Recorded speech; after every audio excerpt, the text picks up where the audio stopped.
Welcome back. In today's video, we would like to write a program to check the validity of passwords input by users. So we would like to have these rules to see if a password that the user entered is valid or not.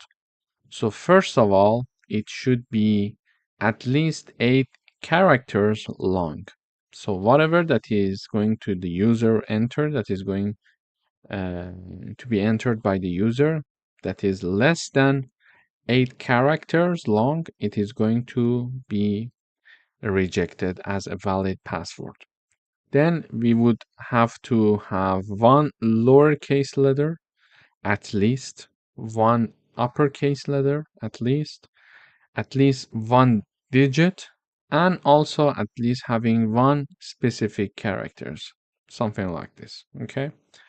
So you see that this is a very practical example that we see in many places that you want to create a profile for yourself.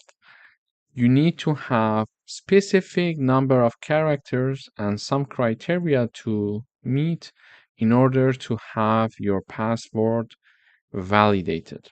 So here I'm going to code that. So first of all, I'm having a function called isValidPassword, okay? So here, this function that is called isValidPassword is initialized and created using the def keyword, and we are having one argument. And whenever we call this function, we are passing the password. Okay.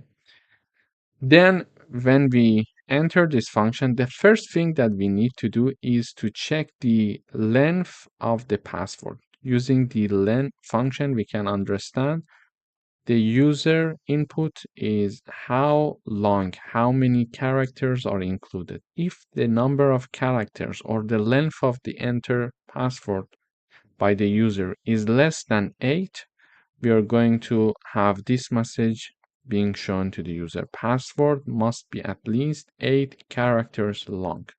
So we are going to check the first criteria using this part of the code. Okay. Then we need to check if it has at least one lowercase, at least one uppercase letter, at least a digit, and have a specific character or not. And these are the characters that we are defining as specific characters. For example, and pound, dollar sign, etc. until the end. This is our defined special characters, and the password must also include one of them. Okay, special characters.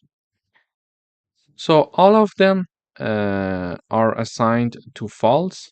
Initially, we mentioned that, okay, we are initializing these Boolean flags for different character types, and we are assigning them to be false. And we're going to check the entered password by the user. If they are meeting these criteria, we are going to assign true to them. So now we would like to check these characters. First of all, we check each character in the password. So for each character that is in the password that the user entered, we're going to check if that one character is having a lowercase. If this happens, we are going to mention, okay, it assigned true to has lower Boolean variable. It was initialized to be false. But now that we see that the entered password by the user has one lowercase, we are going to assign true to it. And we check also to see if there is at least one character that is uppercase. If this is true, we are going to assign true to has upper, which was initialized to be false. Then we are going to have the is digit, and also for this character we see if at least there is one character that is a digit. If so, we are going to assign true. And also we are going to have here another for loop, so saying that, okay, for each character that is in password, if that character is inside this, okay, if it equals to any of these signs. If so, assign true to has special Boolean flag variable, and this part is just for checking the character in the password.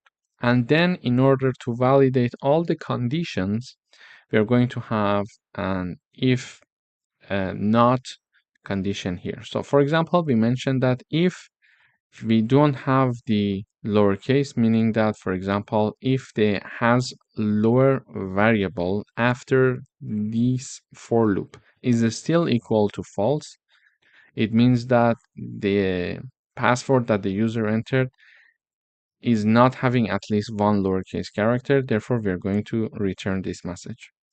Also, we are checking to see if has upper is still false. We are going to show this message. You need to have at least one uppercase letter. If there is no digit, we are going to show this message. If there is no special character, there is going to be this message. And finally, we're going to say, okay, password is valid if all of these criteria has been met. Okay.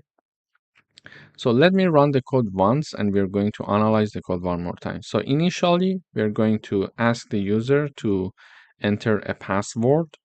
We're going to assign it to the variable called password, and using the print function, we are calling the isValid password function and passing the argument password. Okay, so password is the argument for the isValid password function. We are passing the password as the argument of isValid password, and all of this is inside a print function because the output of this function, whenever it is called, the output of this function must be printed. This is why we are having the print in the output. So when I run the code, it says enter a password. I would say, for example, Reza for the moment. It says password must be at least 8 character long. So my password is not validated. Why? Because it checks to see if the first condition is this. Is it having 8 characters at least? No, it's not. Therefore, it is saying that it must be at least 8 characters. So I would say now Reza Shahin. Now it at least has 8 characters. I enter. It says password must contain at least one lowercase letter. So here is the message. Okay. Password must contain at least one lowercase letter. This is exactly where the output what the output is showing here. Why? Because the has lower boolean variable is initialized to be false, and now here I am going through all the characters of the password. For example, I'm going through R, then E, then Z, then A, etc. until the end, and check if any of them is in lowercase. If so, we're going to assign true to has lower. But this message is only shown when this has lower boolean variable is not assigned to be true. It is assigned to be false still. So in this for loop, we couldn't find any character that is uppercase, therefore that is lowercase, sorry.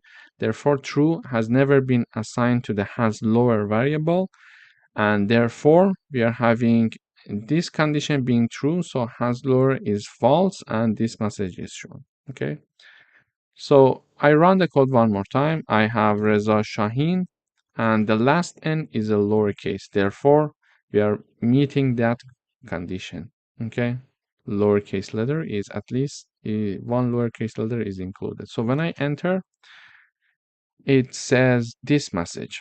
You see, password must contain at least one digit. Password must contain at least one digit. So what is the problem with this password? This password has at least the 8 characters, yes. Is it having a lower case letter? Yes, when we are checking the characters one by one, the last character is a lowercase character, therefore this true is assigned to has lower. And all of the other characters are uppercase, therefore when we are checking the is upper function for each character, we are at least one time assigning true to has upper. So also we are having this function is not going to be, this message is not going to be shown because we at least have one uppercase letter. But here we are checking to see if if any of the characters that I entered for my password is a digit or not. So because I was not having any digit, this condition never became true, and this true has never been assigned to has digit boolean variable. Therefore, here it says has digit boolean variable. Is it false? Yes, it's false. Therefore, it is going to return this message. So now I'm going to enter the same password, Reza Shaheen, and I put number 1 in the end. So when I run the code, we see that we get another message. Password must contain at least one special character. This message is shown. So the problem of the digit is now solved because now we are having at least one digit, because when we were iterating through each character, we saw that we had one digit, and true has been assigned to has a digit variable. So this message is not shown. But when we were iterating over the characters and checking to see if there is one of these characters is included in my password to assign true to has a special, we saw that neither of these characters were included in my password. Therefore, no character was having any of these signs. Therefore, this was not true, and therefore true was not assigned to has a special, and therefore we are checking to see has a special. Is it still false? Yes. Therefore, this message is shown. So now what if I have my password Reza Shaheen, the last n is lowercase, we have one digit, and I have this sign. So now it says password is valid. So this is how we can have a password checking validation system to see if the user is entering a password that can meet all of these characters and criteria for us. Thank you for watching. Hi, welcome to this video. In today's video, we would like to write a Python program to find those numbers which are divisible by 7 and multiplies of 5 between 1,500 and 2,700, both included. So we would like to write such a program. In order to write such a program, first of all, we need to define the range. So the starting point is 1,500 and the ending point is 2,700. Okay. Now, in order to find the numbers that are divisible by 7 and multiplies of 5, we need to have a for loop, because we need to iterate through all the numbers between this number and this number. And then, if they are divisible or multiply of 5 and 7, we are going to print those values. One important point to consider here is that we are saying that we want those numbers which are divisible by 7 and multiplies of 5. It means that it should pass both conditions, not either of them. If we were looking for either of them, we had to have or word here instead of and. So when we are having and, it means that both conditions must be true. Okay, now we know what we want. We are going to have a for loop saying that for each variable num in the range start and end plus 1, because we know that when we are having a for loop, the starting point is inclusive, but the ending point is exclusive. So when we write down the end, which is 2,700, it is going to loop up to 2,699. Okay, so the end point in for loops is exclusive. So range starting point, ending point. Okay, so the starting point is inclusive, but the ending point is exclusive. So we're going to start from the starting point 500, sorry, and the ending point we want it to be 2700. But if we write down this number there, it is going to go up to 2699. Therefore, we need to add 1 here to have the full range. Then we check if that number is going to be divided by 7 and its remainder of this division equals 0, it means that it is divisible by 7. Yeah. So one condition to understand if a number is divisible by 7 or not is the following. So a number is divisible by 7 only if that number is divided by 7 and the remainder of this division equals 0. In this condition, we know that that number is divisible by 7. So if a number is divisible by 7 only if that number is divided by 7 and the remainder of this division equals 0. In this condition, we can say, okay, that number is divisible by 7. So this we are checking here using the modulo operator, because we learned that using modulo operator, we can understand the remainder of the division between two numbers. And because we were having the division by 7 and multiplies of 5, therefore we need to have the AND operator here. And here, in order to check if a number is multiply of 5 or not, again we are going to do the same test. If a number is multiply of 5, that number, when it is divided by 5, the remainder of this division must be equal to 0. Also, we can say a number is a multiply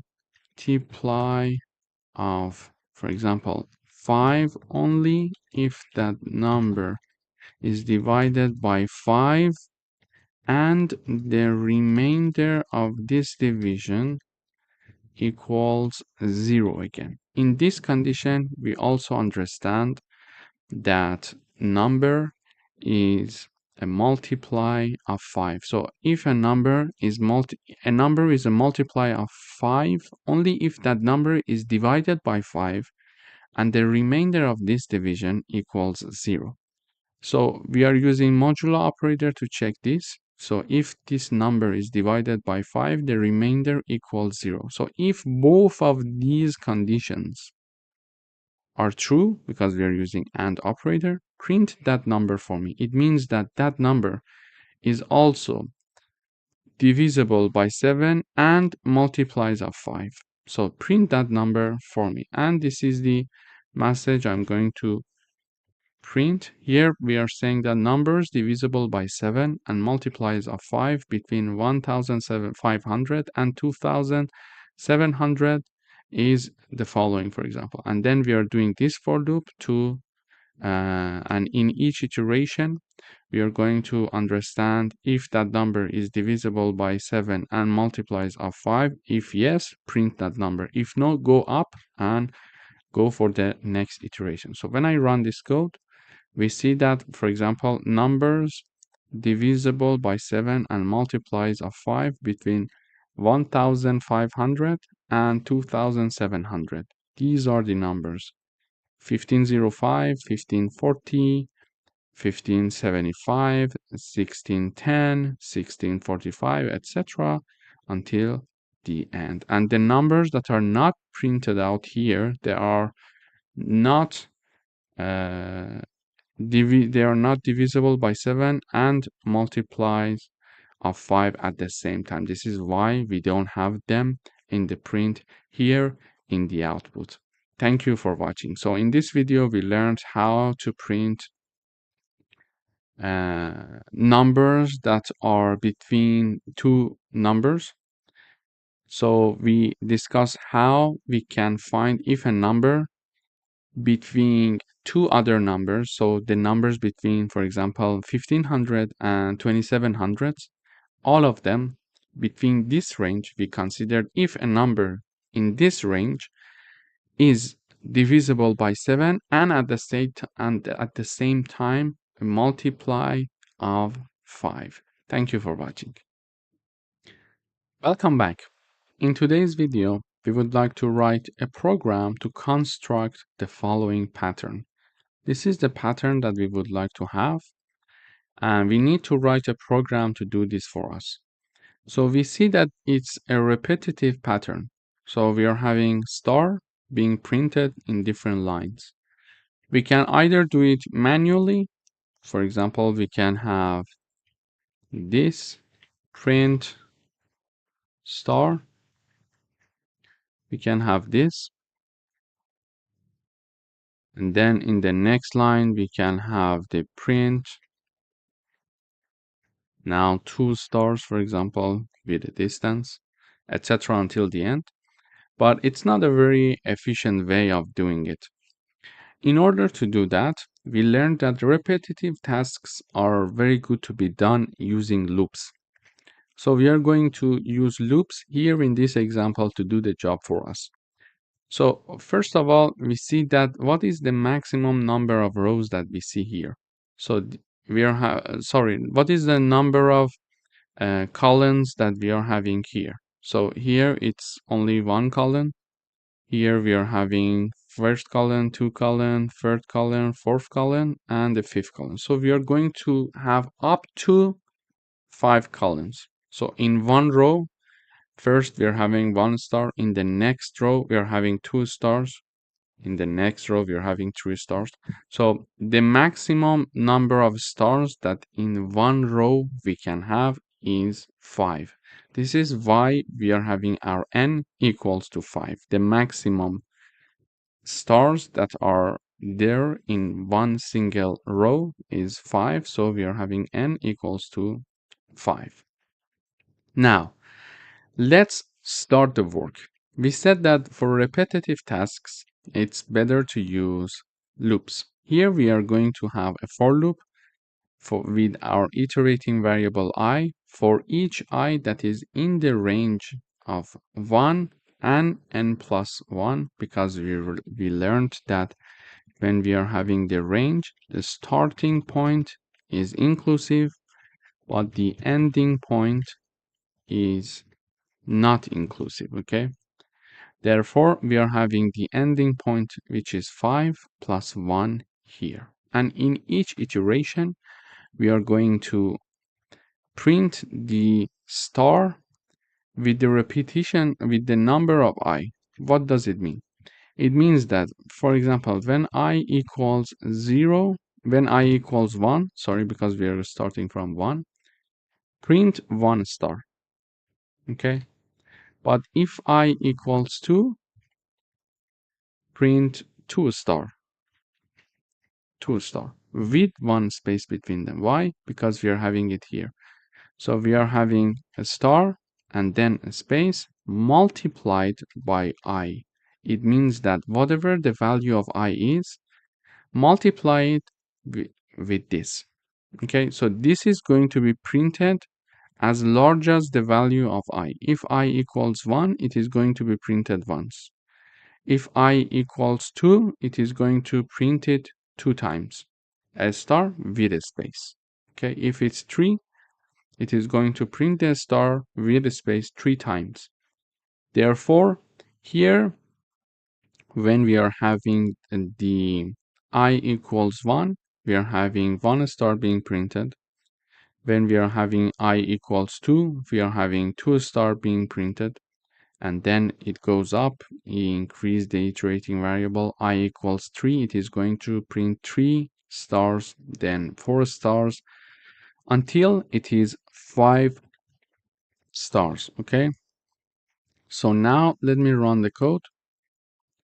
We see that in the first iteration, we are having I equals 1 because the starting point is 1, we are having 1 star. Then I equals 2, we are having 2 stars. 3 stars, 4 stars until the end, 5 stars, because we are having the endpoint exclusive. 5 plus 1 is 6, and we are going to have therefore up until 5 inclusive, and we are going to have this print. So this print is the first half of the pattern. Okay, so this part is now created.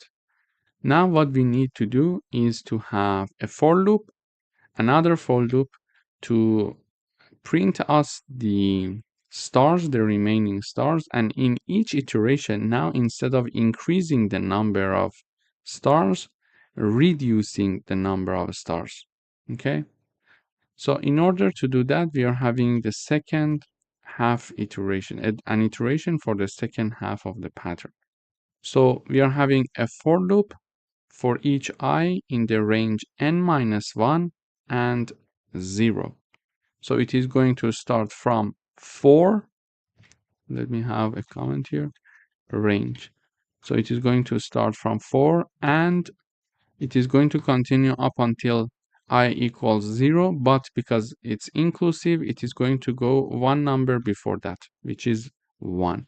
And in this iteration, the point is this. We are going to reduce the iterator variables. So by default, I, when it is equal to 1, in the next iteration, it is going to be 2. In the next iteration, it is going to be 3, etc. But when we indicate that this number, the third argument, we are going to start from 4, I equals 4.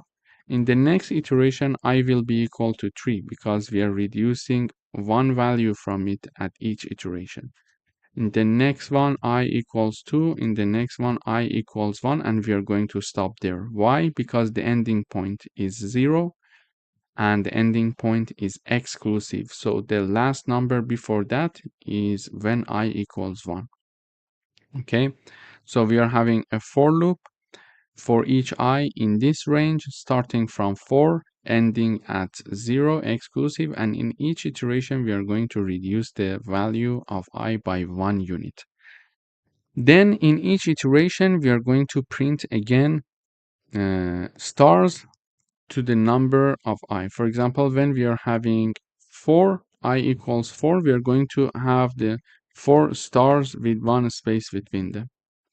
Then in the next iteration, I equals 3, we are going to have 3 stars. Then I equals 2, we are going to have 2 stars. Then I equals 1, we are going to have 1 star. But why we started from n minus 1?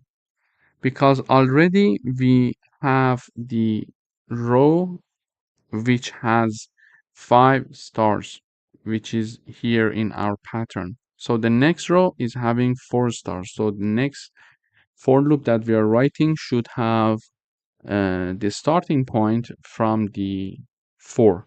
So this is why we choose n minus 1, which is this number. So we want to start from 4 because we already have this row with 5 stars. We're going to have the 4, and in each iteration we are going to reduce the value of I up until it reaches to ending point 0 exclusive. So now this pattern will be created when we are having this for loop. So if I run the code, we see that the second half of the pattern is now also created. So the first part, for the first half of the pattern, we use the first for loop, and for the remaining part of the pattern, we use the second for loop. Here we saw that we started from 4 stars, then 3 stars, then 2 stars, and finally 1 star. So in this video, we learned how we can use for loops to construct this pattern instead of manually printing these stars. So now this way, everything is easier. Thank you for watching. Hi, welcome back. In today's video, we are going to write a Python program that asks a user to enter a string, and we would like to reverse the entered string by the user and print the reversed version of that string, or let's say phrase. In order to access inputs from the user and store it, we are going to have this line of code. We are going to use the input function. We are saying that enter a word, and whatever they are going to enter, we are going to store it in the word variable. And simply, when we want to reverse a word, we are going to use slicing. In order to reverse a word, we need to write down the name of the variable, and then we are having colon colon -1. This way, the compiler is going to directly start reversing that string for us and assigning it to reversed word variable now. And finally, it is going to print the reversed word, which is this message. First of all, is shown using the print function reversed word colon, and then the reversed word is shown here. So this variable that we reversed is shown here. So let me run the code. So when I run this code, it says enter a word. I would say Reza, for example, and I enter. It says the reversed word is Azer. So A, Z, E, and R. Exactly from the end, it starts to reversing our string. So let me try another example here. Reza Shahin. So I enter. It says NIHAHS space. Even the space is there. And then the rest of the work is there to reverse our word, our string, let's say. So if I have a phrase, what would happen? For example, this is the Python online course that we are having here. So it's, first of all, it's our original phrase. This is the Python online course that we are having here. And now you see that it starts from the last word and starts reversing the last word, then the one to last, two to last, etc. So you see that instead of here, we are having this word. Instead of having, we are having exactly this word. So having ends with ing. It starts with G, N, I, V, A, H. So V, A, H. And then we are having the era instead of the R, and we are having EW instead of V, and the all of the words are reversed here. So in this video, we learned how we can get one string or a phrase from the user and then start reversing it simply using this methodology. So we write down the name of our string that is holding the string inside of it. So the word variable is having the input string from the user. Then we write it down and simply we are having colon colon -1 starting to reverse our string from, and it is going to, basically the compiler is going to start reading our string from the end. So this is why we are using -1. -1 is the index of the last letter in our string. So it is going to start reading our string. For example, if my string is, for example, Reza. Okay, when we are having the indexing, so the index is 0, 1, 2, 3. So for letter, I'm providing the space so I can explain it easier. So for letter R, the index is 0. For letter E, the index is 1. For letter Z, the index is 2. For letter A, the index is 3. Okay. Also, it can be this way. Okay, -2, -3, and -4. So here we see that letter A is also having the index -1.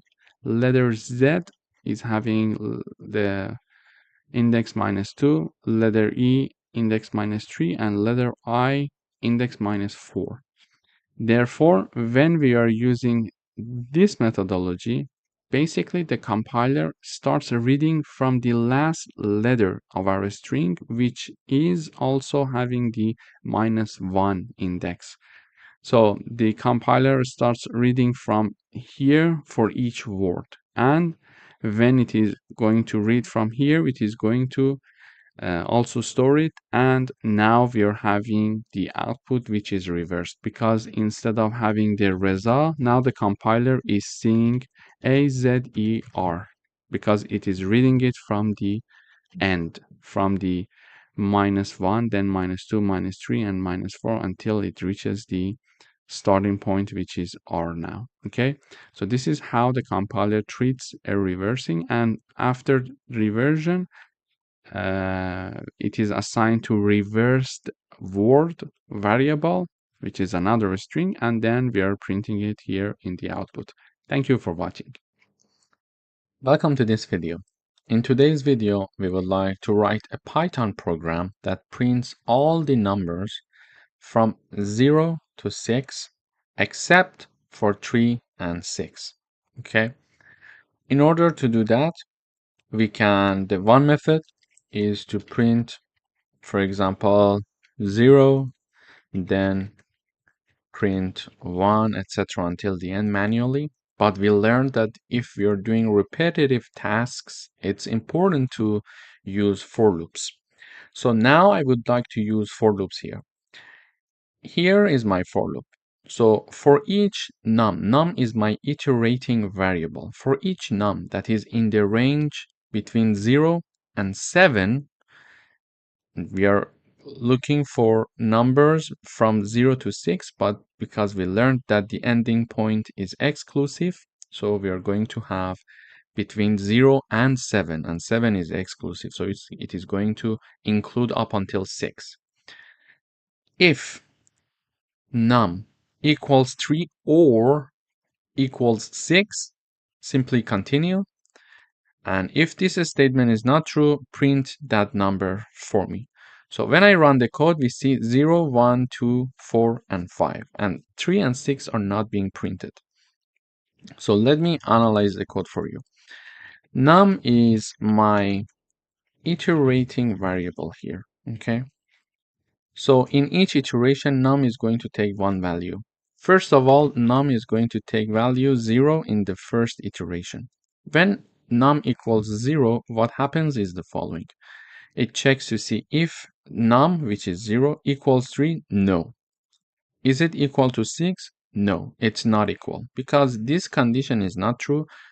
Therefore, this block of code, which is one part of the if condition, is not going to be executed, and then it is going to come here. Using the print function, we are going to print that num, which is 0, that we see here. Okay, and this end keyword helps us to have all the prints in one line rather than having them in different lines. So if I remove this, for example, when I run, you see that they are not in one line, they are in different lines. Okay, so when I have this, everything is going to be printed in one line and with a space. Okay, so you see it here. In the first iteration, num equals 0, and we're going to have the 0.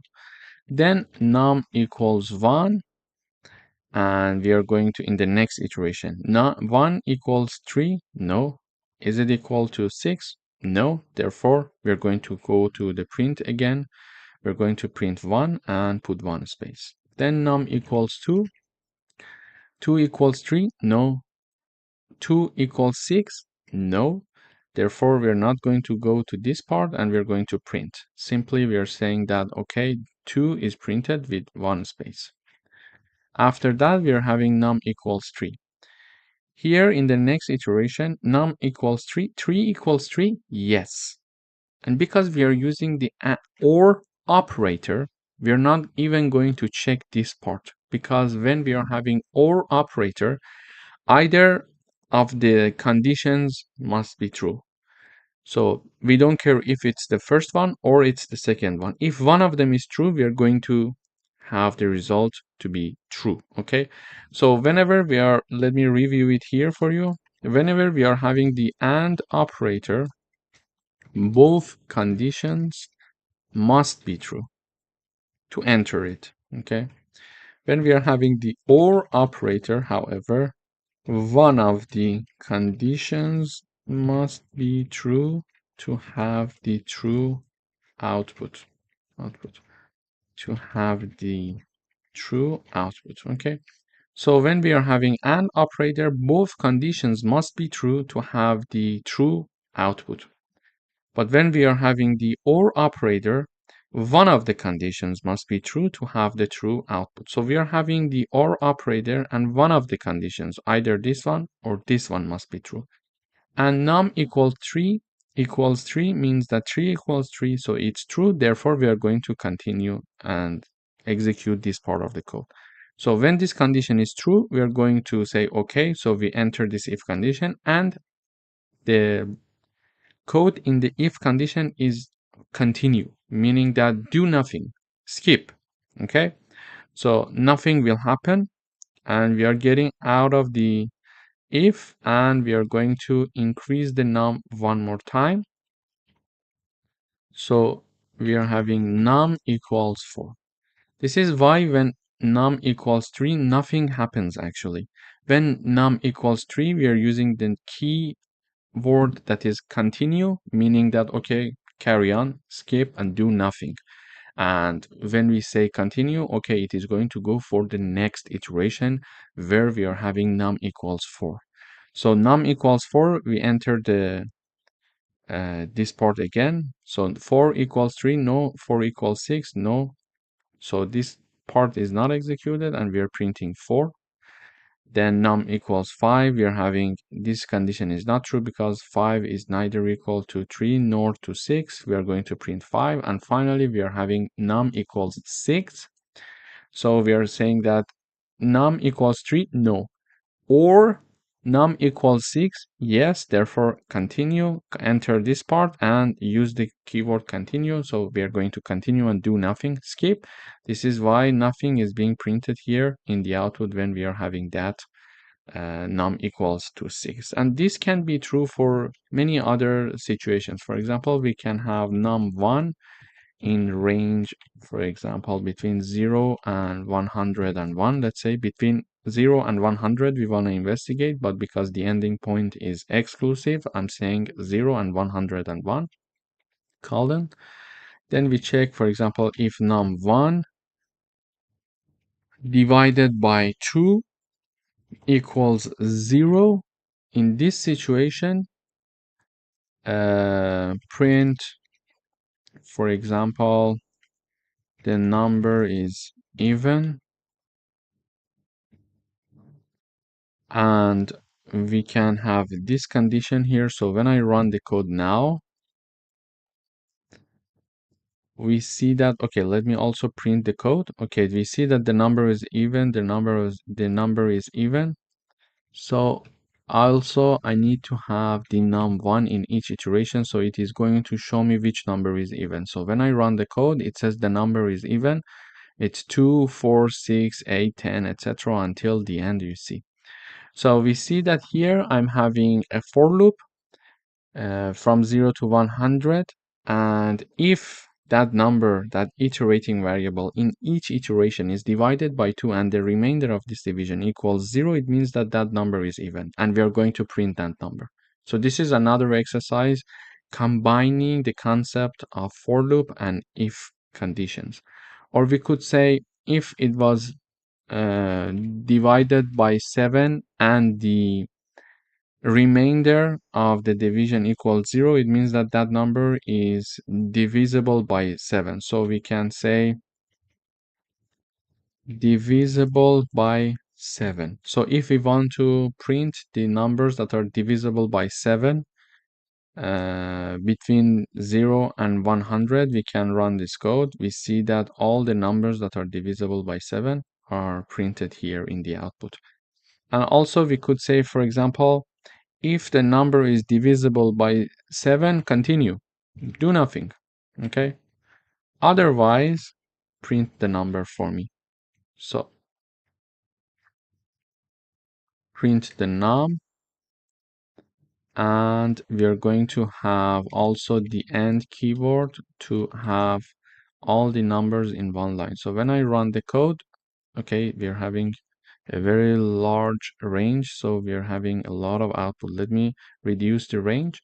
So when I run the code, we see that, okay, here let me first comment this part. So now if I run the code, we see between the range of 0 and 50, all the numbers that are divisible by 7, we're not printing them here. And we are printing all the numbers except those that are divisible by 7. Okay, we see 1, 2, 3, 4, 5, 6, 7 we don't have. Then we have 8, 9, 10, 11, 12, 13, and 14 we don't have. 21, for example, we don't have. 28 we don't have, etc. until the end. So this is how we can combine the concept of for loops and if conditions in order to check certain conditions and continue and skip and do nothing in certain conditions and do something else in other conditions. Thank you for watching.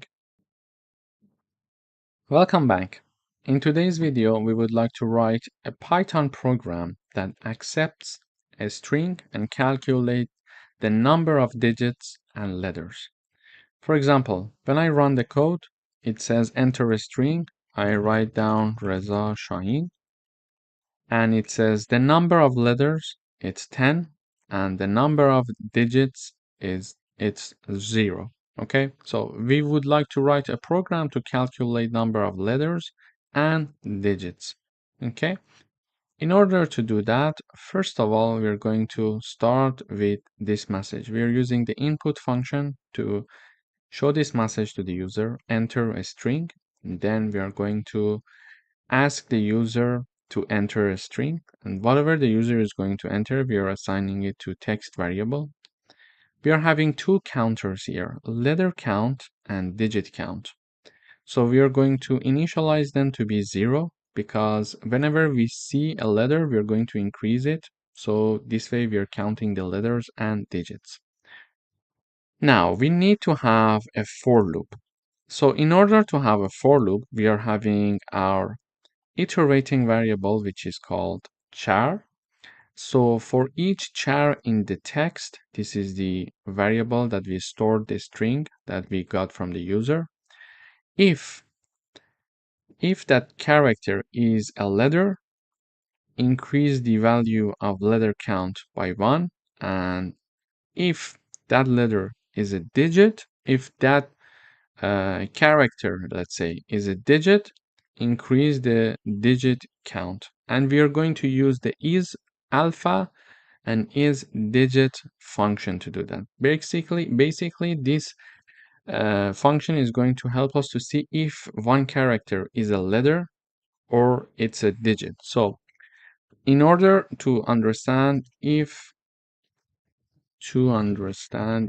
a char is a letter, we can use the is alpha function, meaning that, for example, if the name of my character is char, like this, char.isAlpha is going to tell us the answer is true or false. If it's true, it means that this character is a letter.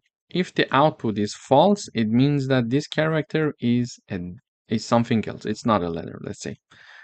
So here, in order to check if one character is a digit or not, we are also going to use the isDigit function. Okay, so here we are going to check to see if that specific character is a digit or not. If character is digit, this line of code is going to return true for us. If that character is not a digit, it is going to return false for us. So here we are iterating through each character of my string here, text, and checking each character one by one. So I say that character, in the first iteration. For example, let me run the code one more time. I say my string is Reza. It says we are having 4 characters. Let me say Reza 1, okay? It says 4 characters, 1 digit. So now let's see how it works.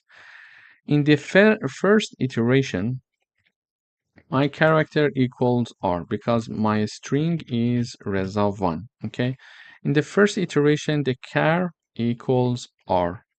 And then we check to see if R is a letter.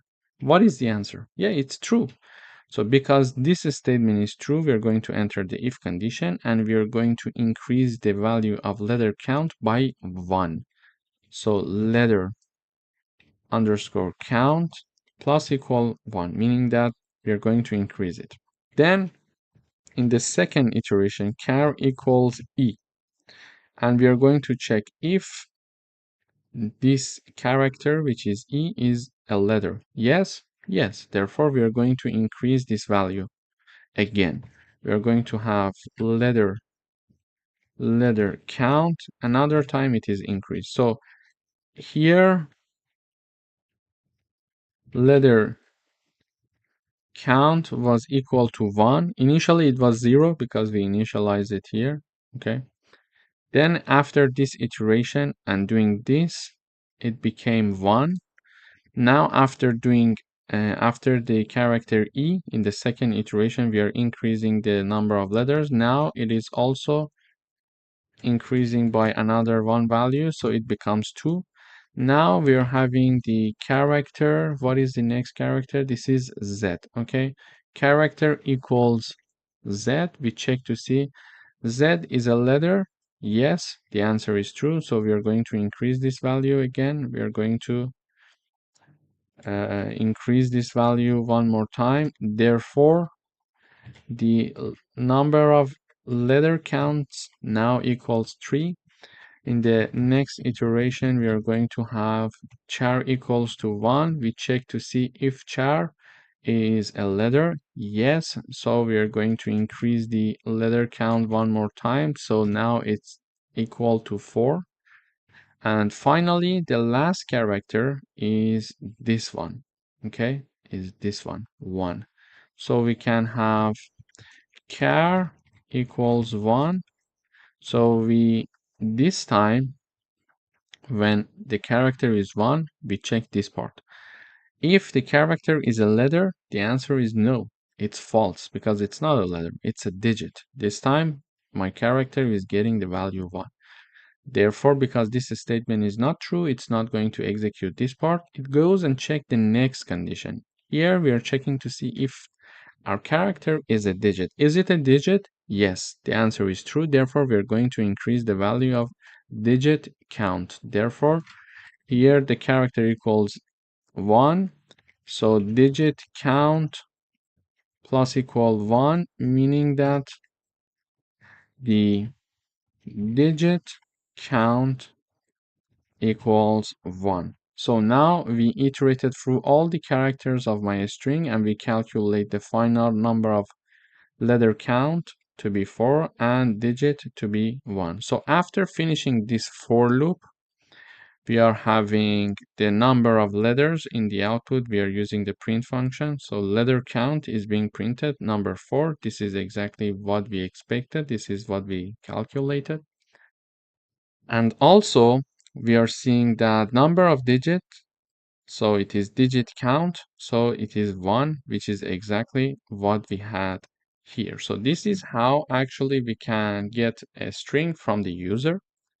We can initialize the counters for letters and digits, and then we can loop through the string that we got from the user, and each character can be investigated one by one to see if it's a letter or if it's a digit. And in the end, because when it is a letter, we are going to increment the value of letter counter. If it's a digit, we are going to do the same. We are going to increase the counter. And in the end, we are going to print the letter count and digit count. Thank you for watching. Hi, welcome back. In today's video, we would like to write a Python program to check if a triangle is equilateral, isosceles, or scaling. So first of all, we need to know what are these triangles. Let me review the definitions. So a triangle is equilateral if all sides are equal. Okay, so a triangle is equilateral if all sides are equal. For example, side 1 equals side 2 equals side 3. So, for example, side 1 is 5 centimeter and side 2 and side 3 are also 5 centimeters. Therefore, side 1, for example, equals 5, side 2 equals 5, side 3 equals 5 as well. It means that side 1 equals side 2 equals side 3. When we are having this situation, we call our triangle equilateral. Now, we call a triangle isosceles if a triangle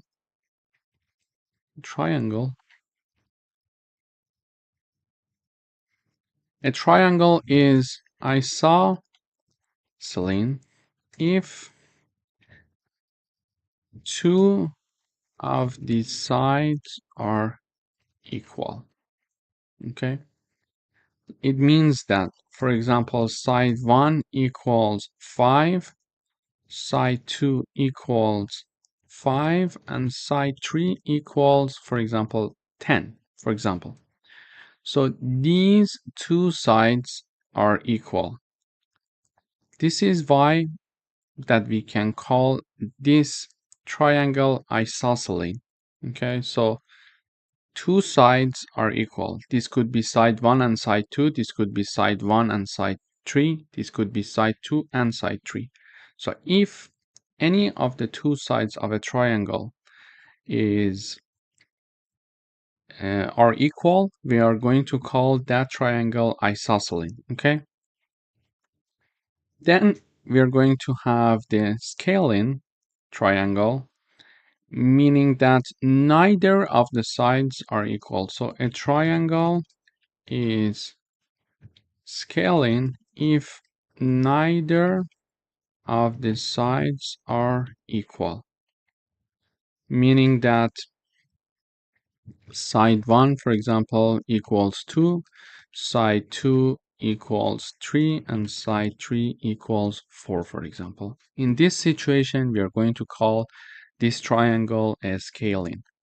So we would like to write a Python program to check if a triangle is equilateral, isosceles, or scaling. And we reviewed these three definitions to have a better understanding of what it means to have a triangle that is equilateral, a triangle that is isosceles, or a triangle that is scaling.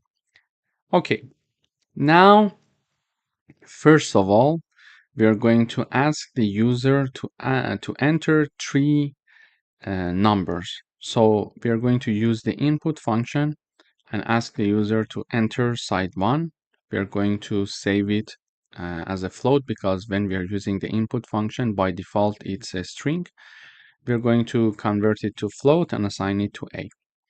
We're going to do the same thing with side 2. We're going to use the input function to get it, and then we convert it to float and assign it to b. And side 3 is also goes through the same procedure and is assigned to c.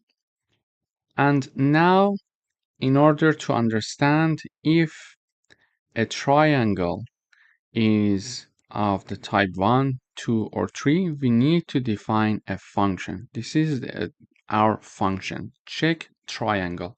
In this function, we are going to check if the triangle is equilateral, isosceles, or scaling. But before that, we need to check the sides of our triangle to see if they are valid or not, because it means that when we are having the addition of two sides, it must be larger than the third side. Okay, the third side, yeah. So for example, a plus b must be larger than c, and a plus c must be larger than b, and b plus c must be larger than a. This is a general rule for sides of triangles of a valid triangle. So first of all, we are going to check this. If this part is true, we are going to call the check triangle function. Otherwise, if this statement is not true, it means that we are not even having a valid triangle. We need to revise it, and this message is shown. The given sides do not form a valid triangle. Okay, so we imagine that we are going to enter inputs that is a valid triangle. We are going to call the check triangle function, and we are going to pass three arguments, a, b, and c. So the check triangle function is called using three arguments, a, b, and c. So we check to see if the sides, all of them are equal. So a equals b equals c. If this statement is true, we are going to print this message. The triangle is equilateral. Okay.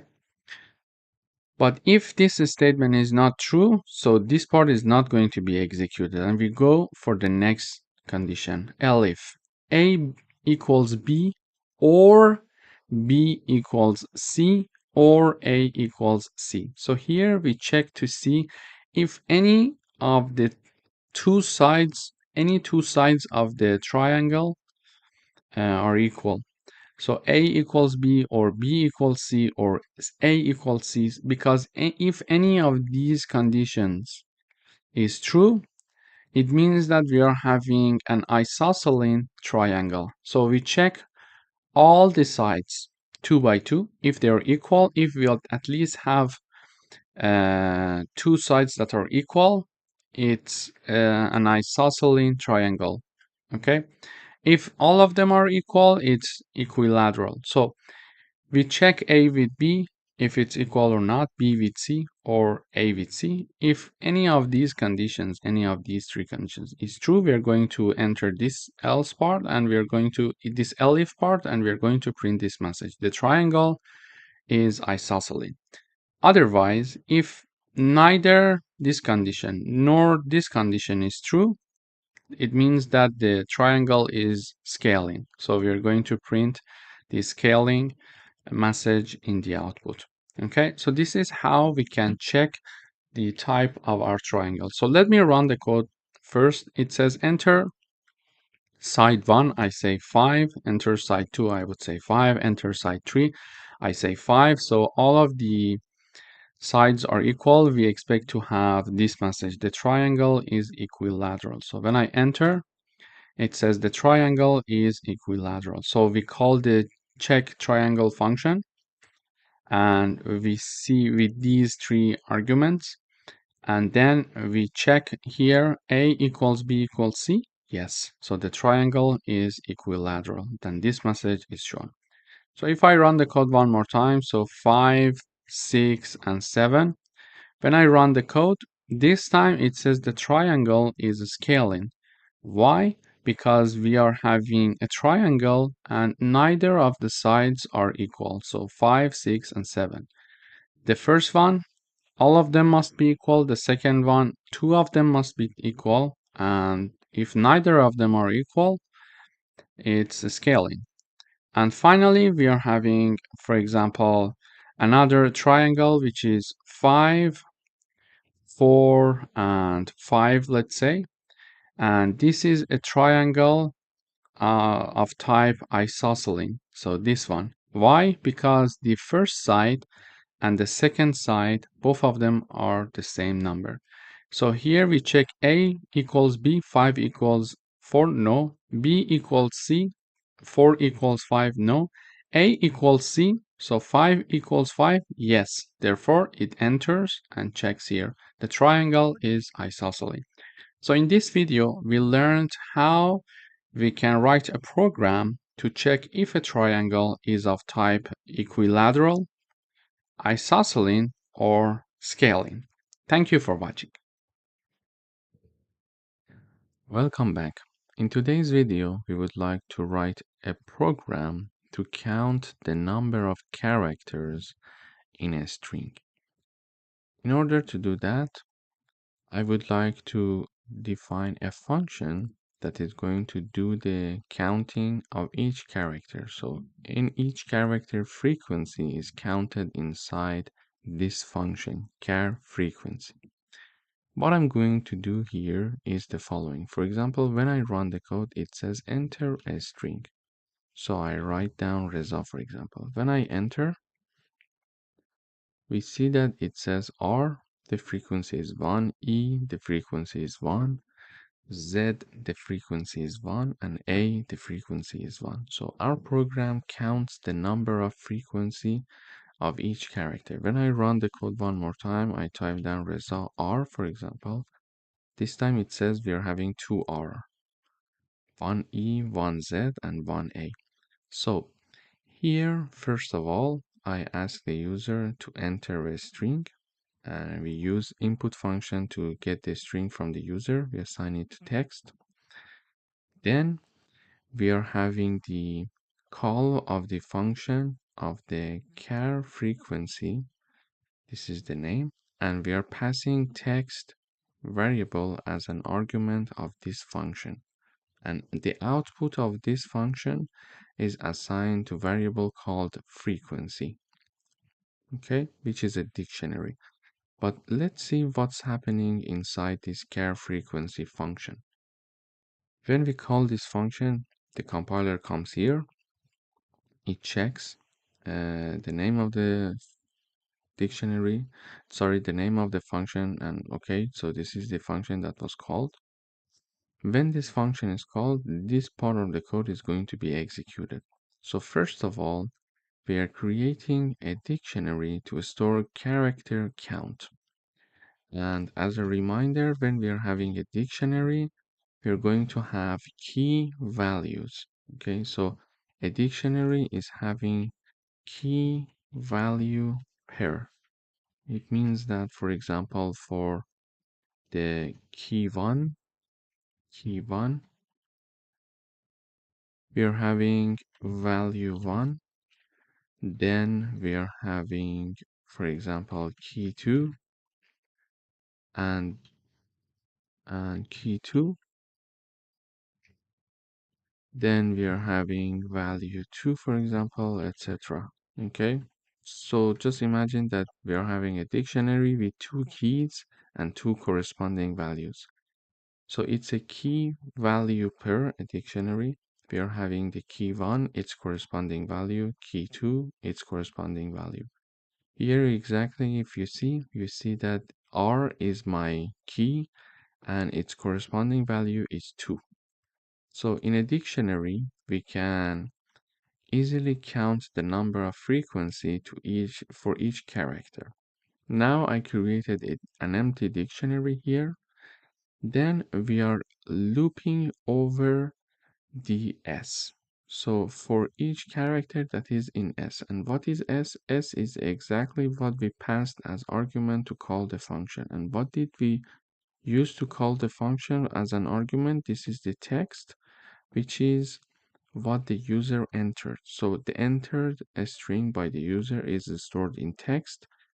We pass text as an argument for the char frequency call of function. Here we just name it s, and we are now looping over the string that the user enters. So we are looping over the string that the user entered. Okay. Now that we are looping over each character of a string that the user entered, just imagine the string is Reza R. Okay. Now, for example, in first iteration, character equals R. So we are looping over R. Then in the next iteration, character equals E, character equals Z, equals A, and equals R. So in each iteration, we move forward character by character. Now we are saying that for each character in the string, if character is inside the frequency dictionary, What does it mean? It means that, for example, we are checking to see now that in the first iteration char equals r, okay? We want to see if r is in frequency dictionary, okay? In order to check that, we need to check the keys of my dictionary. And first of all, in the beginning, initially, this dictionary is empty. So when in the first iteration, when we are having the character r and we are checking to see if r is inside the frequency, the answer is false because initially it's an empty dictionary. So there is nothing inside that. Okay. Now that this statement is not true, we are not going to execute this part of the code and we go to the else part. When we go to the else part, now we are having the value of that character in the frequency dictionary equal to 1. Okay, so we are creating one element for the frequency dictionary here. So what's happening here is the following. So now frequency dictionary is having one key and its corresponding value. Okay, let me repeat it one more time. So what's happening here is the following. So first of all, we started by looping over the string that the user entered. So we are having the character by character, we are looping over the string. For example, if the string is Reza R, first we start by R. We check if R is in the frequency dictionary. The answer is no, because initially it's an empty dictionary. So this part of the code is not executed. We go to the else part. Here we are creating a key for this dictionary, which is R, and we assign its value to be 1. Okay. And after this has been implemented, we go up, we move to the next character, and next character is now E. So now the next character is E here. Okay. So now we check if E is in the frequency dictionary. Now our frequency dictionary has one key and its corresponding value, which is R and 1. So E, is it inside the frequency? No, because we only have R, so this part is not executed. Then we move on to the else part, and we are creating a key with the name E, and its value is 1 in the frequency dictionary. So now the next one is created, which is E, and its value is 1. Okay. So we go for the next character now. Next character is Z. So Z, is it inside the frequency? No, because here we only have R and E. So we go to the else part and we are creating another key which is called Z, and its value is 1 in the frequency dictionary. We do the same with A. So A is not existing already there. We are creating one uh, and assign it to the A key. Now that we are going to the last character, the last character is R. So we check R, is it in the frequency? Yes. Now the answer is yes, because we already have one R. So in this case, we are going to increase its value by 1. Okay. So we are going to increase the value of the R key in the frequency dictionary by 1. So it is already 1. We are going to increase it by another 1 unit, so it will become 2. Okay, so let me repeat the last part. We are going to have the last iteration. So the last iteration is over R.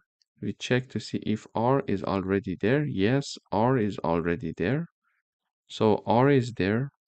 So this statement is true. We check to see if this character is already in the frequency dictionary. Yes, therefore we are going to increase the value of R in the frequency dictionary by 1. So it was already 1. We are adding another 1. It will become 2. This is how this function is going to count the number. So the number of frequency of each character. So in this frequency dictionary, now I have R equals 2, E equals 1, Z has the value 1, and A has the value 1. So A, Z, E, and R, they are my keys. As we said, it's a key value pair, and it's 2, 1, 1, and 1. It's their corresponding value. As we expected here, we saw the same thing in the output. So we were here. So here we called the function, we did all this computation, and in the end we are returning the dictionary frec, okay, or let's say frequency. We are returning this dictionary. So we created this dictionary and we are returning it now, okay, and the return dictionary is assigned to this frequency variable, which is itself a dictionary. Now we would like to display character frequencies. So everything is inside this dictionary now, frequency, because the output of the function was assigned to this variable. Now we are having that. We are looping over characters and values. Let's say we call count here. These two are my iterating variables, character and count. And they're going to iterate over the keys and values respectively.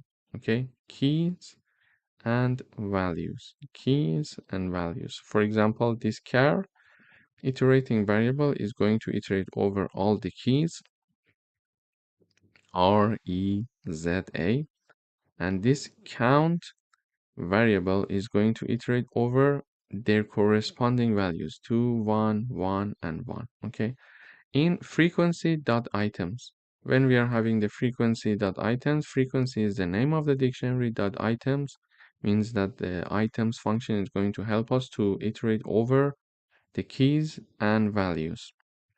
Now in each iteration we are going to print the character with its corresponding value. So in each iteration we see R, for example, and its corresponding value is 2. So R is my character, its corresponding value is 2. We're printing it.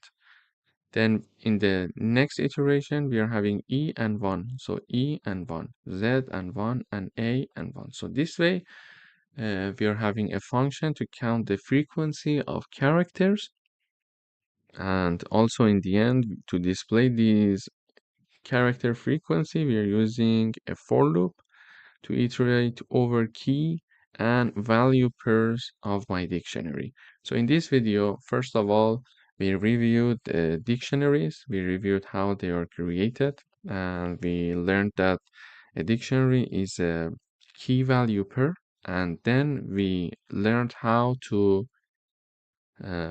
count the number of frequency of different keys in a unique dictionary.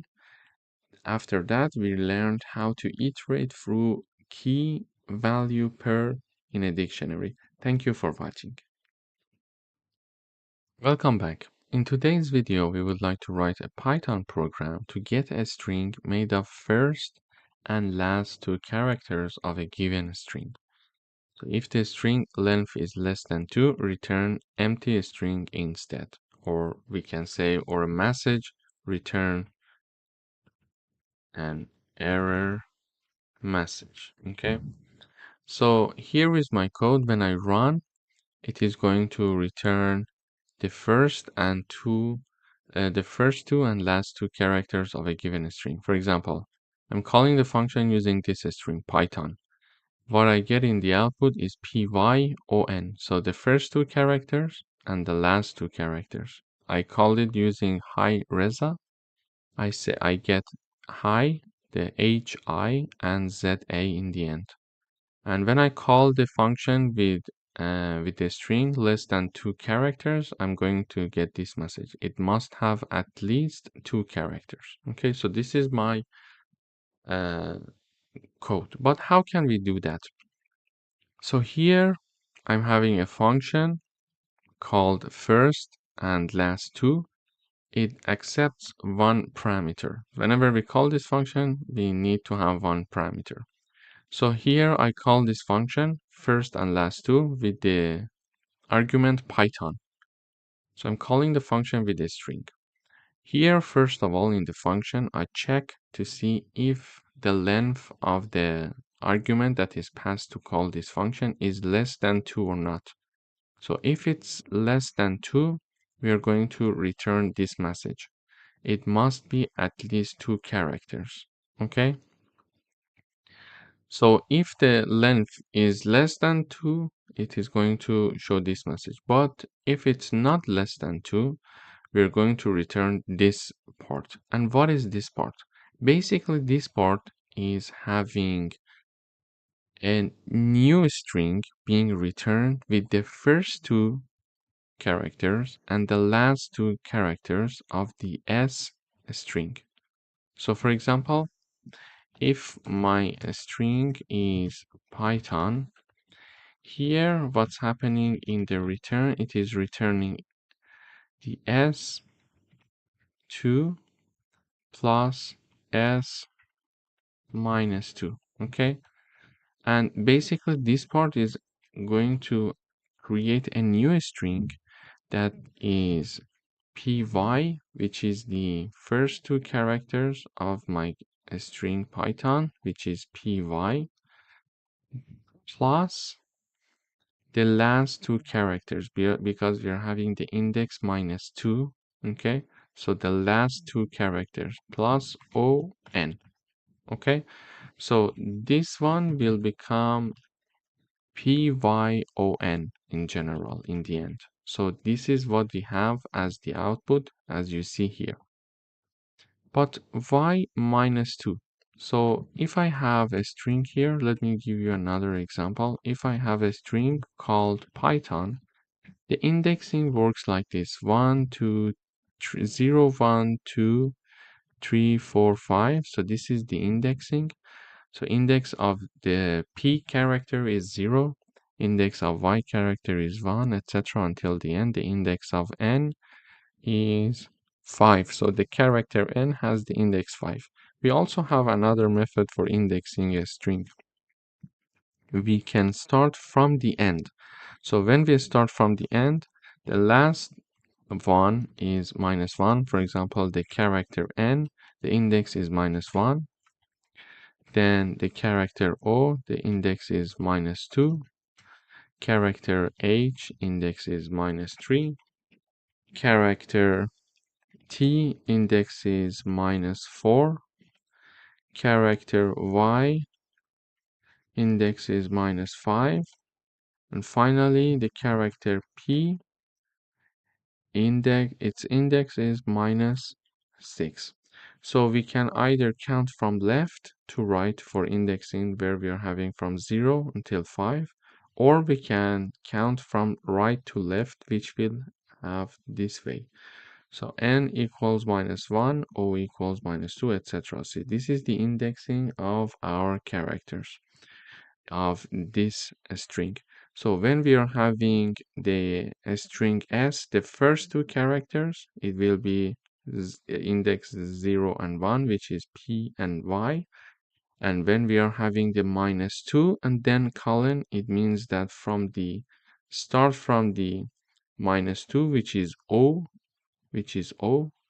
and go until the end, which is o and n. Okay, so this is how we can have this. So minus 2, it will be o and n. If I write down minus 3 and then colon, it means that it starts from h and continue until the end. This is how we can create a string from the first 2 letters and the last 2 letters. Thank you for watching. Welcome back. In today's video, we would like to write a Python program to change a given string to a newly string where the first and last characters have been exchanged. So what we are doing here is the following. I'm having, for example, a string called Python, and in the output, we see that the first character, P, and the N, the last character, they have been exchanged in the output. So N is now my first character and P is my last character, while the rest of characters remained the same. You see it here. Yeah. So also this happens for the hello. H and O, they have been exchanged. We see O is my first character, H is my last character, and the rest of the characters are the same. And if we are having a character with less than 2, length of less than 2, let's say, we're going to have this message, not long enough, not long enough. So what we are doing here? First of all, we are calling the swap first last function. And this function, what is it going to do? It's going to create a new string, and it is going to exchange the first and last letters. So swap first last function, we are calling it with an argument s. Here when I call this swap first last function, I'm having a string as argument that is passed. Then we check if the length of the passed argument is less than 2 or not. If it's less than 2, we're going to have this message being shown, not long enough, exactly as we have here. But if the length is larger than 2, we're going to return this part. Because this statement is not true, then we're going to go here and execute this part of the code. So what this part of the code is doing? So my string is hello, let's say. Okay. This part of the code is saying that s with the index -1. So the character with the index -1 of my s string, and this is my string. The character -1 refers to the last character. Okay, character with the index -1 refers to the last character. So create a new string where the first character is O because we are putting it in the beginning. So the first character is O. Why? Why O? Because we are calling the string with character of index -1, and character with the index -1 is O. In the S, for example, a string which is hello. So the last character, which is having the index -1 of my string hello, is O. Okay, so I write down O here, plus, then we are having a new separation, let's say. So we are having now character from 1 to -1, and the ending point is exclusive. So we are writing it down like the following: from index 1, which is E, until index O, which is the -1, but the end is exclusive. Therefore, we're going to be having this. Okay. And why we are having index 1 from E? Because when we are having a string like hello, the indexing starts from 0, 0, 1, 2, 3, and 4. Okay, this is my indexing. And now H is having index 0 and E is having index 1. Okay, so from 1, which is the starting point, and the starting point until ending point. But we need to be very careful. Ending point is exclusive. So ending point is exclusive. We are going up until -1, but -1 is not included. Okay, so we start from 1, which is E. We go up until -1, but because it is not included and it is excluded, we are not going to have that. So we are having ELL. Okay, so ELL plus. Now we are having the index 0 of our string. So we mentioned that this string hello, the index 0 is the first character, which is H. So here is my H now. So now we are creating a new string with these characters. So O, E, L, L, and H. Okay. So this is how we are going to exchange the first letter and the last letter. Also here, I'm having another example for Python. The same happens here. So we are going to, let me write it down here. So we are having a string called Python. First, we are putting the last character, which is N, plus YTHO plus P. Why? Because we are saying first the last character, which is N. So we are putting it here. Then start from the character with index 1 and go up until character -1, but the -1 is exclusive. So this is index 1, which is Y. Go up until -1, but -1 is exclusive. So we go 1 to the left. We are having the YTHO as we have here. And finally, we are having index 0 of the string s. So index 0 of this string means that we are talking about the first character here, which is P. So now we created a string that is like this, NYTHO and P, exactly as we see here in the output. And in case that we are calling the swap first last function with any string that has the length less than 2, we are going to have not long enough message because it's less than 2. So the length of the character is measured through the len function. If it's less than 2, if this statement is true, we're going to show this message not long enough. So in this video, we learned how to exchange the first and last characters of a given string. Thank you for watching. Welcome back. In today's video, we would like to write a Python program that creates a function. And this function is going to check if a given string is palindrome or not. So palindrome means that it reads the same backward as forward using Boolean values. So here is my string. So you see that when I read the string madam from the left to right, it is madam, and if I reverse it, it will be madam again. So this is what we call palindrome. So reads the same backward as forward. Okay. And also here, this word is also a palindrome. So race car is my string, and if I read it from the right, which is RAC, which E race and CAR race car. So from right when I read it, it's race car. From left when I read it, it's race car. However, the word hello, it's not the same. So when I read the word hello from left, it's hello. From right, it's something like ole. And for example, for the next word, which is level, if I read it from left, it's level. And if I read it from right, it's also level. And finally, we are having the Python. So if I read it from left, it's Python. But if I read it from right, it's not Python. I'm not sure even how we can pronounce it. Nofip, something like this. So this is how we can understand if a string is palindrome or not. In order to understand this using Python, we write down a function that is called isPalindrome.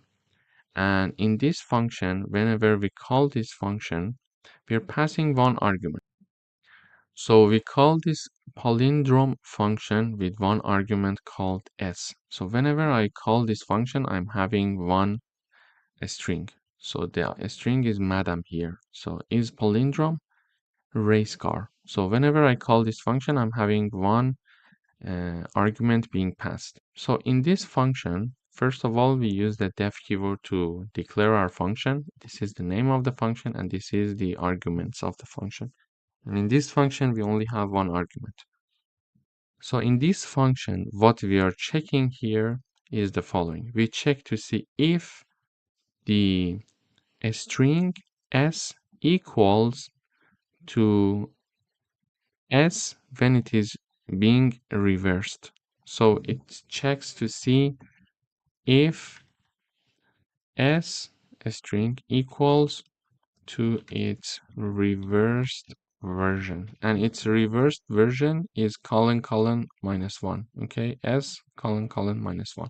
This is the reversed version. Whenever I want to reverse a string, I'm going to do this. Okay, so now because this function, let's say this code will help me to reverse my string, I'm checking to see if my original string equals its reversed version. Okay, so here we check to see if it equals its reverse version. And when I call this is palindrome function with the madam string, or let's say argument or parameter, the output is true. Why? Because the original string, which is madam, is equal to its reversed version. Then we are having the race car, it's also true, but for hello, it's false. For level, it's true. For Python, it's false. So one thing here to mention is the following. So for example, if I have my string equals Reza, okay, this is my string, then my new string equals my string colon minus 1. So now print the reversed string is, then I would like to have my new string being printed. So when I run this code, you see that my original string is Reza. I want to reverse it. So now that I want to reverse it, I create a new string called my new string, and my string, which is Reza, is reversed using colon minus 1. And now I'm printing my new string, and you see that it is reversed. Other. It's the reversed version of Reza. Okay? So this is how we can reverse a string. So here we are exactly doing the same thing. In this function, we are having the original string and checking to see if it equals its reversed version. If this part is true, if they are equal, we are going to have the true in the output. If they're not equal, we're going to have the false in the output. So in this video, we learned how we can check if a string is palindrome or not. Thank you for watching. Welcome back. In today's video, we would like to write a program that calculates whether a person is eligible for voting based on their age or not. Here is my function. So it is called can underscore vote, and it needs one argument.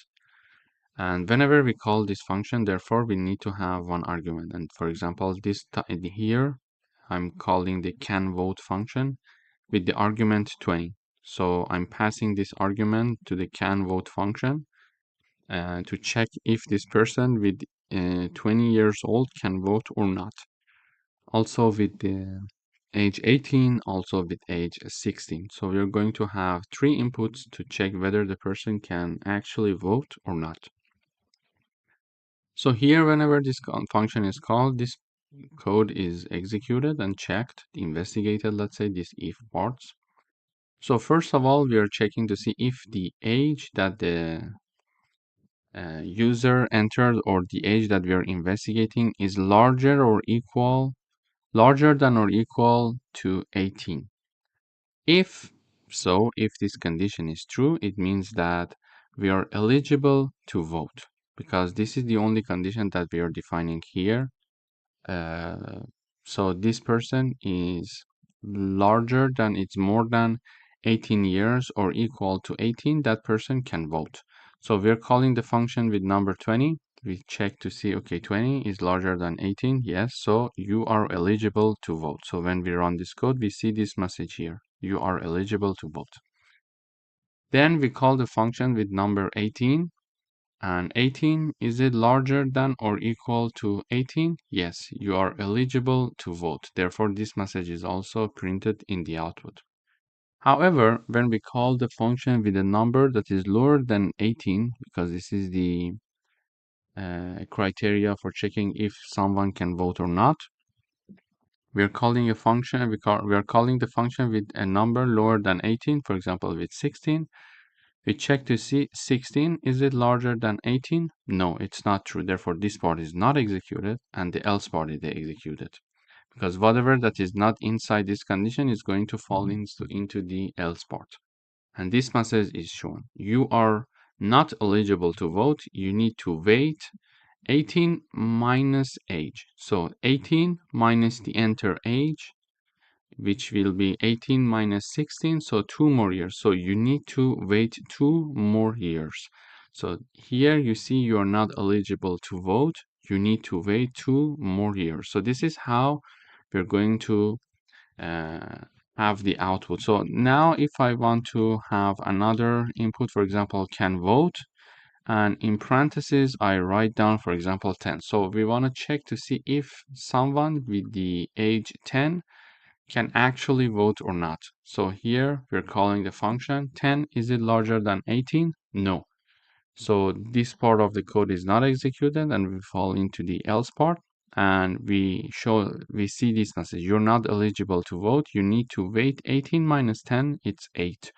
8 more years. So when I run the code, you see that we are having this message. You're not eligible to vote. You need to wait 8 more years. So this is how we can actually combine the concept of functions and if conditions in Python to check a simple condition. If the person is older than 18 years old, or the person is 18 years old, the person can vote. Otherwise, it's not possible and they need to wait. And how much they need to wait, the difference between their age and the number 18. Thank you for watching. Welcome back. In today's video, we would like to write a Python program that creates a function. And this function is called factorial. This function needs to calculate the factorial of a number that is a non-negative integer. So whenever I call this function, I need to have an argument being passed. So here I'm calling the factorial function and I'm having one number, for example, number 5. It means that I would like to calculate the factorial of 5. So here, when this function is called, n equals 5 in this part, and 5 is it lower than 0? If it's lower than 0, show this message, invalid input. Please enter a non-negative integer, okay? However, if it's not lower than 0, do the following. Assign a new variable, initialize a new variable called result, and it is equal to 1. And define an iterating variable, which is I. So for each I that is in range 1 and n plus 1, and we know that the ending point is exclusive, so we are having the range, starting point, ending point. And the ending point is exclusive. This is why we are having n plus 1, okay? So actually it is going to go start from 1 and goes up to n. And in each iteration, we are going to have the results equal result multiplied by I. So this formula exactly equals this formula. So if you think that this one is easier to understand, you can simply write it down. The results will be the same because they are the same thing. So in the first iteration, I equals 1, we are going to have result equal 1 multiplied by 1, and therefore result equals 1. Why 1 multiplied by 1? Because we are multiplying result by I, so result is 1. And in the first iteration, I is also 1, so result is 1. Then we are having I equals 2. So result will be 1 multiplied by 2. Result will be 2. Why? So we are having result multiplied by I. So result is 1 because from previous iteration it's 1. And I equals 2. So it will be 2 here. Then we are having I equals 3. For example, we are having result equals 2 multiplied by 3. 2 multiplied by 3. So now result will be 6. But how? Because we are having result multiplied by I. So result is 2 from the previous iteration. We have it. And also I equals 3. So we are having number 3 here. 2 multiplied by 3, it's 6. Then we are having I equals to 4. Result equal 6 multiplied by 4. So result is 24. And finally, in the last iteration, we are having I equals 5. So result 24 multiplied by 5. And the result will be 120. So result will be 120. So in the last iteration, we are having result multiplied by I. So result from previous iteration is 24 and I is 5. So we are having 24 multiplied by 5. It means that we are going to have the result equals 120. And because now I equals 5, we wanted to continue up until n plus 1, and n plus 1 is exclusive. So n was 5. Oops, sorry. So n was 5. We were supposed to go from 1 to 5 plus 1, which is 6. So 6 is exclusive. So we are going to go up until 5. So I is going to start from 1 and it is going to continue up until 5 because we wanted to calculate the factorial of number 5. Okay, so after finishing this loop, we are going to return the result, which is 120. So we're going to return it and therefore print this because we called this function with the argument 5. So it is going to return the result. So we're going to have the print 120 in the output. And next time I call this function with number -3. So when I call this function with number -3, it comes here. We check first of all to see if -3 is lower than 0. The answer is yes. So we are having this message being shown in the output. Invalid input, please enter a non-negative integer. So this is why we see this message in the output. So basically in this code, we learned that we can have the calculation of different numbers factorial. For example, we can have factorial of, for example, 3. And when I run this code, we see that the factorial of 3 is 6. The factorial of, for example, 10. Let's calculate this one. So this one is this number, okay? We can have the calculation of factorial of 6. It's 720.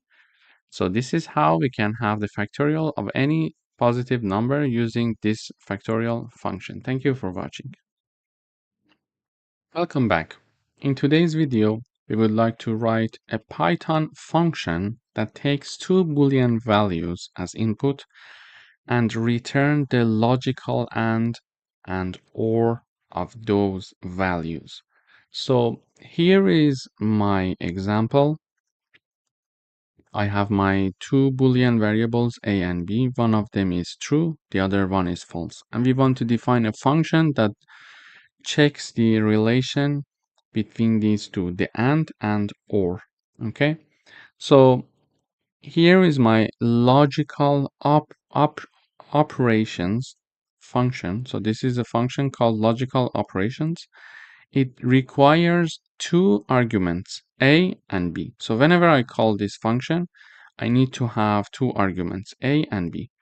So here I try to call this function logical operations, a and b. Then we are assigning the result of this function to AND value and OR value. So we are having two variables on the left hand side, meaning that this function is going to return two values for us. Here you see this is the function output. So the first output, the second output. So the first output is going to be assigned to the AND value. The second output is going to be assigned to OR value. So this is how this function works. We're calling the function with two variables. On the right hand side, we are having the call of function. On the left hand side, we are having two variables. It means that this function is going to return two values for us, and OR. Okay, so it is returning also two values. After doing the calculation by this function, these two values are assigned to AND and OR values. Finally, we are showing the AND value and OR value. So what does this function do? Logical operations. Two variables, let's say two arguments are required for this function. So A and B. First of all, we are checking the relation between A and B. So A and B, the relation is either true or false. It is assigned to AND result. A or B, the output can be true or false, and it is assigned to OR results. But the question is when it is going to be true, when it is going to be false. So when we are having A equals true, B equals false, when we are having the AND operator, both conditions must be true to have an output of true. Okay, so when we discuss AND operator, if both of them are true, the result is true. So let me write it this way. True and true, it's true. True and false, it's false. False and true, it's false. And we are having false and false, it's false. So when we are discussing the AND operator, both of the conditions must be true so that we can have the output to be true.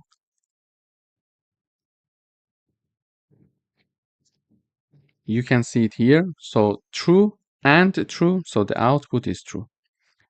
But if one of the conditions is false, for sure the output will be false. So when we are having true and true, the output is true.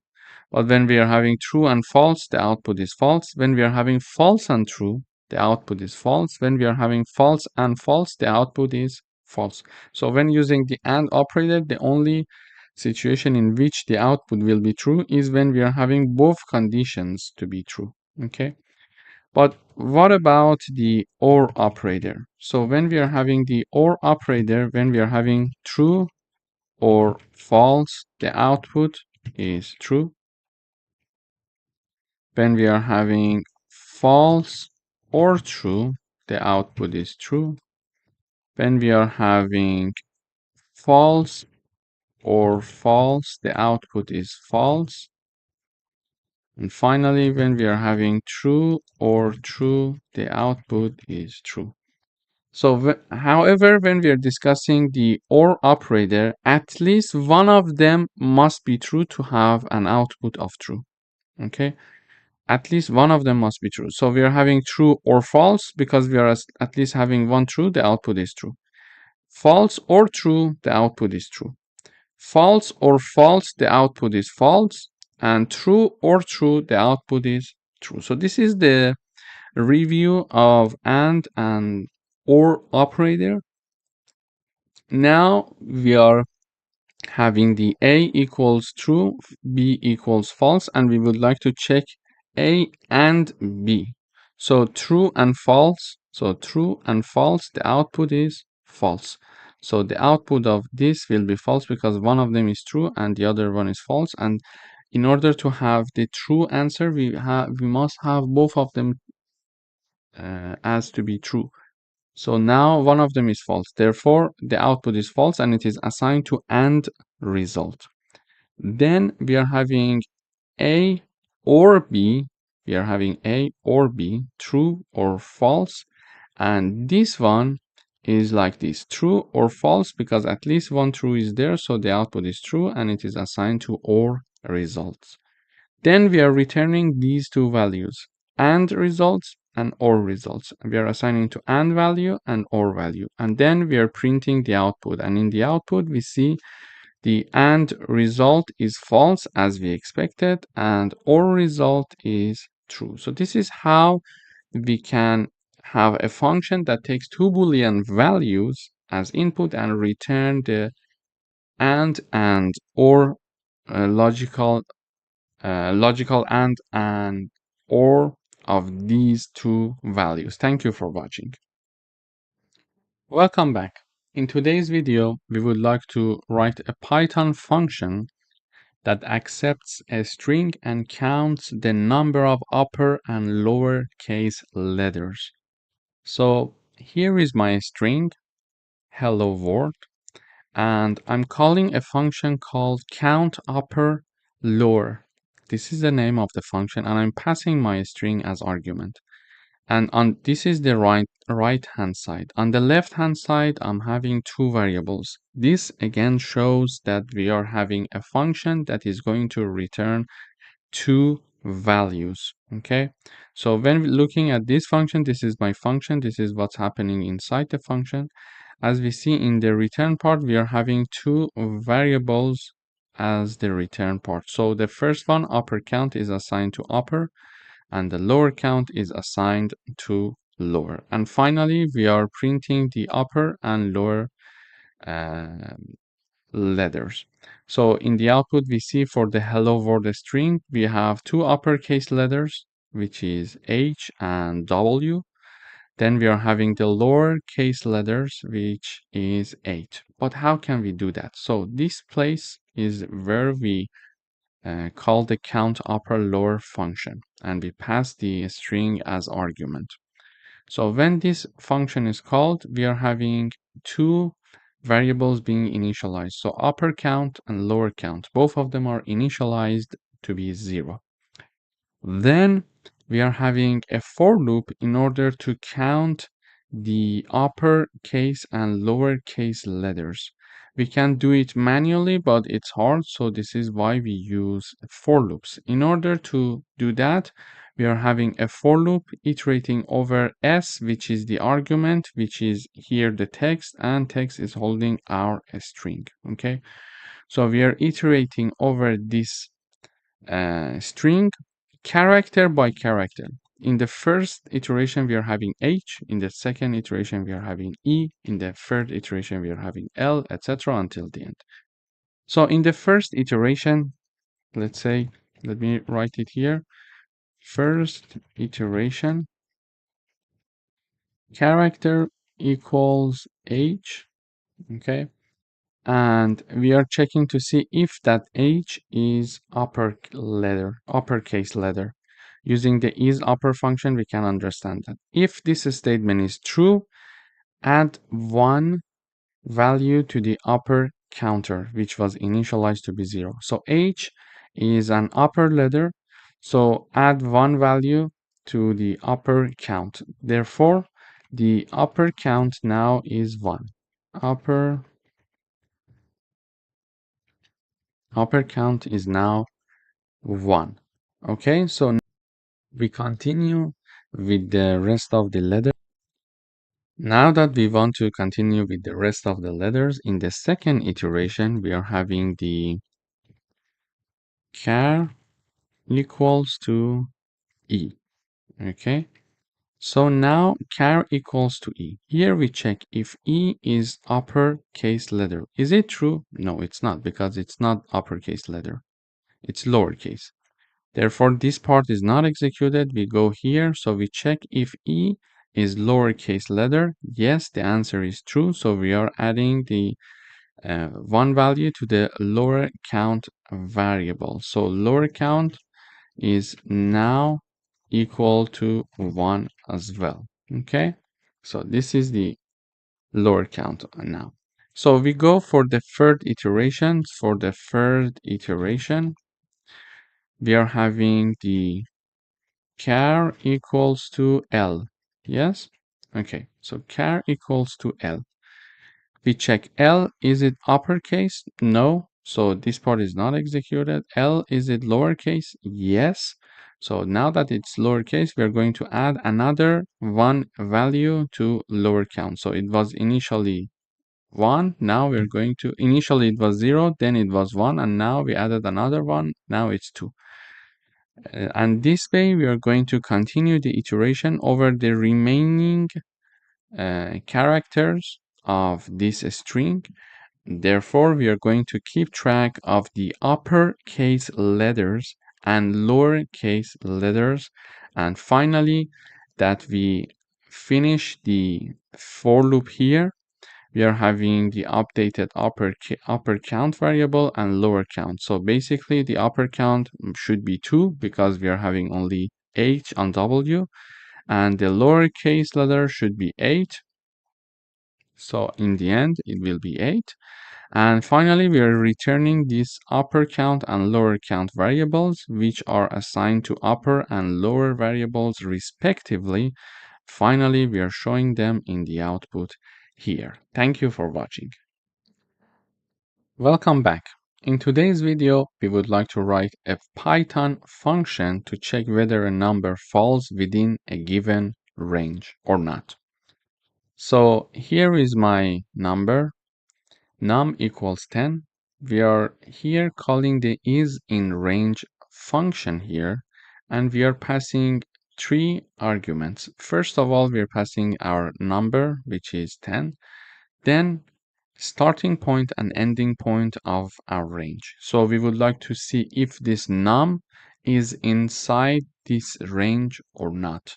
And again, I call this function one more time, and I would like to check the same num to be if it's inside this range or not. This is how we're going to proceed with the program. So isInRange function is called with 3 arguments, number, starting point, and ending point. And finally, in this function, we're going to do a work that is very straightforward. We're going to check if this number, which is the first argument, okay, is larger than or equal to the start, which is the second argument, the starting point, and at the same time it is lower than or equal to the ending point, which is the third argument. Okay, so this is going to return either true or false. If this statement is true, meaning that the number is between these two ranges, so it is going to return true for us. If this number is not passing these two conditions, so it means that it's not larger than or equal to start and lower than or equal to end, it is going to return false. So when I run the code, first of all, we see true. So we are passing number 10, 5, and 15. Basically here we are checking to see if number 10 is lower than or equal to 15, and it is at the same time larger than or equal to 5. This is what we are checking here. Okay, and the answer is true. Indeed, 10 is larger than 5 and lower than 15. So it is going to return true. This is true for us. Then we are having the same number being checked being checked to see if it's between 11 and 20. So here we are saying 11, and this is 10, and this is 20. Okay, so here we check if 10 is larger than 11 and lower than 20. It is lower than 20, but at the same time it must be larger than 11. So it's not, therefore it's not going to return true, so the output is false. It's like AND operator. Both of the conditions must be true to have a true output. For example, we could have another example here is in, for example, 21 and 30. So when I run the code, the answer is false because we check to see if 10 is larger than 21 and lower than 30. Yes, it is lower than 30, but it's not larger than 21. This is why the answer will be false again. So this is basically how we can check to see if a number is actually is falling within a given range or not. Thank you for watching. Welcome back. In today's video, we would like to write a Python program to count the occurrences of each word in a given sentence. So here is my sentence. Hello world, hello everyone. This is a word of coding. This is my sentence. And in the output, we see hello is being repeated 2 times, word is being repeated 2 times. So hello and hello, word and word is being repeated 2 times. And the rest is being repeated only 1 time. So everyone, this is a of coding. Everything is being repeated once, apart from hello and word. But how can we count that? In order to count that, here I'm creating my string called sentence. I call the count word function and pass sentence as its argument. Then here we are creating a new variable, let's say a new string, and it is assigned to the argument that we passed, and we use the lower function and a split function. So the argument that is passed is my sentence. So this sentence using the is lower is first of all converted to lowercase letters. All of them are converted to lowercase letters. Then we are having the split function to convert this sentence into words. Okay, they are separated now by a space. So we are using the split function to have a list of words instead of having one sentence. This way we can count to see if one number is being one word is being repeated or not. Okay, so first of all we are doing the lowercase. Second of all, we are splitting the sentence into words.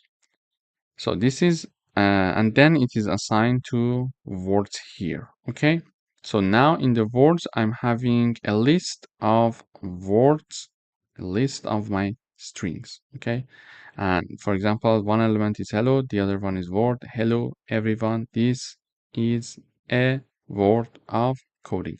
Each of them is a different and unique element in these words. Now we are creating one dictionary called word count. We learned that the dictionaries are having the key value per. So key value per, this is the dictionary logic. For each key, we are having its corresponding value. For example, if we are having the word count, we are having, for example, first key is hello, and its value is 1, for example. It means that for the key hello, we are having its corresponding value 1. And here in the output, for example, we are having the key hello and its corresponding value is 2. Why? Because 2 represents the number of repetition of hello. So we need to create a dictionary that is created of key value per. So it is going to help us to understand how many times a word is being repeated. So now we are having a for loop. For each word in words here, okay, so word is my iterating variable, words is my variable here. We are iterating through each word of this sentence. So we are, first of all, this is hello, then in the second iteration, my word is word, then in the third iteration it's hello, then it's everyone, etc. Okay, so let me write it down. In the first iteration, word equals hello. Second iteration, word equals word. Then third iteration, it is equal to hello again until the end. Okay, we are going to iterate through each of these words one by one. So in the first iteration now, hello equal word equals hello. We are going to see if this word, which is hello, is in the word count dictionary or not. It's not, because we just created it and it's an empty dictionary. So it's not. This one is false. This part is not executed. Therefore, we are creating the key in the word count dictionary and assign its value to be 1. So our dictionary was empty. Now we are adding the key, which is hello, to the word count dictionary, and its corresponding value is 1 now. Why it is hello? Here is word. Why it is hello? Because in the first iteration, word equals hello. Okay? So this is how. Then we go for the next iteration. In the second iteration, word equals word. So we check to see word, is it in the word count dictionary? No, in my word count dictionary, I just have hello and its corresponding value. So this part is not executed because this part is false. Then we come here. When we come here, we see that, okay, we need to create a new key with its corresponding value. So a new key is our word in the word count dictionary, and its value is 1. So it means that we are going to have word and its corresponding value is 1. Okay, so we are having the iterating variable being inserted as the key, as the next key of the word count dictionary, and its value equals 1. Its value equals 1 because, and why we are having the word here? Because we are iterating in this, we are in the second iteration, and this word equals word in the second iteration.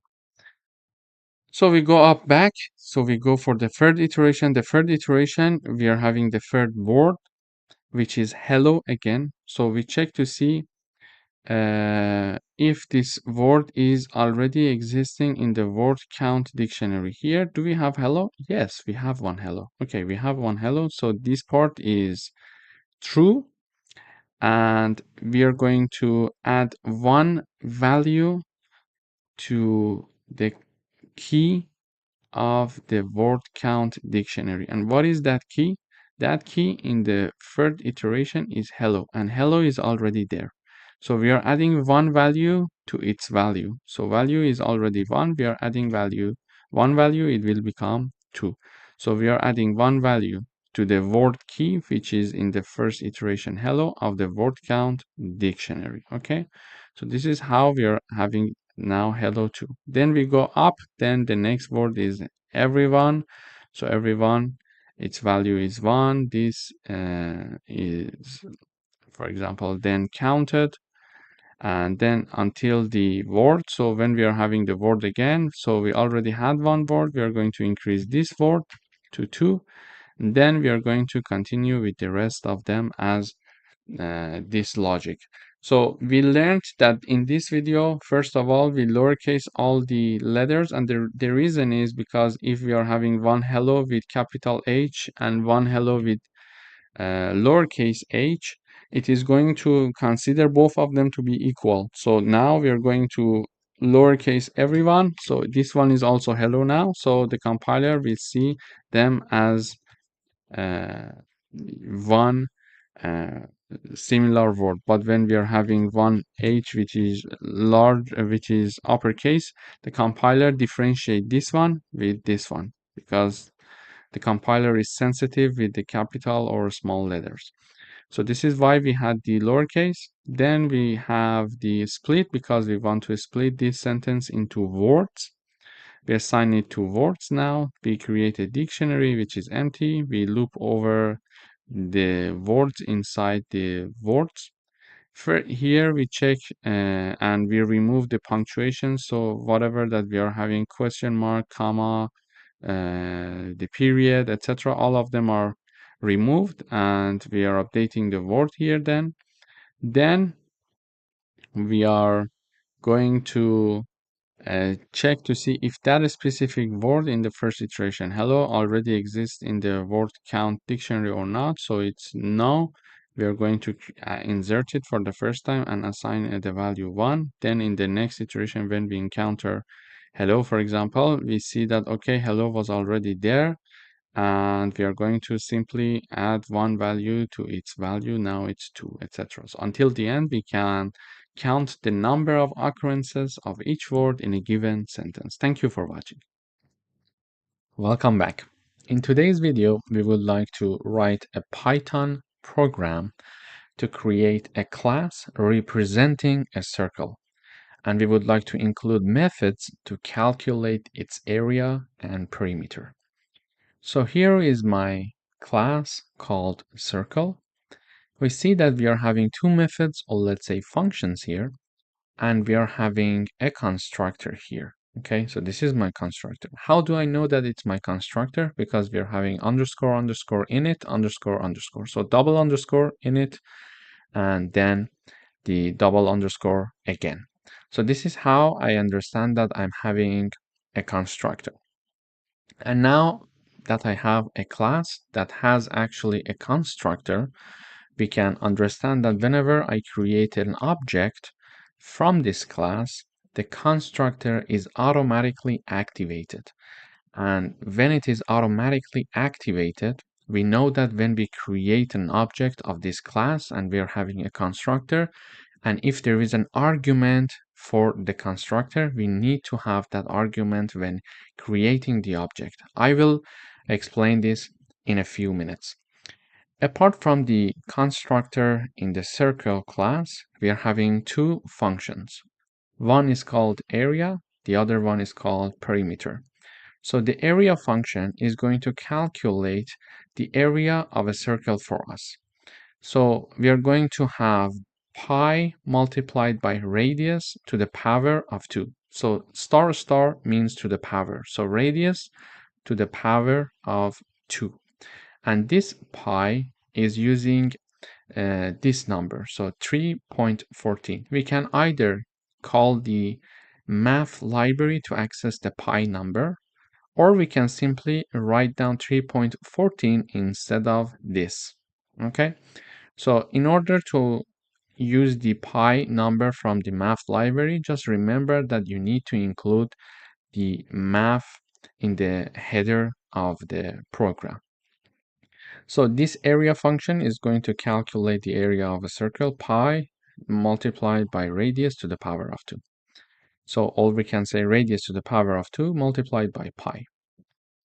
Then we are having a function called perimeter. So this function is going to calculate the perimeter of the circle for us. And the formula is this: 2 multiplied by pi multiplied by radius. This is the standard formula for calculating the perimeter.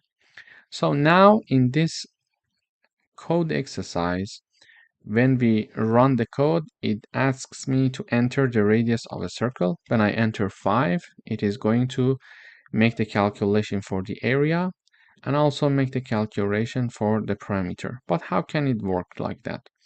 First of all, we are showing this message: enter the radius of the circle.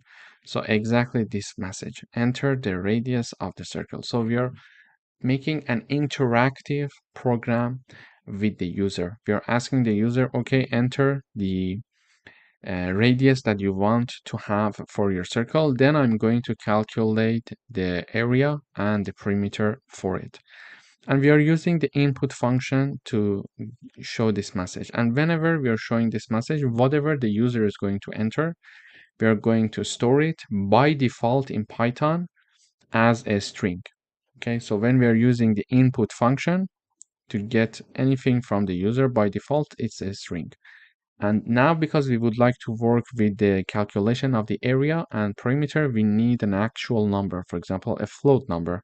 So this is why we are having the float keyword here. So whatever that is whatever that we are getting from the user, we are using the input function to store it. It's a string. We are using the float function to convert it to a float, and then we are assigning it to radius. This is my variable. Now that my variable is having the radius that I would like to enter, for example, I entered number 5, so radius equals 5. Now I would like to create an object of the circle class to access the area function and the perimeter function. How can I do that? So first of all, in order to create an object, we need to choose a name for it. So I choose the name to be C. That's it, capital C. This is the name of my object. It can be anything. It can be my object. It can be hello world. It can be whatever that we want. It's not important. The name is your choice. So I'm choosing it to be C.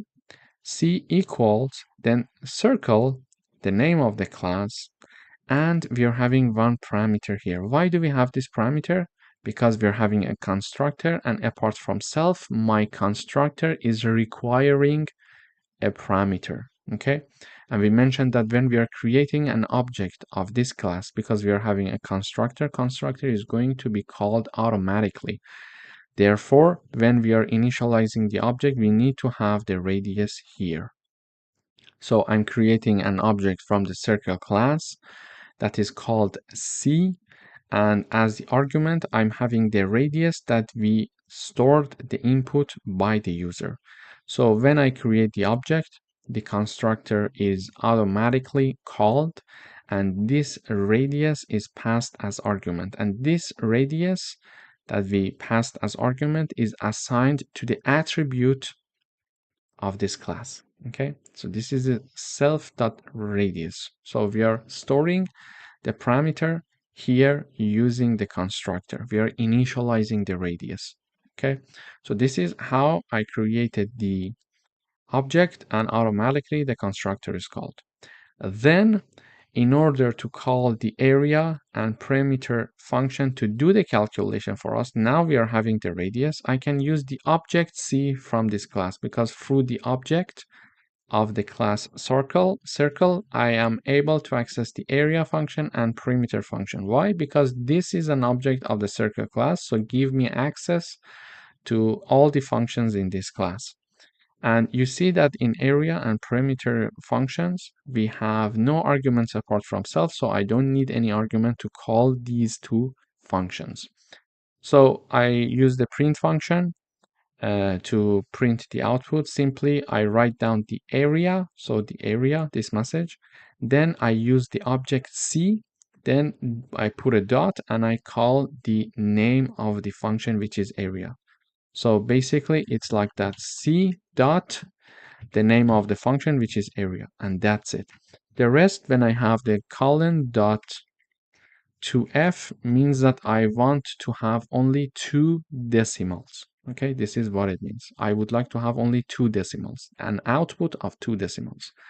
So I'm going to call the area function with using the object C, and I want to have only 2 decimals in the print here in the output. Okay, when I'm printing this stuff in the output in the terminal, I would like to have it only to be with 2 decimals, and as you see, it's with 2 decimals. If I make it with 3 decimals, it can go up to 3 decimals if there is any decimal there for the third part. So now the area function is called.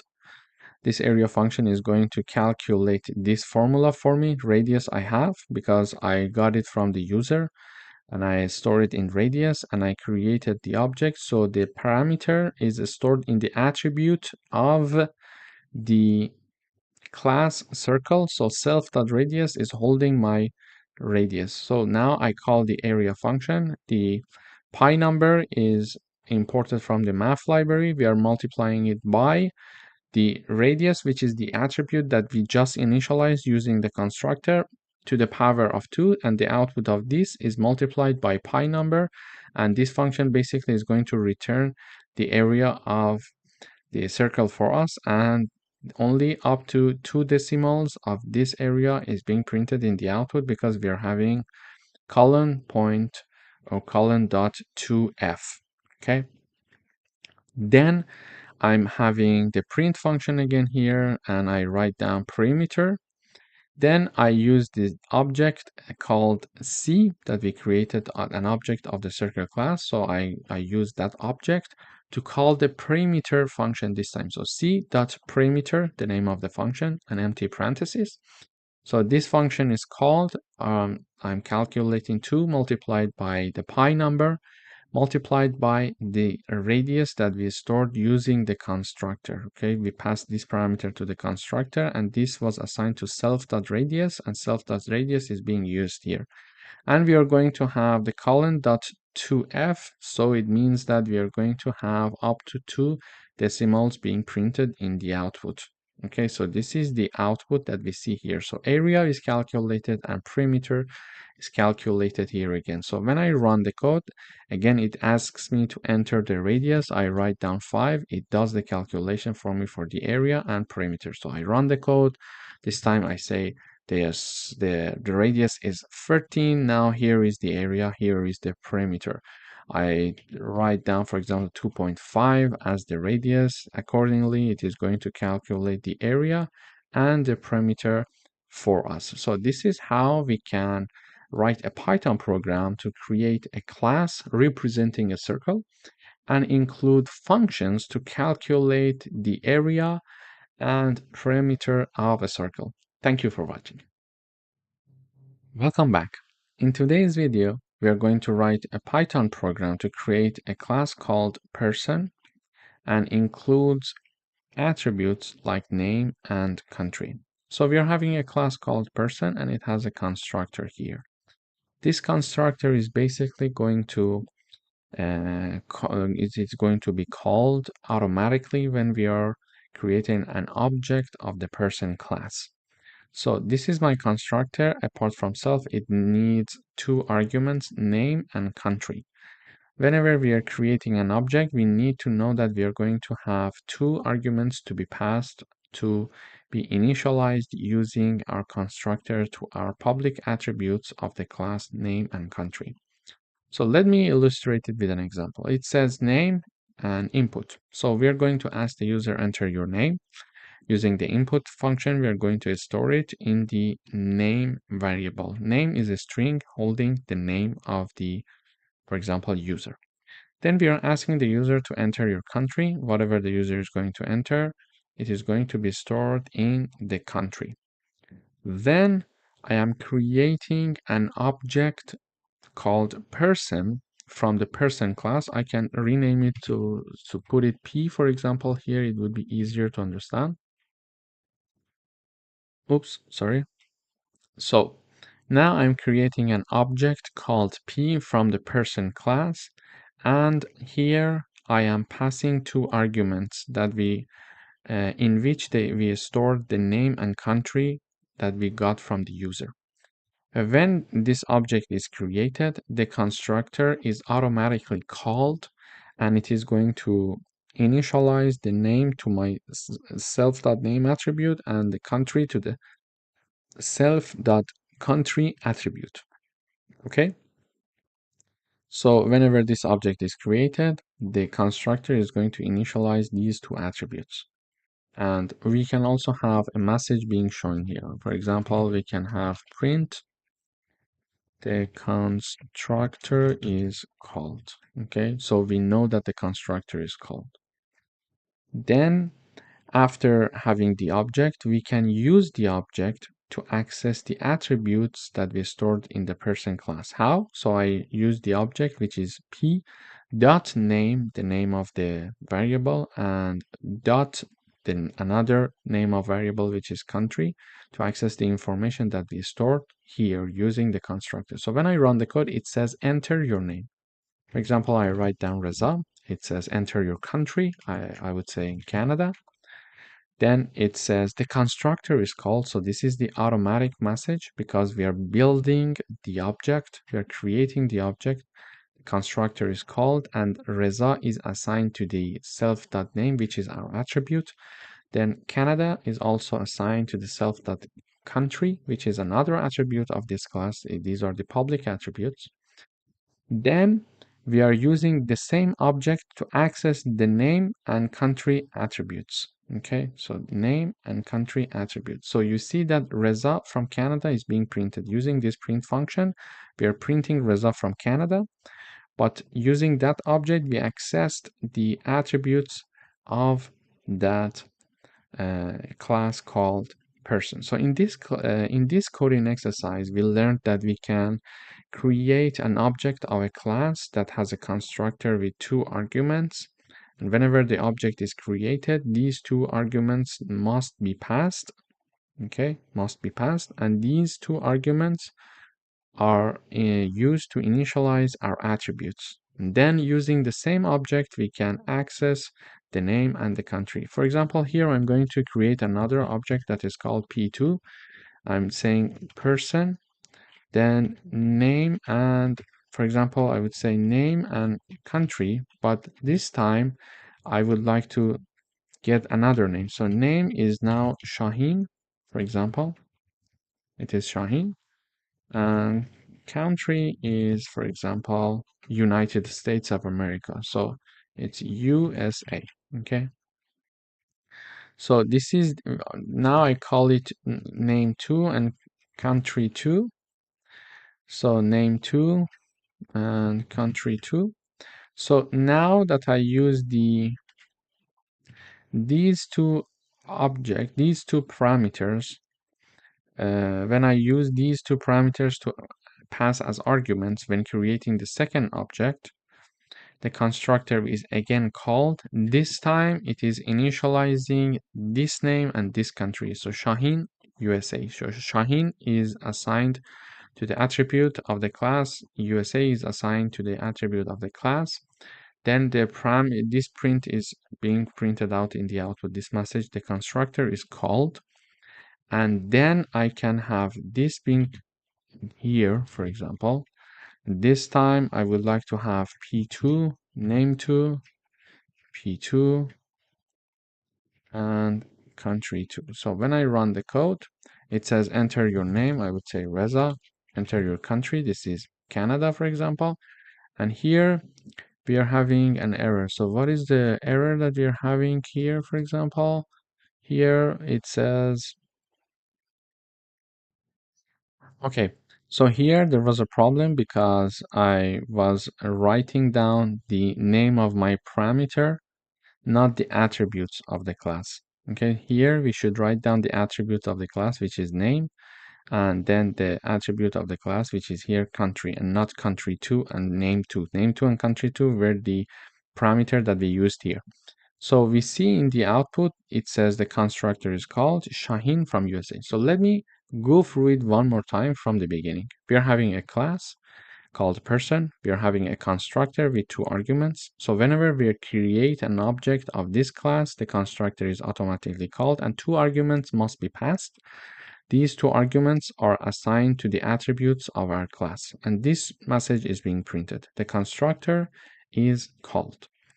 Then we are asking the user to enter your name, enter your country. These two are information that we get from the user, and we're going to store them in variable called name and variable called country.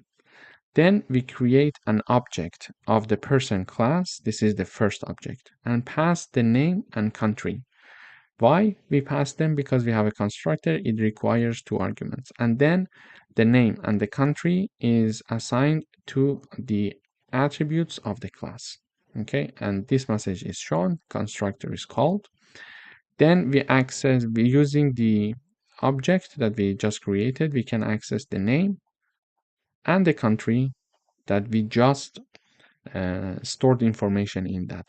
Okay, and here we are printing the information. So we see that it says enter your name, this message, enter your country. So I say Reza, Canada, and it says the constructor is called because we are creating an object passing these two arguments. The constructor is called, this is the message, and the variables are initialized. Then after that, it says Reza from Canada. So this part is being shown here. So we use the object name, which is P, and then the name of the attributes of the class, which is name and country. Okay.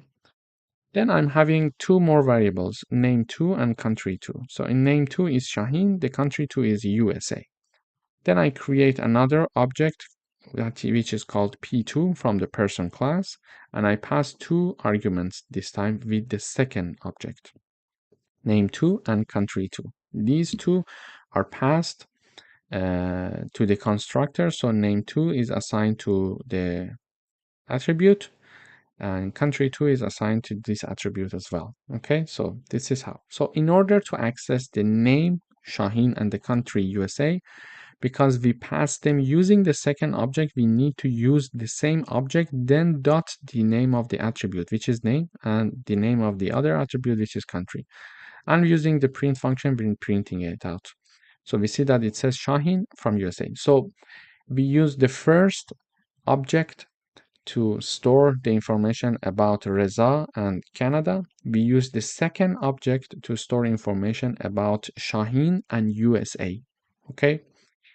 So whenever I would like to have access to Shaheen and USA, I need to use my second object. Whenever I would like to have access to Reza and Canada, I must use the first object. Okay, because using that object will store the information in the attributes of the class. I need to always keep that in mind, that if you want to access to the Reza Canada, you must use the first object because you used the first object to initialize them through the constructor. This is the important point of this coding exercise. Thank you for watching. Welcome back. In today's video, we would like to write a Python program to create a calculator class. And we would like to include some methods, or let's say functions, for basic arithmetic operations. So here is my class called calculator. And here we see that I have four methods, or let's say four functions. The first function is called add. And apart from self, it has two arguments. And basically this add function, whenever it is called, we need to have two arguments when we call the add function. And this function is going to return a plus b. Then we are having the second function called subtract. And we are having, again, two arguments when we are calling this function. Basically, this function is going to do a minus b, the calculation, and return its result for us.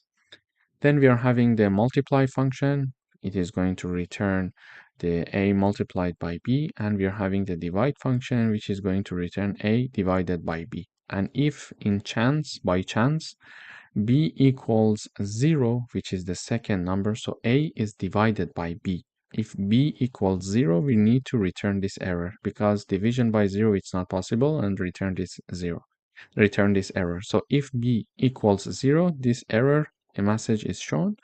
If b is not equal to 0, we're going to have a multiplied by b. Okay, this is the overall idea of my calculator class. So the four functions: add, subtract, multiply, and divide.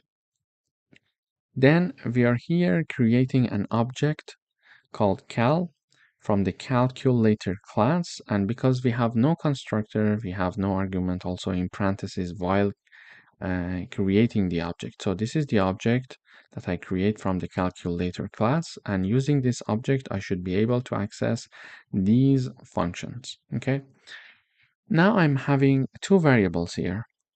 Variable 1, which is called num1, is assigned number 10, and variable 2, which is called num2, and it is assigned number 2. So this is the overview of what's happening here. Now I would like to use the object cal to access different functions like add, subtract, multiply, and divide from the calculator class. In order to do that, here I'm having the print function. I'm printing this message, for example, addition, subtraction, multiplication, and division. Okay. Then I use this cal object to access the add function, the subtract function, multiply function, and divide function. And you see that in parentheses, I am passing two arguments. Why? Because we needed two arguments A and B for calling these functions. So whenever I call one of these functions, I must have two arguments. And these two arguments are num1 and num2, num1 and num2. So I use the cal object to call different functions of that class. And every time I'm passing num1 and num2 as the arguments for these functions. So first of all, we're calling the add function with 10 and 2, which is num1 and 2. So basically it is going to return 10 plus 2. So addition 10 plus 2 is 12 is printed. Then we are having the subtract here, num1 and num2. So 10 minus 2, which is A, is 10, B is 2. Why? Because num1 is 10 and num2, the second argument is 2. So here the first argument is A and the second argument is B apart from self. So 10 minus 2, the output is subtraction, is 8. Then we are having the multiply function, which is called here with 10 and 2. So it will be 10 multiplied by 2. It will be 20. And finally, we are having the division, which is here A multiplied by B, and 10 multiplied by 2 is 5. So this class calculator is having some relevant functions inside of it. And then using an object created from the calculator class, we can access different functions of that class and call them using different arguments and variables.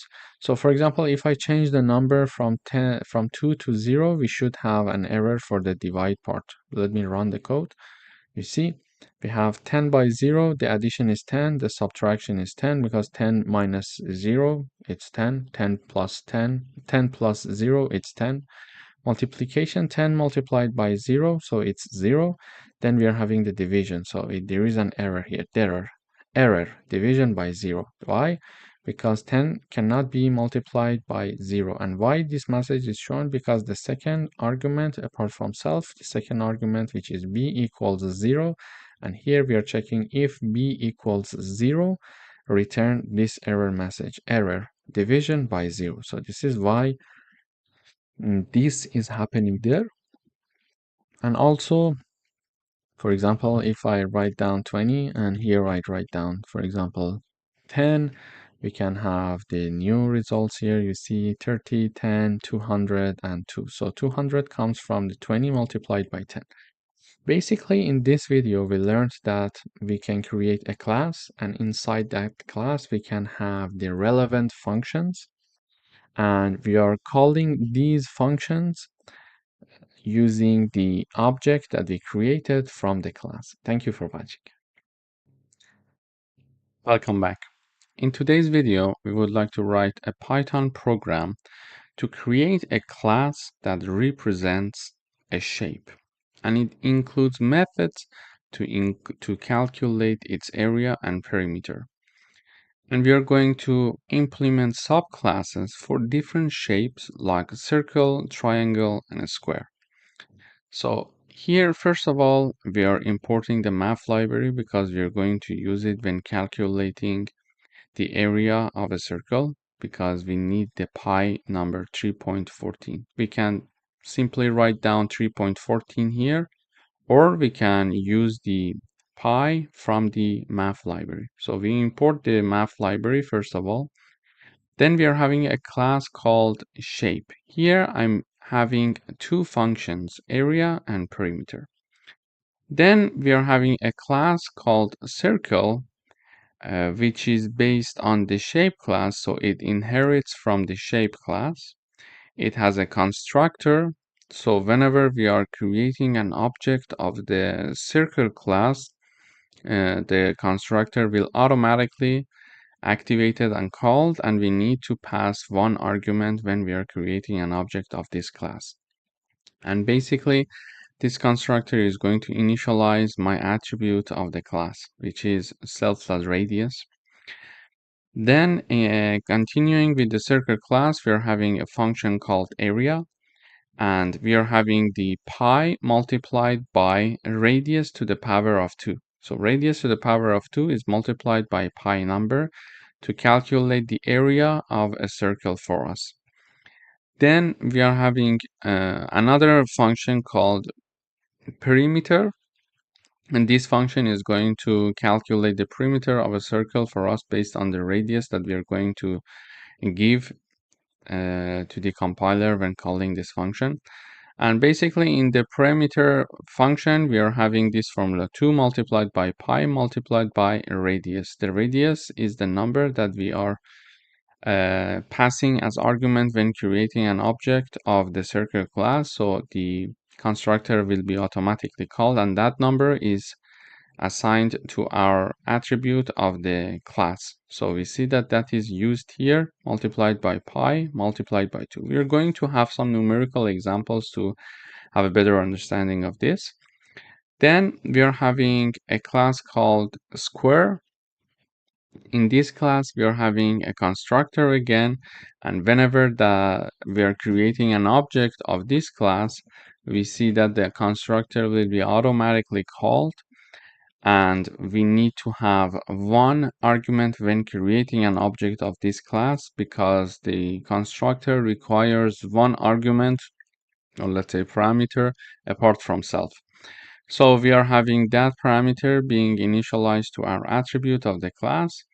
And also here we are having two functions, the area and perimeter. So the area is going to be the side to the power of 2. So side we decided when creating an object of the square class, side to the power of 2. This is the formula of the area of a square. And then for the parameter, we are having 4 multiplied by side. This is the formula also for the perimeter of a square. Then we are having another class called triangle. It also inherits from shape class. Square was also inheriting from the shape class.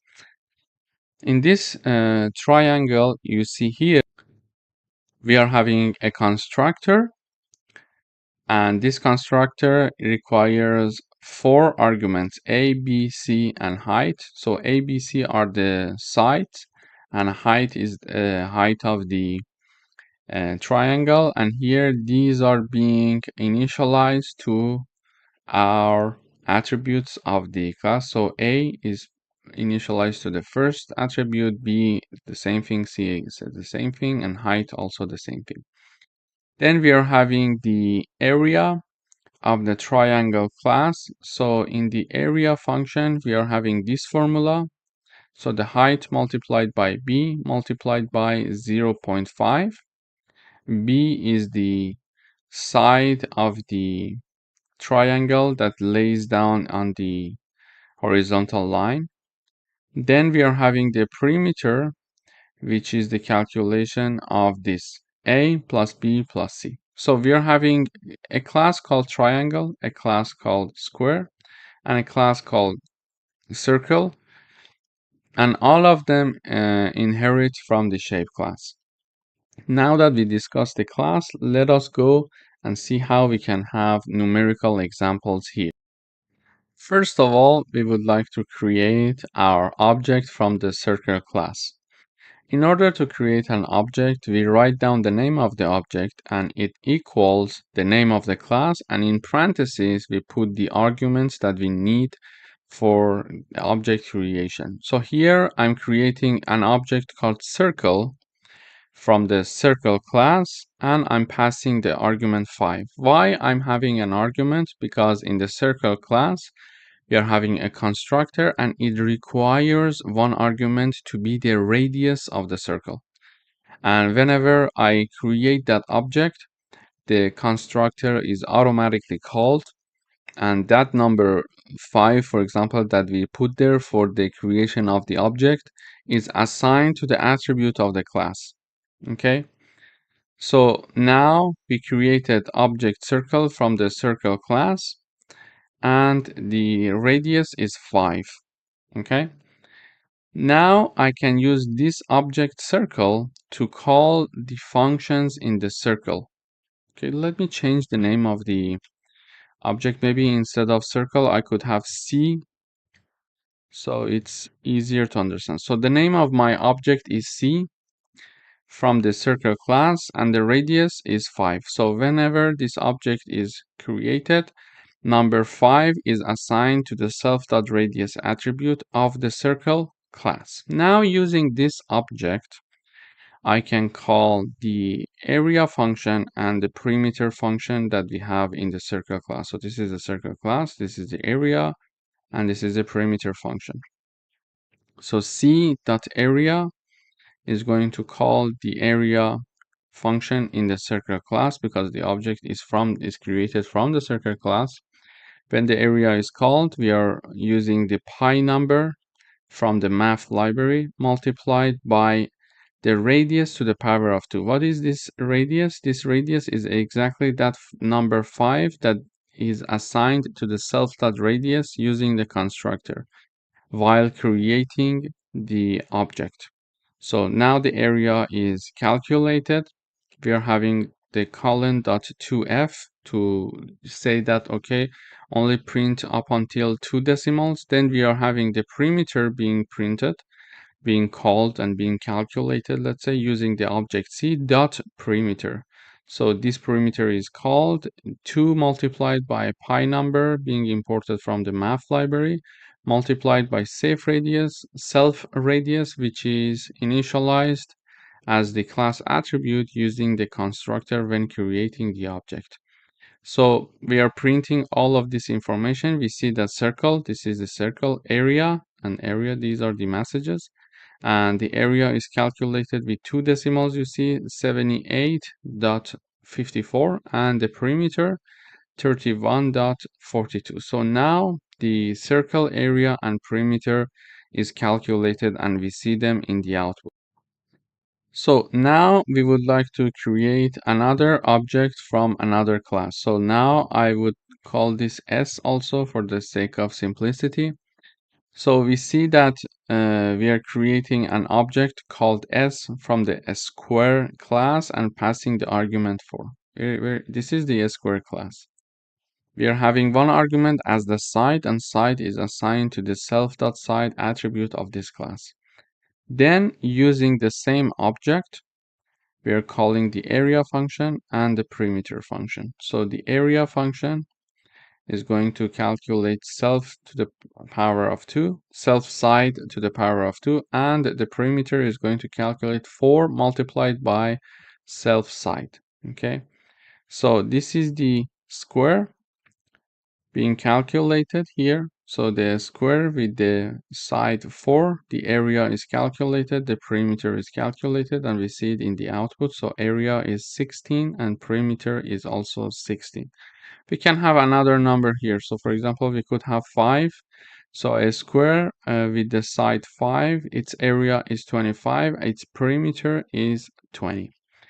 Then we are creating an object from the triangle class. So I'm changing the name of the object as well. So the object name is T from the triangle class, and we are having 4 arguments. So A, B, C, and height. Okay, so when I go to the triangle, we are having a constructor A, B, C, and height. So these are the arguments. The first argument is assigned to self.a, the second one to self.b, etc. until the end. So we would like to create an object with these arguments with one side 3, one side 4, one side 5, and the height is 4 as well. Now, using this object, we can access the functions that are in the triangle class, in fact. In the triangle class, we are having the area and the perimeter functions. So the area function is called, we are having this calculation 0.5 multiplied by b, which is 4, multiplied by height, which is 4 again. So we see that the area is 8. Then we are having the perimeter here, which is in the output 12, and it is calculated as to be the a plus b plus c. We see that 3 plus 4 plus 5, it's 12, and it is being calculated and printed in the output. So in this video, we learned, first of all, having multiple classes inheriting from one base class, and then we learned and reviewed how to create an object from a class and access its functions. And we also reviewed that if we want to only have 2 decimals, we can have colon.2f. In the output, we want to have 2 decimals, so we are having 2f. If we want 3 decimals, we can have 3f, for example. And also we learned that whenever the object of a function and the object of a class is created, if that class is having a constructor, the constructor is going to be called automatically and initialize our class attributes. Thank you for watching. Welcome back. In today's video, we would like to write a program that defines a base class with a private attribute and provides a method to access it in a derived class using getter and setter methods. So here we are having a base class, a class called base. Here we are having a constructor, so whenever we are creating an object of this class, the value that we use for the object creation, the parameter, or let's say the argument, is assigned to our private attributes. So how do we know that it's a private attribute? Because we are having double underscores. Okay, when we are having double underscores for our attribute, it means that it's a private attribute. And the name is private attribute, but we could name it whatever we want. So whenever we are creating an object of this class called base, the constructor is automatically called, and that argument that is used for the creation of the object is assigned to our private attribute. Then in this class, we are having a function called getPrivateAttribute, or simply we call it getter function. This function is going to simply return the value of our private attribute. Okay, so when we are having a private attribute, it's important to use a getter function to access its value and use a setter function to modify its value.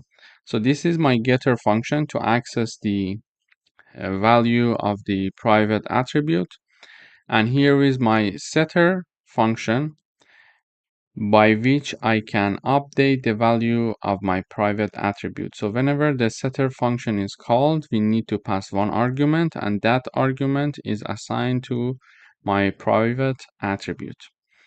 Then this was my base class. I have a class called derived, and it is derived actually from the base class, so it inherits from the base class, and it has only 2 functions. So the first function called show private attribute, and whenever this function is called, this message is shown private attribute value, and whenever this function is called, this message is shown, and then the get private attribute function is called, and this function was supposed to simply return the private attribute value for us.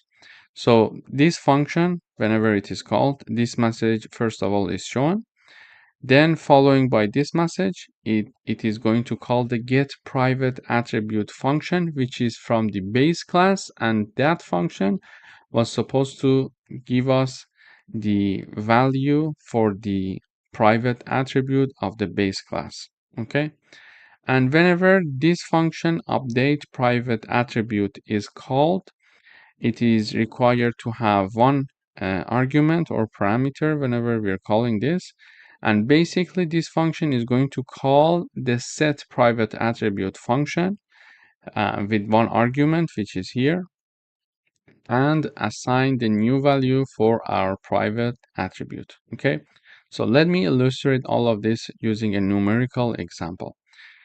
So here you see that I am creating an object from the derived class. So the object is called D. I'm creating an object from the derived class and passing number 10 as the argument. And whenever that I am passing this number 10 here, we are having the object of the derived class, and we are having one argument as 10, and whenever we are having the number 10 here, because it is derived from the base class, this constructor is called number 10, which is the parameter passed when creating the object is here. So this is the value here, and it is assigned to my private attribute. Okay, let me review it one more time. So first of all, I'm creating an object from the derived class and passing the argument 10 because we are having an argument 10 and we don't have any constructor here. Therefore, this constructor is called, and the value 10 is assigned to the private attribute of the base class. Okay, so now my private attribute is having the value of 10. Okay, so we are here. We just finished this line. Then using that same object, I call the show private attribute function. So I can call this function because I create an object of the derived class. So this function is called. Therefore, this message is shown, private attribute value, and then the get private attribute function is called, and it is going to simply return the value for our private attribute, which was 10. Okay, so we see in the output private attribute value is 10. Okay, so private attribute value, call it. Then instead of here we are having the number 10 being printed. Why? Because this function is called and this function is returning the value for the private attribute, which was 10. So 10 is being printed in the output. And how was it possible to have number 10 there? Because we just create an object and we passed number 10 ourselves. Then we use the same object to update to call the update private attribute function. So this function is called and number 20 is passed as argument because this function requires an argument. So number 10 is passed as argument to call the update private attribute function. Then in this function, we are calling this function again. We are calling the set underscore private underscore attribute function and passing the number 20 as the parameter. And whenever this function with the number is called, that number, which is 20 in our case, is assigned to our private attribute. So the private attribute is now being updated. Okay, we just updated the private attribute. Again, I call the show private attribute function to see if the modification is done or not. So we call the private attribute, we call the show private attribute function. This message is printed, private attribute value. Then this function is called and simply it is going to return the value for the private attribute, which is 20 now. We see it in the output because we just updated it. So in this video, we reviewed how we can define a base class and a derived class.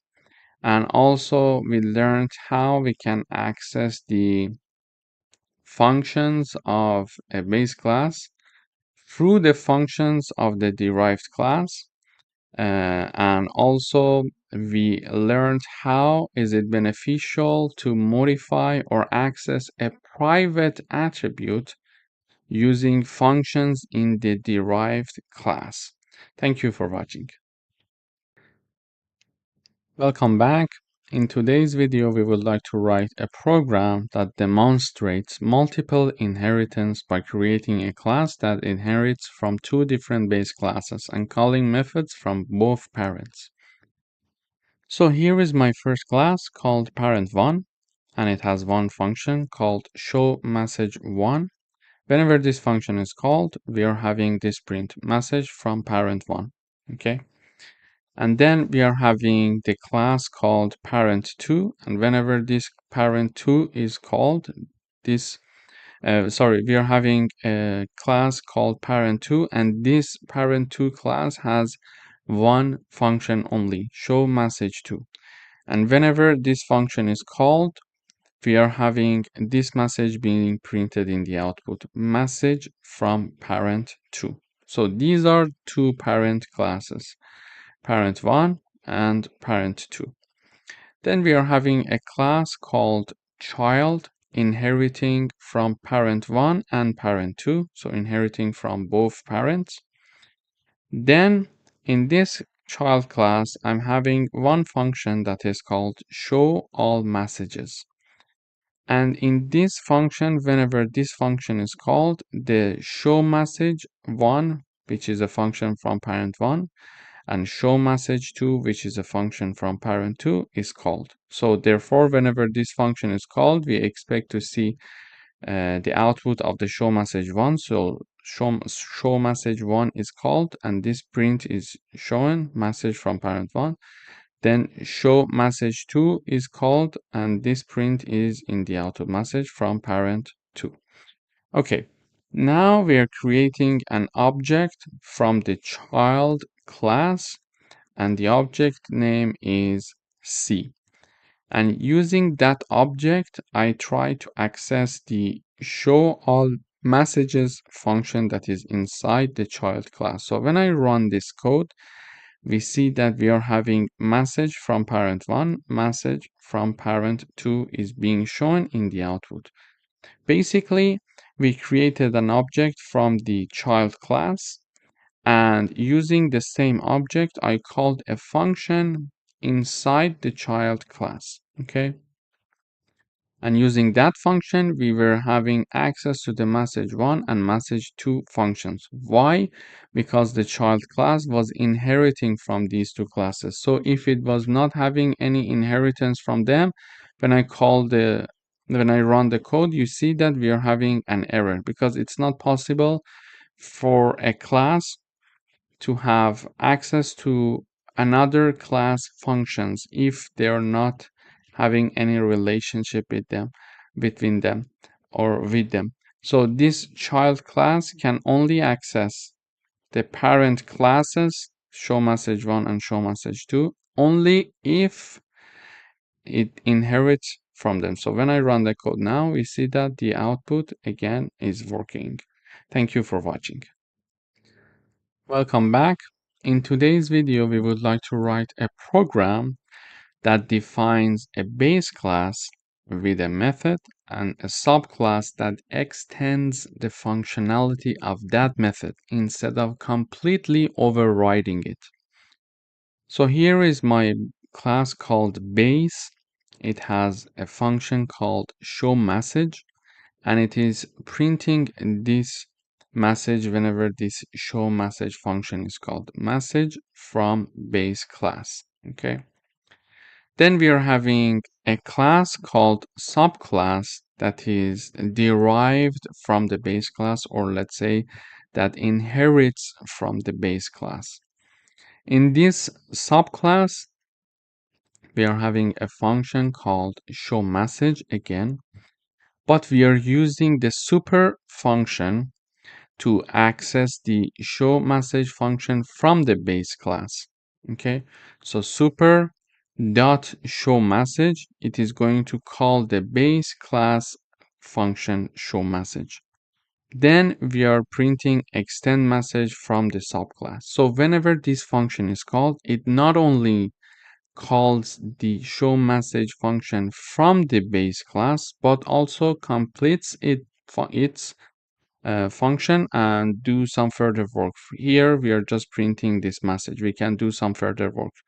So whenever the show message function in the subclass is called through the super function, it is going to call the show message function from the base class. Therefore, this message is shown message from the base class, and whenever the execution of this line is finished, it is going to go to this line saying that print extended message from the subclass. So this is how we can have the use of super function to call the show message from the base class. So this was the explanation. So let me create an object. So now I am creating an object from the subclass.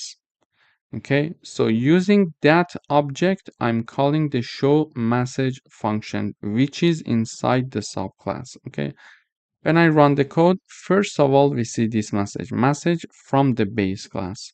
We see that this message is being shown, and then this message is being shown, extended message from subclass. Okay, extended message from subclass. So in this video, we learned that if we want to not completely override a function from the base class, we use the super function to call that show message function from the base class, and then we can continue performing whatever we would like to do. For example, we can have the print here, we can have some mathematical operations in the show message function here, etc. So we learned how to use the super function. Thank you for watching. Welcome back. In today's video, we would like to write a program that uses operator overloading to redefine addition, subtraction, and multiplication operators for a custom class, demonstrating polymorphism in action. So here is my class. It is called point. It has a constructor and it requires two arguments. So whenever an object of this class is created, the constructor is called automatically, and it is going to initialize our two attributes self.x and self.y.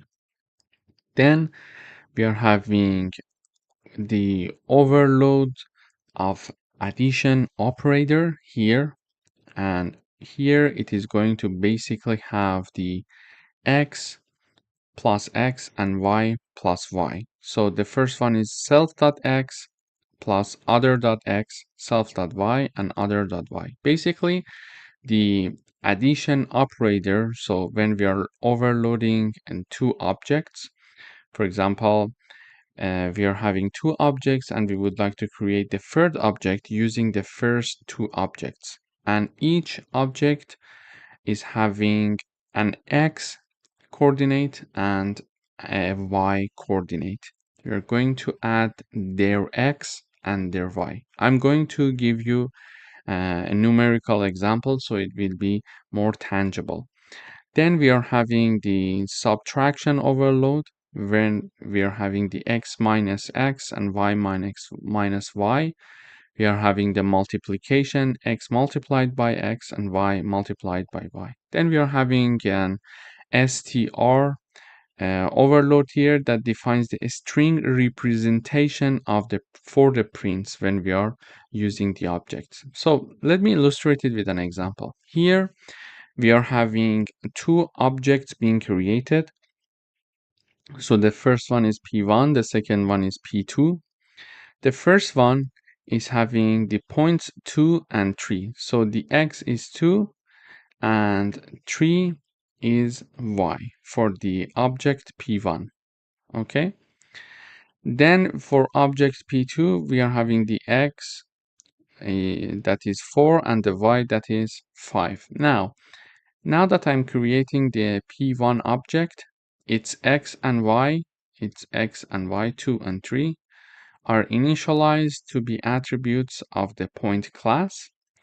Then we are having the P2, which is an object of the point class here, and it's the x and y that P2 represents. So 4 and 5 are initialized to be attributes of the point class when using the P2 object. Okay. Now I would like to create a third object using the information of the P1 object and P2 object.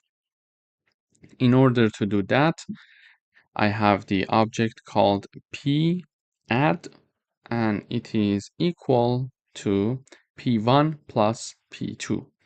When it is equal to P1 plus P2, the addition overloading operator is called, and basically it is going to calculate the x and y. But how is it going to calculate? So the p underscore add needs to have a x coordinate value and a y coordinate value. Okay. In order to calculate that, the x of P1 and x is added to the x of P2. Y of P1 is added to the y of P2. Okay. So here exactly the same thing is happening. In the add overloading operator, we are having the x self.x plus other.x, okay, then self.y plus other.y. So it is going to add the x of p1 and p2 and y of p1 and p2. They are going to be calculated, and therefore the p add is going to have one x and y. Okay, so this x is calculated based on the x of p1 plus p2, and this y is calculated based on the y of p1 and p2.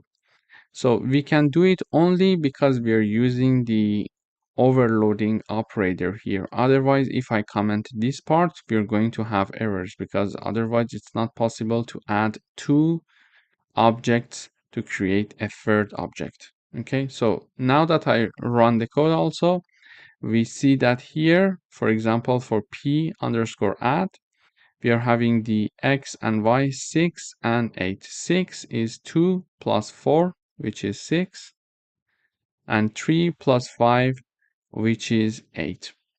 Okay, we did the calculation for addition. For the subtraction, we are having p1 minus p2. Again, the same thing is going to happen. The 2 is going to be subtracted from 4, and 3 is going to be subtracted from 5 using the subtract overloading operator. Then we are printing this fourth object, which is p underscore sub, and we see that -2 and -2 is being shown there. Why? Because 2 minus 4, it is going to be -2, so the x is -2. Then 3 minus 5, it is going to be -2, so -2 is being printed in the output there. Then we are having the another object, which is for the multiplication, p underscore mul, and basically it is going to have p1 multiplied by p2. So the 2 is multiplied by 4, their x is multiplied, and 3 is multiplied by 5, and their y is being multiplied. So now this calculation is done using this mul operator, and we see that, for example, x multiplied by x and y multiplied by y. Okay, so it's a coordinate wise multiplication, and also it's a coordinate wise subtraction, coordinate wise addition. Okay, so this multiplication is also calculated. So 2 multiplied by 4, it's 8, and 3 multiplied by 5, it's 15. Okay, and it is exactly what we expected here. So in this video, first of all, we learned how to use the operator overloading. We created two objects that are p1 and p2 from the point class, and each of them was having x coordinate and y coordinate. Okay, so p1 was having 2 and 3, p2 was having 4 and 5. And then we created the third object using the addition operator, and that was going to help us to have the x's being added to each other and y's to be added to each other. So 2 plus 4, it's 6, and 3 plus 5, it's 8, and this is assigned to p underscore add, and here we printed it out, and we see that 6 and 8 is being there. Then we were having the subtraction, which was having the subtraction of p1 from p2. So 2 minus 4, it's -2. 3 minus 5, it's -2, is being printed in the output because we were having this line. And finally, we did the multiplication of p1 and p2. So 2 multiplied by 4, it's 8. 3 multiplied by 5, it's 15. And we are using this line to print the multiplication in this object p underscore mul. Thank you for watching. Welcome back. In today's video, we would like to write a Python program to create a counter of the letters in a string Python exercise. So here is my string. It is assigned to a variable called text. So text is a string which holds the Python exercise string. Okay, So now I would like to count the number of letters in this string. For example, I would like to know P how many times is being repeated, Y how many times it is being repeated, T, H, O, and etc. E, for example, here, etc. So in order to do that, first of all, I import the counter from the collections. Then I use the counter function, and in parentheses, I write down the name of my string, which is text. And it is assigned to a new variable called letter counts. And in order to display the result, I use the print function and put the letter counts in parentheses. When I run the code, we see this is the output. So it says E, small e, let's say lowercase e, has been repeated 2 times. P has been repeated 1 time, for example, Y, 1 time, T, 1 time, etc. But we see that the E, the capital E is also there, and it is repeated 1 time only. So it distinguishes between the lowercase and uppercase letters. Now I have another one, for example, here, and this, for example, we can say this is Reza Shaheen from the Python coding class. Okay, so this is my second variable, and this is the phrase, or let's say the string that I save in text2. Now letter count 2 equals counter text2, and here I print the letters underscore counts 2. Okay, so letter count 2. So when I run the code, we see this. This is the repetition that is used in this phrase, or let's say the string. First of all, we see 8 spaces. So you see this is the spaces 8 times. We are having 8 spaces. Then we are having H being repeated 5 times in this string. Then we are having I being repeated 4 times, S being repeated 4 times, T being repeated 3 times. So in this video, we learned that we can count the number of letters in any given string. If we want to do that, we can use the counter function, and in parentheses we write down the name of the string variable and assign it to another variable, and then print that another variable, so it will give us a number of letters that are occurring in that string. For example, here I was having the first string variable called text, and this was having Python exercise. I use the counter function, and in parentheses I put the text to count the number of letters, the number of occurrences of each letter, and assign it to letter underscore counts. And then here is when I print letter underscore counts in the output. We have E, P, Y, etc. until the end. Thank you for watching. Welcome back. In today's video, we would like to write a Python program that creates a counter from a list of elements. So here is my list called elements, and there are these elements inside of this list. For example, we are having apple being repeated 3 times, we are having banana being repeated 4 times, we are having orange being repeated 2 times, and we are having the grape being repeated only 1 time. So this is the list that I have. Now I would like to count the number of occurrences of each unique element. So I use the counter function, and in parentheses I'm having the elements. Okay, so we are going to count the elements of my list called elements and assign it to elements counts. Finally, I'm going to print the elements count. Now when I print the output, we see that for banana we are having number 4, which makes sense because we were having banana being repeated 4 times. Then for apple we are having number 3, so apple we see that 1, 2, and 3. Orange we see it's being repeated 2 times, and grape we see that it's there only 1 time. So this is how we can use the counter function to count the number of occurrences of unique elements. So for example, we could have another list, for example, elements 2, and there we could have, for example, pizza. So here it's pizza. Here is pasta. Here is pizza again. I'm sorry. Pizza again. We are having, I don't know, we can have burger. We can have pasta again. We can have again pizza. We can have, for example, another food that we can name here. I don't know, we could have, for example, cola. Let's say cola.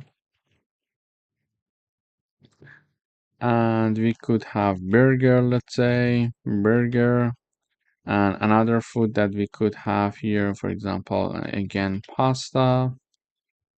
And then we could have, for example, chicken here. Okay, so this is my new list. There are some elements there. So you see that we are having pizza being repeated 3 times. We are having pasta being repeated 3 times. We are having burger 2 times, one cola, and one chicken. Okay, so it's a drink. Then here we are having the element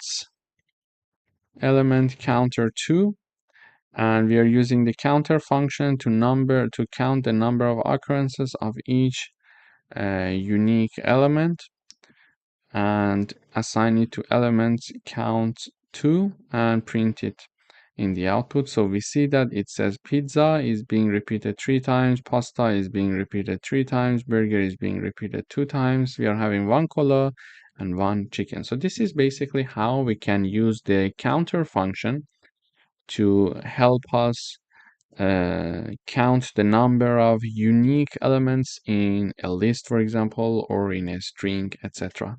Thank you for watching. Welcome back. In today's video, we would like to write a program that creates a food name tuple.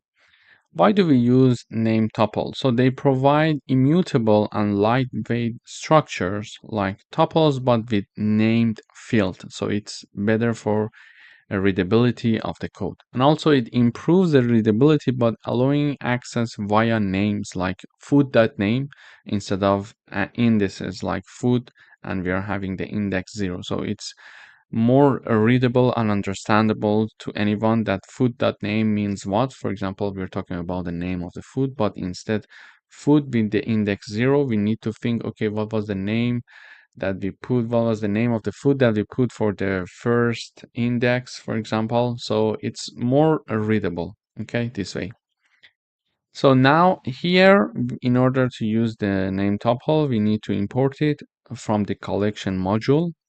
And here we are defining a name tuple for food. So each name tuple is going to have a name and a price, and the name of the name tuple is food that we are having it here in my code in this line. And this is the keyword for name tuple. So whenever we want to create a name tuple, we need to use this keyword. Then we are going to create a dictionary with food names as keys and food name tuple as values. Okay.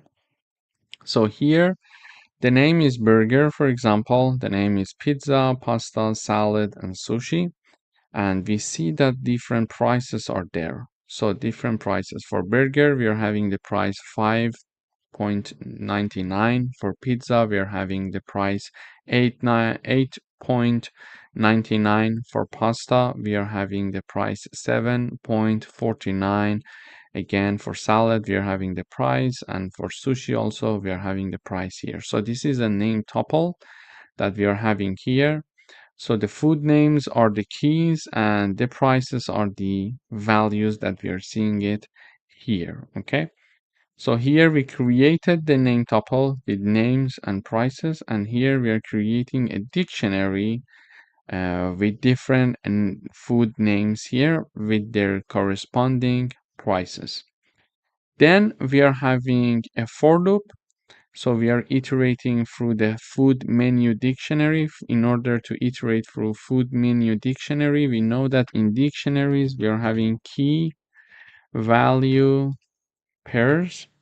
So food menu dot items will help us, the items function will help us to go through that dictionary with the key value per. So food name is going to take the name, which is the key, and food info is going to iterate through the values. So food name is going to iterate through the keys, which are burger, pizza, pasta, salad, and sushi, and food info is going to iterate over the prices. So 5.99, 8.99, etc. until 12.99. So this is the iteration. So for example, in the first iteration,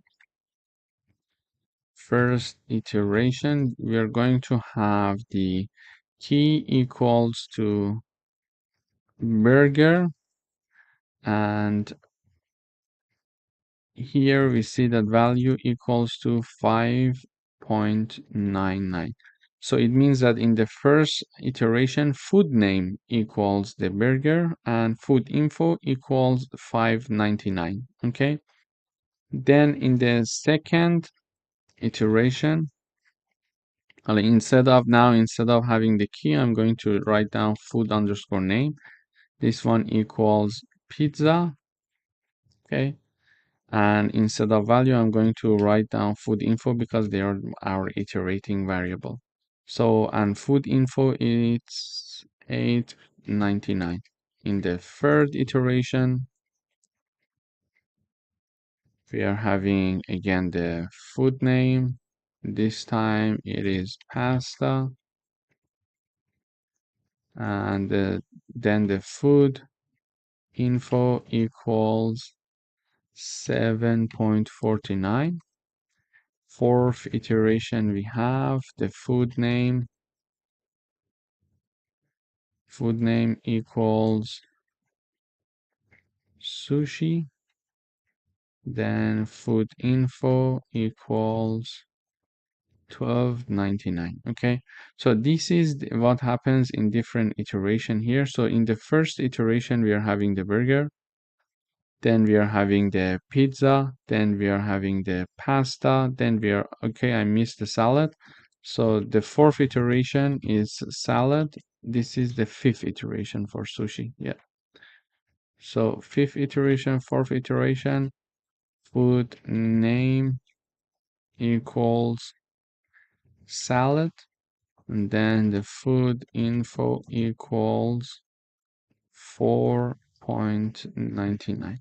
So the fourth iteration, this is a salad and its price, and then sushi and its price. So we learned here that we are iterating through the food menu dictionary using the items, meaning that we are going to go through the key value pairs, and this is the iterating variable for keys, food name, for example, pizza, pasta, salad, sushi, burger, and food info, which is the value that is for 5.99, 8.99, 7, etc. until the end. So when I run the code in the output, we see exactly what we estimated here.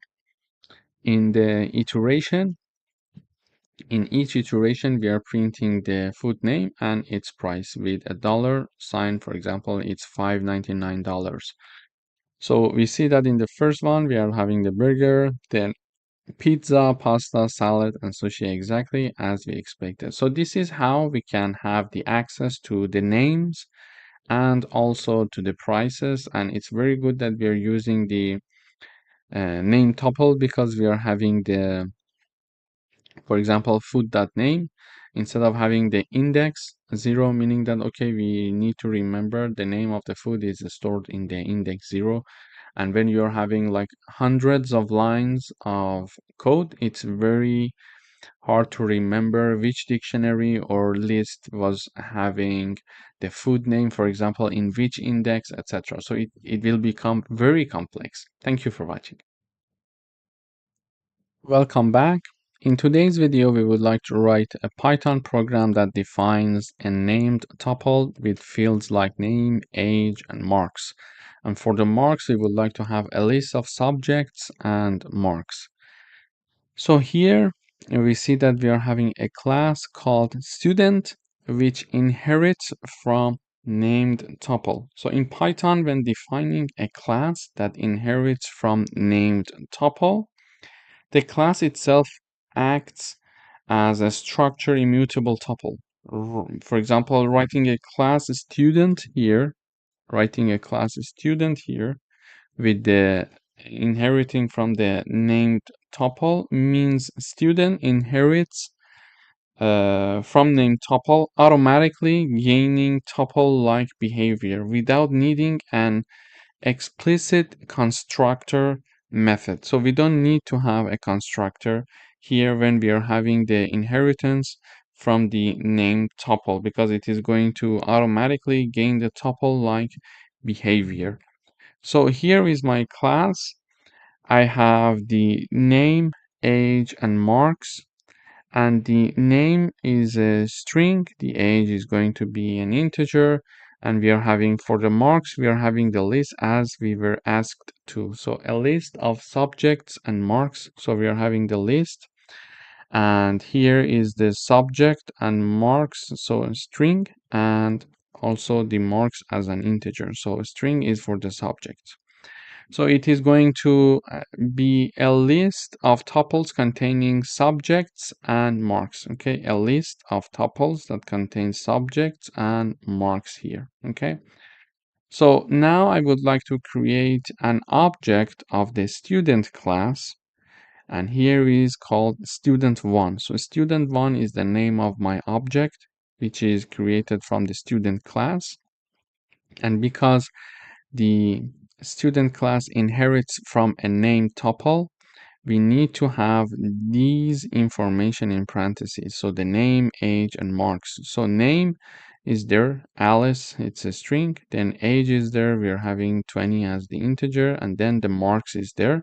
And we said for the marks, we're having a list of tuples. So a list of tuples, for example, math 90. This is one tuple. This is the second tuple. Science 85, English 88. Okay, and all of them are in a list here. Okay, a list of tuples. So we created the student1 object with all these information, and we see that here, if we want to print the details, we can see the student1 dot name to access the name, which is Alice. Then we can have student1 dot age to access the age, and student1 dot marks to access the marks. So in the output, because we are using the print function here, we can see the student details, this message. Then the name is Alice, age is 20, and marks, you see that math 90 is science 85, and English 88. And we can have another, for example, object from the student class, student.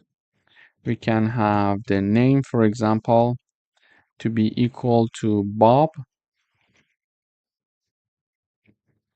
The name equals Bob, age is 22, marks, math is 85, science is 92, and English is 89.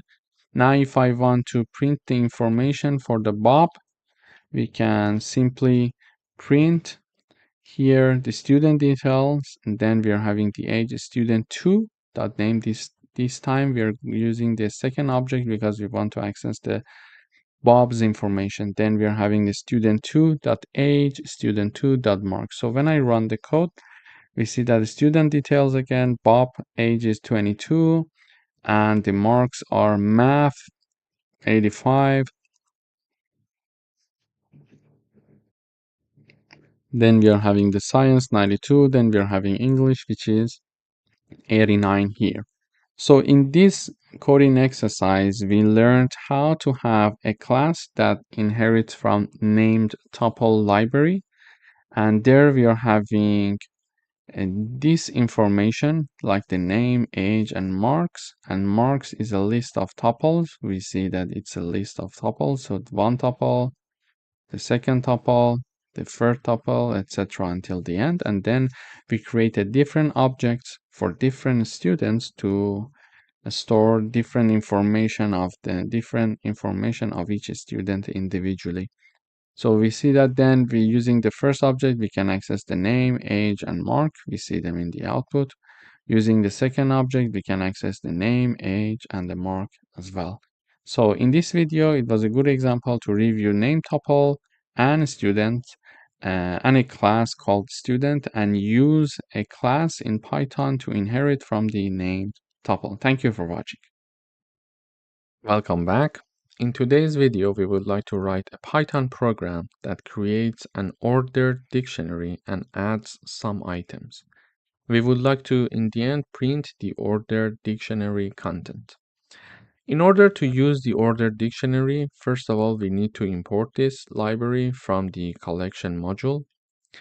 Then here is how we can create an ordered dictionary. So now I am creating an ordered dictionary called ordered dictionary. And in order to create it, we need to assign it to ordered dictionary function with empty parentheses.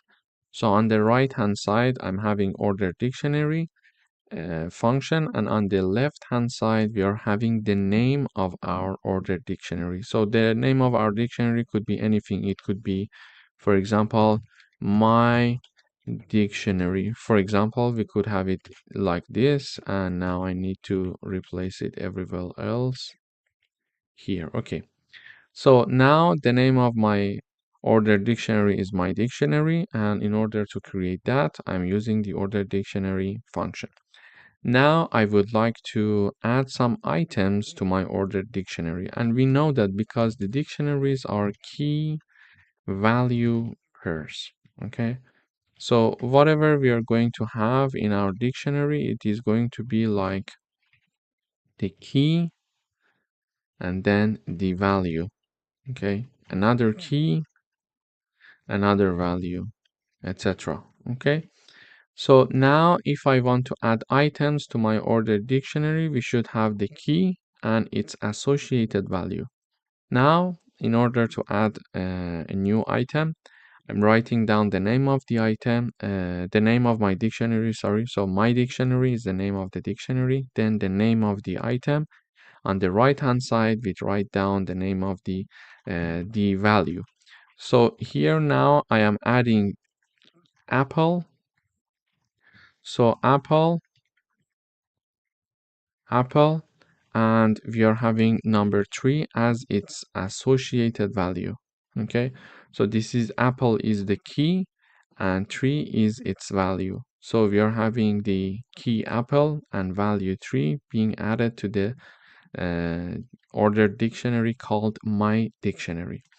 Then we are having this line, so we are having the banana here, and we are having number 5 being added to it. Then we are having another key called cherry, and its value is number 2. Then we are having the date, and its value is 7. So we see that we are adding these keys with their associated values to my dictionary. Okay, so this is my ordered dictionary after doing all of these addition that we did here. So here we learned how we can add keys and the associated value to my dictionary, which is an ordered dictionary. Okay, so now if we want to print the content of my dictionary, I show this message saying that ordered dictionary content, and this is it.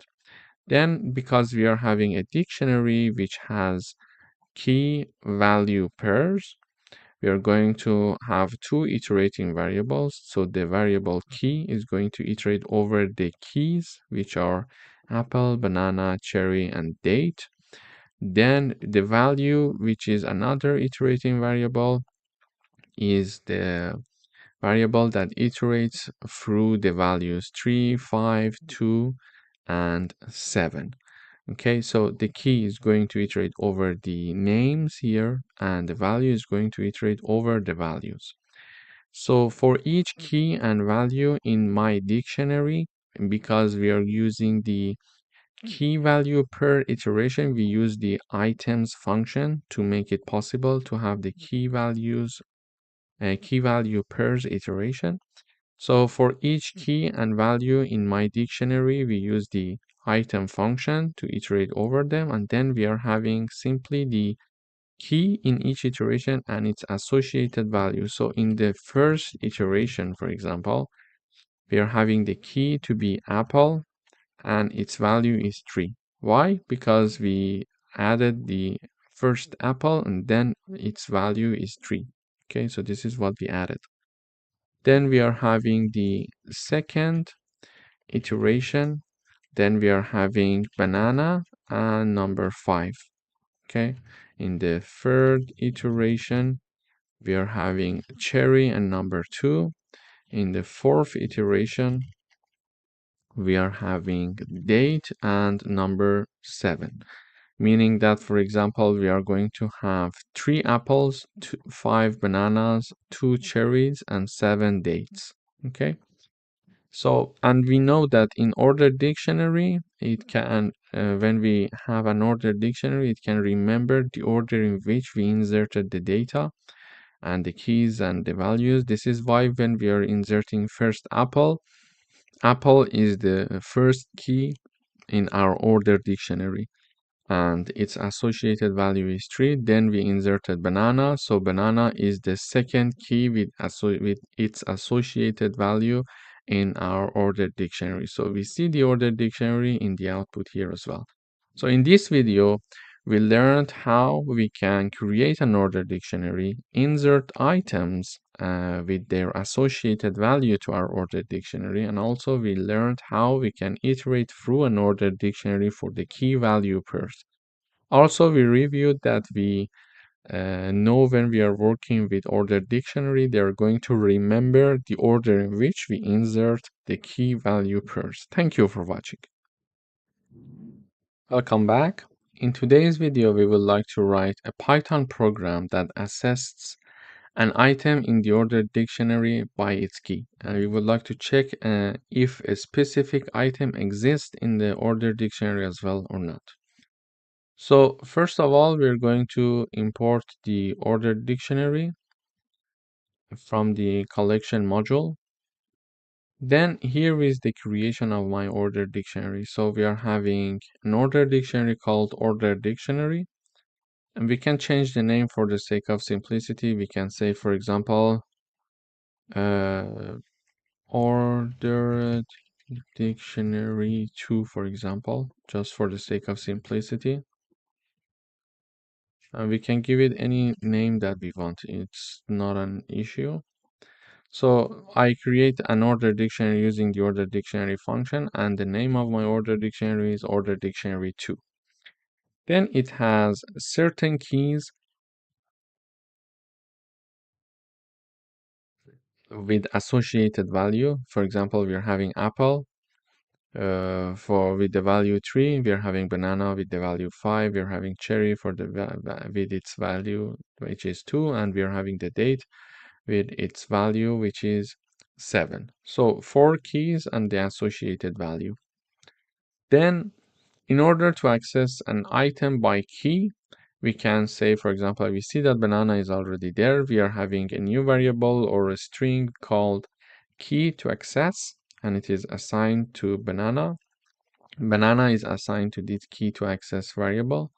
We would like to check to see if this key to access, which is banana, exists in the ordered dictionary 2 or not. So we write down if key to access in ordered dictionary, or in other words, we can say if banana exists in our ordered dictionary. If so, if this statement is true, print this line for me. The value of the key to access, which is banana, the value of banana is, and in order to understand its value, we are going to write down the name of the ordered dictionary and the name of the key. Okay, so here we are saying that the value of banana, because banana equals key to access, is, then because we want to extract its value, we're going to write down the banana from the ordered dictionary 2, so it is going to give me its value. So when we see the output, we see the value of banana is 5. So we see that we are having 5 bananas here, and we are accessing it here easily. So we check first of all to see if that key to access, which is banana, is in the ordered dictionary. If so, we simply the value of banana is, then here we are going to execute it and access its value. So the value of banana in the ordered dictionary 2 is being printed. And if the key is not in the dictionary, we are going to say this message. We are going to print this message, simply saying that that key to access is not found in the ordered dictionary. For example, if we are talking about, for example, pineapple, and we don't have the pineapple here, you see, and key to access equals pineapple now, and then we are checking to see if pineapple is in the ordered dictionary. Is this sentence true? No, it's not true. Therefore, we go for the else part and we write down pineapple is not found in the ordered dictionary. So pineapple is not found in the ordered dictionary. But if there is something that is already there, this statement will become true and this line is executed. Then we would like to check if a specific item exists or not. For example, here we can say in this line we were trying to check if an item exists. If so, I would like to know its associated value. But here we simply want to just check to see if grape already exists in the ordered dictionary 2 or not. So we check here if grape is in the ordered dictionary 2. If this statement is true, we don't have the grape here. But if this statement is true, we are going to print this message saying that grape exists in the ordered dictionary. Else, we are going to say grape does not exist in the ordered dictionary. Okay, so we are going to say if grape is in the ordered dictionary. Is this a statement true? No, it's not true because grape is not there. We are only having apple, banana, cherry, and date. Therefore, this statement is not true. We go to the else part, and here we are going to have this message. The grape does not exist in the ordered dictionary, which is exactly the message that we are having here. Grape does not exist in the ordered dictionary. So this is how we can also check to see if, for example, certain item exists in our ordered dictionary or not. Then in order to have all the items of the ordered dictionary to be printed, we can simply use a for loop. So for each key and value in the ordered dictionary, we're going to use the items function to access an iteration for both keys and values in the ordered dictionary 2. In each iteration, we are going to print the key with its associated value, which is apple and 3, banana and 5, cherry and 2, and date and 7. So in this video, we learned that how we can check if an item exists or not, and if so, how we can have access to its value. Also, we learned that how we can have an iteration over the key value pairs in our ordered dictionary. And here we see that the key and value in each iteration is being printed. For example, in the first iteration here, key equals apple, and we are having the value equals 3. Okay.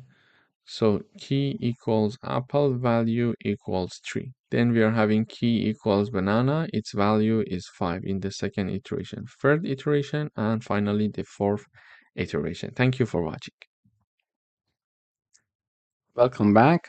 In today's video, we would like to write a Python program that creates two counter objects and find their union, intersection, and difference. So in order to work with the counter, we are going to import the counter from the collection module. Then we are having two counters here being created. So two counter objects are being created here. The first one is called counter1, and it has 3 apples, 6 bananas, and 5 cherries. And in the counter 2, we are having 1 apple, 4 bananas, and 2 dates. So this is what we have here. Then this is what we were required to do. So create two counter objects. Then we would like to find their union. So this is the first thing that we are asked to do. In order to find their union, we need to write down the name of the first counter, which is counter 1, then pipe operator, then counter 2. So this is going to calculate the union, and they're assigned to union counter. Okay. So this way, for the union, we are going to have the maximum count of each element. Let me go to the results. So first of all, we are printing counter 1 and counter 2. So this line is counter 1, this line is counter 2. So we see here 3 apples, 6 bananas, 5 cherries, 6 bananas, 5 cherry, and 3 apples. And we see that 1 apple, 4 bananas, and 2 dates, 4 bananas, 2 dates, and 1 apple. So counter 1 and counter 2, they are being printed here. Okay. Then we are having the union counter being printed here that we created here using the pipe operator. So it is going to return the maximum count of each element. The union counter, we see that here we are having the maximum elements, maximum count of each element. So banana, we are having its value 6 because we are having 2 bananas, 1 6, 1 4. So the maximum is the 6. So we are going to report banana 6. Then we are having cherry, which is 5. Then we are having the date, which is 2. And also apple, which is 3. So among all these elements, we're going to report the maximum. Cherry, what is the maximum? We are only having 1 cherry. I mean that the cherry is only in counter 1, it's not in counter 2, and the maximum is the 5. So we are having 5 cherries. This is why we are reporting it here. Regarding the date, do we have any other dates here in another counter? No, so the maximum number is 2.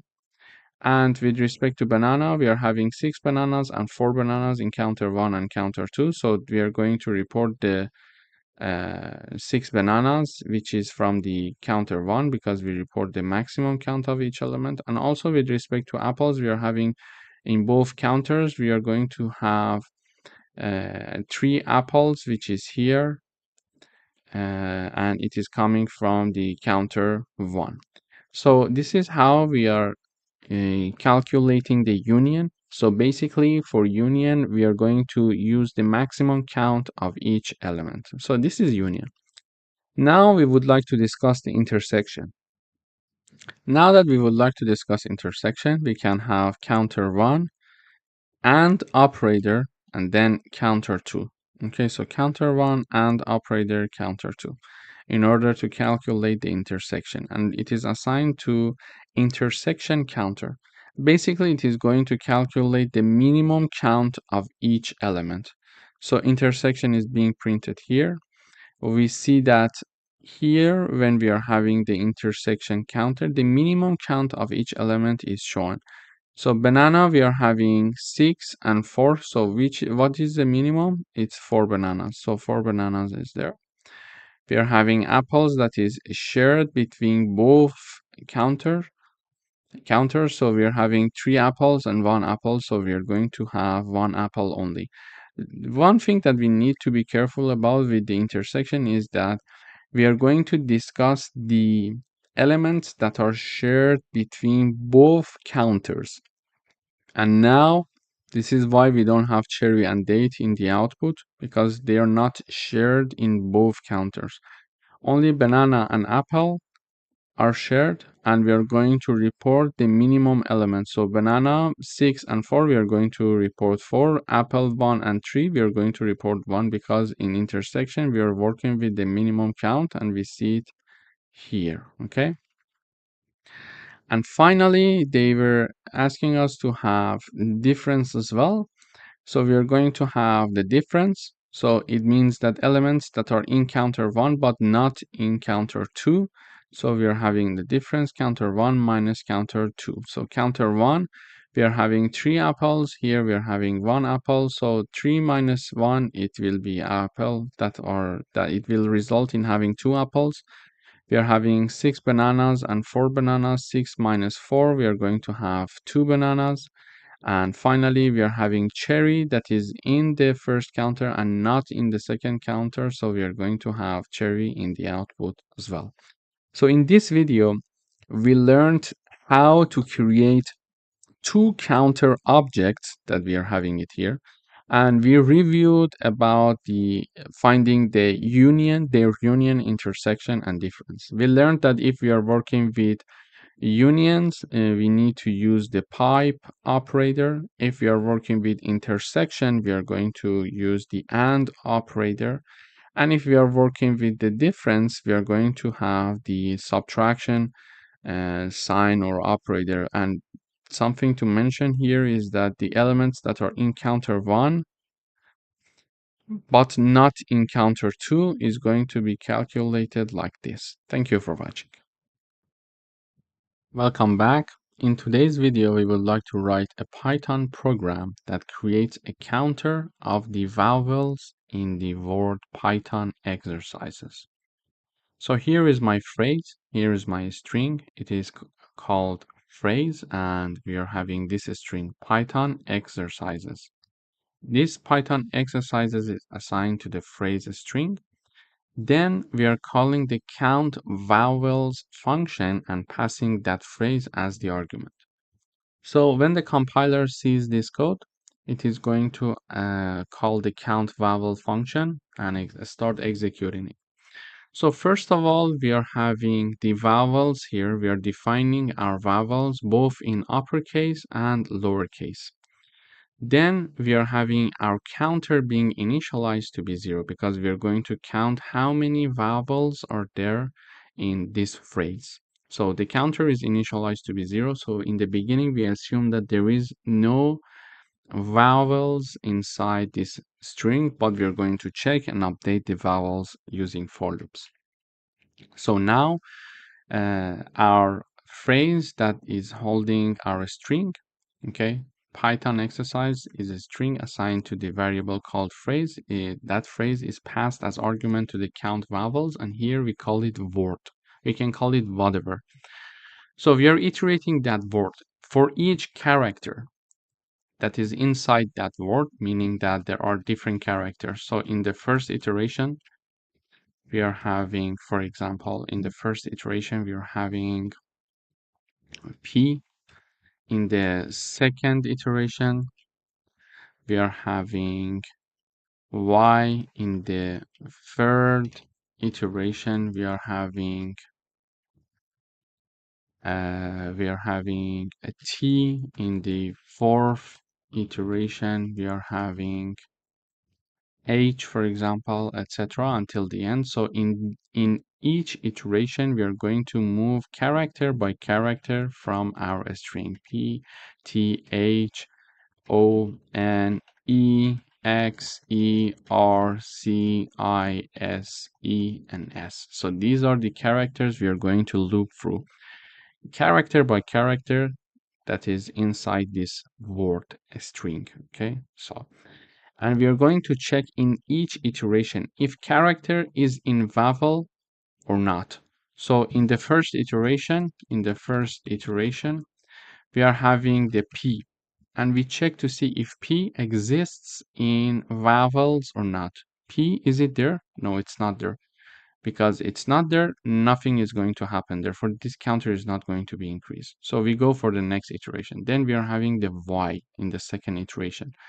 So here in iteration, we are checking to see if, for example, Y is in the vowels or not. So in the second iteration for the for loop, we are having character, which is Y, and we check to see if Y is inside the vowels. Is it there? No, it's not there. We go up. Then we are having the third iteration, which is T here, okay? So T we are having, we check to see if T exists here. No, it's not. We go up again, we go for the next iteration. Then we are having the H. We check to see if H is there. No, it's not there. Then the next character in iteration, in the fifth iteration is O. So we check to see if O is there. Yes, O is there actually. In the fifth iteration here, we are having the O. And here we check to see if O is in the vowels, okay? Is it there? Yes, it's there. So we are having the lowercase o here, and we are having the lowercase o here. So it's there. So this statement is true, and we are going to increase the counter. So now the count equals 1 after this update. So we go up again, we go for the next iteration, we are having n. Is it there? Is it in this vowel? No, it's not there. So we are going to repeat, etc. until the end. And in each iteration, we check to see if any of the characters here is already inside this vowel strings or not. So for example, here we are having the E. We check to see if E is in vowels. Yes, it's in vowels. So we are going to increment the count. And whatever the output of this function is, we are going to have the count. So as the output of this function, after doing all the iteration, we are updating in each iteration the count, and we are going to return the count here in the count vowels function. Okay. The count vowels function, we are going to have the return of the count. So it is going to count how many vowels do we have in our string. And this was the place where we called the count vowels function, and the output of this function, which is the counter, is going to be assigned to vowel count. And finally we are printing the vowel count, and we are saying that the number of vowels in our phrase here, the Python exercise, is 5. We could have, for example, the shorter uh, string. For example, we are having Reza here. So when I run the code, we see that the number of vowels in Reza is 2 because we are having one E and one A. So in this iteration, we are looping through all the characters in this string, which is REZA. So R is not there. E is in the vowels. So E in the next iteration, we see it's in the vowels. So we increase the counter to 1. Then Z, is it in the vowels? No. So we are going for the next iteration. Then in the next iteration, we are having A. A is already in the vowels, and therefore we are going to increase the counter one more time. So basically, this function is work in a way that we are having a string called vowels, and we are having a counter initialized to be 0. We are going to loop through the character of this string. So we are going to character by character, and we check to see if any of the characters in our phrase is inside the vowels string or not. If it's inside there, we are going to increment the counter by 1, meaning that we found one vowel in our string. Otherwise, we are going to go for the next loop, etc. until the end. And finally, in the end, we are going to have the count variable, which has a number representing the number of vowels that we have in our code. Thank you for watching. Welcome back. In today's video, we are going to have an inheritance with a school system with teachers and student. Here is my base class called person. In this class, we're having a constructor, and in this constructor, there are 2 arguments, name and age. And basically, whenever we are creating an object of the person class, we need to pass 2 arguments, and these 2 arguments are going to be used to be assigned to the attributes of our class, which are self.name and self.age. Also in the person class, we are having a function called display info. And whenever this function is called, basically it is going to show the name attribute and the age attributes. Then we are having a derived class or a child class, let's say, called student from person. So it inherits from the person class, or it's derived from the person class. So person class is a base class for the student. Here we are having a constructor, and for this constructor, we are having 3 arguments, name, age, and student ID. So whenever we are creating an object of the student class, the constructor is going to be called automatically, and 3 arguments are needed to create an object from the student class. We're going to have some exercises with respect to this, but first of all, I'm explaining what's happening in my code. So we need 3 arguments, name and age and student ID. So we are going to have the student ID being assigned to the attribute self.studentID. However, with respect to the name and age, we are going to use the super function to call the constructor of the base class. Okay, when using the super function, we are able to call a function from a base class, from our base class. So I use the super function to be able to call a function from the base class, and that function is my constructor. So I'm calling the constructor of the base class using the super function and passing two arguments, name and age. So the name and age that were passed as arguments when creating an object of the student class, they are going to be used to call the constructor of the base class with these two variables arguments, and these two are going to be assigned to the attributes of the function.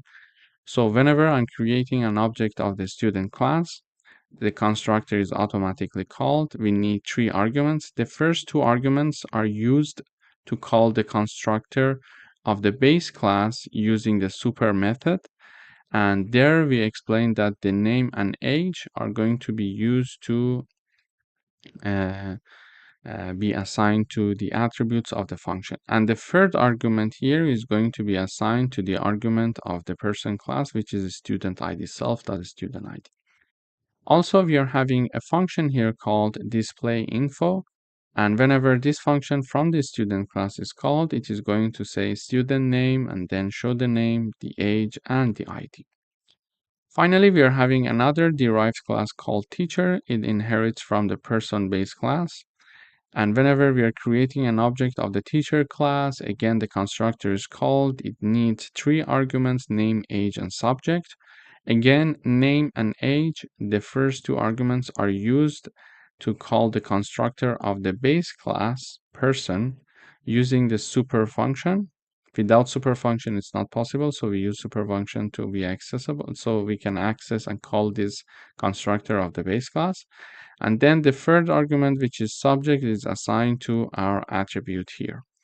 Finally, we are having a function here called display info, and whenever this function from the teacher class is called, it is going to show this message, teacher name, age, and subject. Okay, so this was an overview of what's happening inside my three classes. One of them is the base class, and the other two are the derived class, or let's say the child class.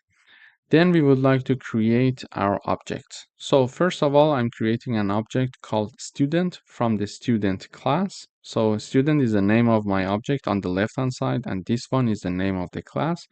And as we discussed, we are having three arguments, name, age, and student ID. Why three arguments? Because we mentioned that here, because we are having a constructor in the student class. Apart from self, we are having three arguments. Sorry, three arguments we are having here.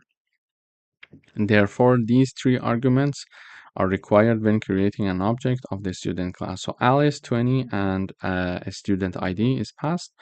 Alice and 20, name and age, are used to be called the constructor of the base class using the super method. And whenever this is called with two arguments, these two arguments are assigned to the attributes of the class. Okay. And the third argument, which is the student ID, and the student ID, when it is used, so here is the student ID and here is my student class. So a student ID is passed as the third argument and it is assigned to the self.student ID attribute of the class. So now I created an object. The constructor automatically was called from the student class, and all the initialization have been done. Now I want to create an object from the teacher class. So the name of my object, which is written on the left-hand side, is teacher. And from the teacher class, and we are having three arguments here as well, name, age, and subject. So Mr. Smith and 40, the name and age, are used to call the constructor of the person class, the base class, using the super method. So Mr. Smith and age are initialized to our attributes, are assigned to our attributes, and the subject, which is mathematics, is assigned to the self.subject attribute of the teacher class here. Okay, so now we created two objects of two different classes, one from the student and one from teacher. Now we would like to access this information and see the information in the output. This is why we are having the display info functions in our classes. So I use the first object, which is a student dot display info to access the display info function from the student class. Then we are having the teacher object, which is my second object, to call the display info function from the teacher class. So basically, and we are calling them inside a print function. Therefore, we are going to see them in the output. So we see that here we are having the student name Alice 20, and this is the ID, and we are having the teacher name Mr. Smith, the age is 40, and the subject is mathematics. So in this video, we first of all reviewed the concept of classes, derived classes, or let's say the child classes or inheritance, we can say that. And then we also reviewed how we can benefit from inheritance and use the super method to access a function that is inside the base class. And also we reviewed how we can create an object of our classes and use them to have access to the functions inside the classes. Thank you for watching. Welcome to this video. In today's video, we would like to write a program that sum all the items in a list. So here is my list. The name of my list is numbers. It has 5 elements, 10, 20, 30, 40, and 50. Here we would like to calculate the sum using the sum of all the items in our list using the sum function. In order to do that, I define a new variable called total. Then it is assigned to be the sum of the list called numbers. So basically, I'm using the sum function to calculate the sum of all the items in the numbers list. And when I run this code in the output, when we print the total, it's 150. So this is one way to do it. Another way to do it would have been to write a for loop, for example. And using a for loop, we could do that. For example, I'm having a variable called total1 equals 0. And we could say for num in numbers, we could have total1 plus equals num. And then we were printing the value of total1. So when I run the code, we see that the output is the same. So there are two ways to do that.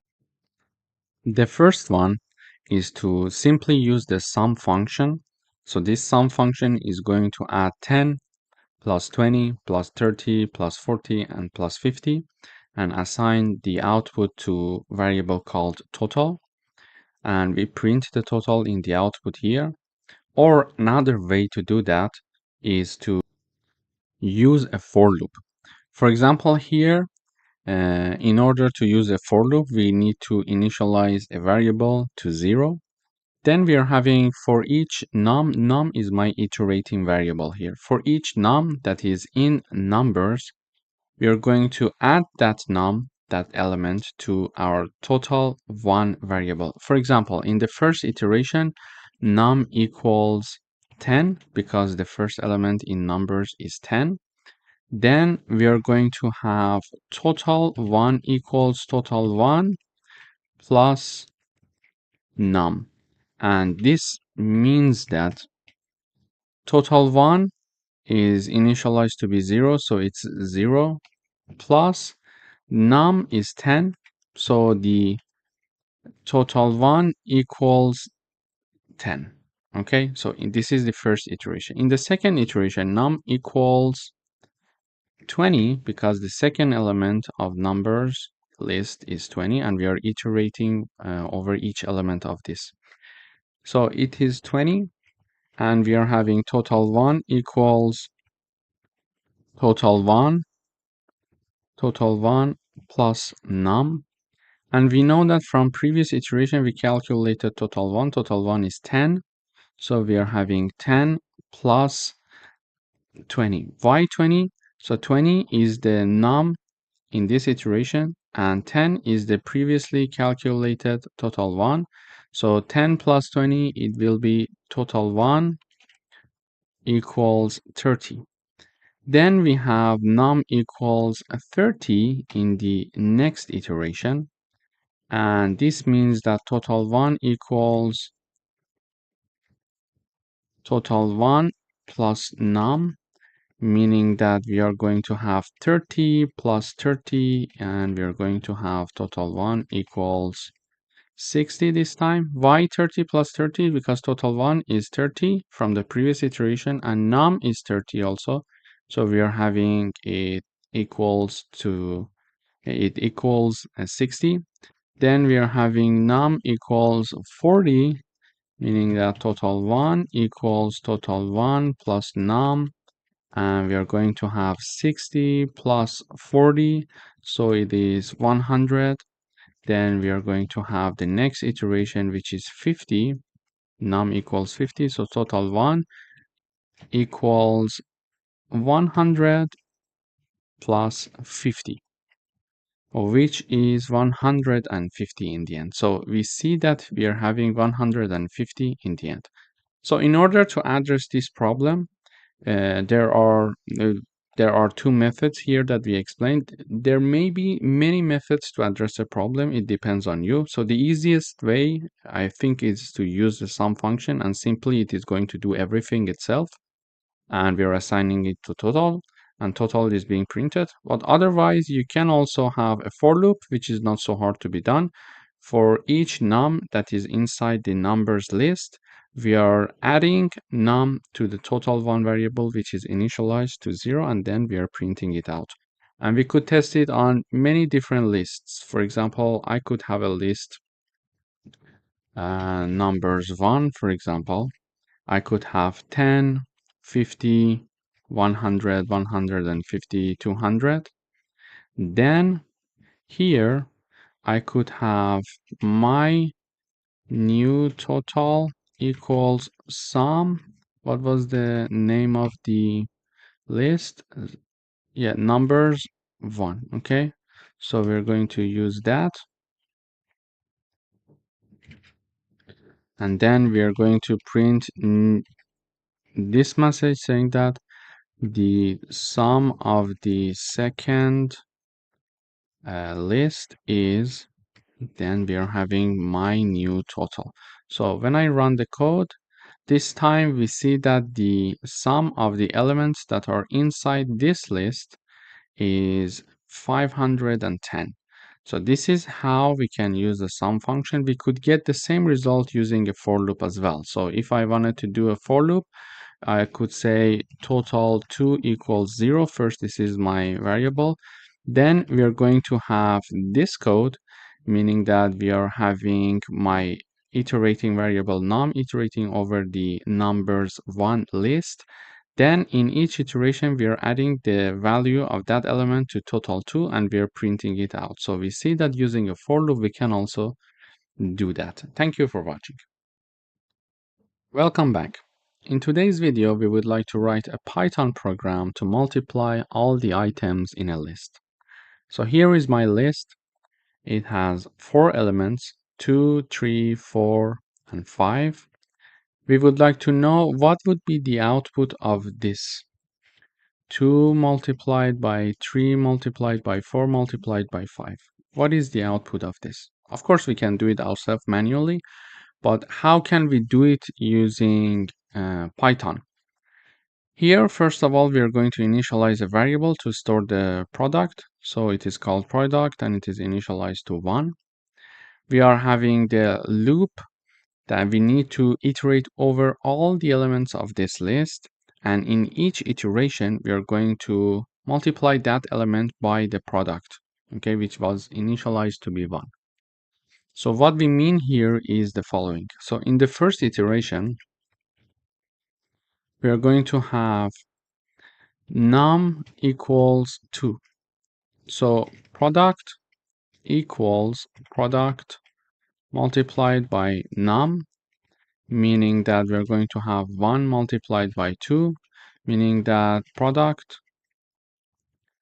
equals 2. Okay, so this is what we are going to get. Why? Because this product multiplied equal num is exactly this formula. So it depends on us. If this is easier for you to follow up, you can simply write this instead of that. They are the same thing. So here I'm having the product equals product multiplied by num. So product is 1 because it is initialized to 1. Then num is 2 because it's the first iteration and the first element in the list called numbers. It's 2, so the product equals 2. Then in the second iteration, we are having num equals 3, meaning that product equals 2 multiplied by 3, which is 6. So why 2 multiplied by 3? Because the formula says product multiplied by num. So product is 2 and num is 3. In the second iteration, num is 3 because it's the second element of the numbers list. So the output of the product is 6 after this iteration. Then we are having the third iteration, and here we are having num equals 6. So product equals 6 multiplied by 6. So we are having 36 as the output here. Why? Because the first number is the product from the last iteration, and the second 6 is the third iteration, which is our value. Sorry, this is number 4. So this place should be 4, and 6 multiplied by 4, it's 24. So here 6 is the last value that we have for the product in the last iteration. So the value for the product variable is 6. We calculated in the previous iteration. So product equals product multiplied by num. So 6 comes from the last iteration of product multiplied by 4. So 4 is my variable num, and it is because it's the third element and we are in the third iteration. And finally, we are having the fourth iteration equals num equals 5 because 5 is the fourth element of the numbers list. And here we are going to have product equals 24 multiplied by 5. And the output of this will be 120. So when we run the code, we see that here, when we calculate this over the iteration, we are assigning everything to product. After the for loop is finished, we have done all the iterations. So we are having the value of updated product, which we expect to have 120 when we calculate it manually. And we see that here, when we are having the product of all items in the list and we're printing product here, it's number 120, exactly what we expected here. And if we have another list, for example, numbers 2, it's like having 1, 5, 10, 20, and we are having a list like this. We are going to have for num in numbers 2, and we are going to have product, for example. Let me initialize another variable, product 1 equals 1. So product 1 multiplied equal to num. Okay, and in the end I'm going to print this value. So the product of the second list is, we're going to have its print, which is product 1. So now I defined a new list called numbers 2.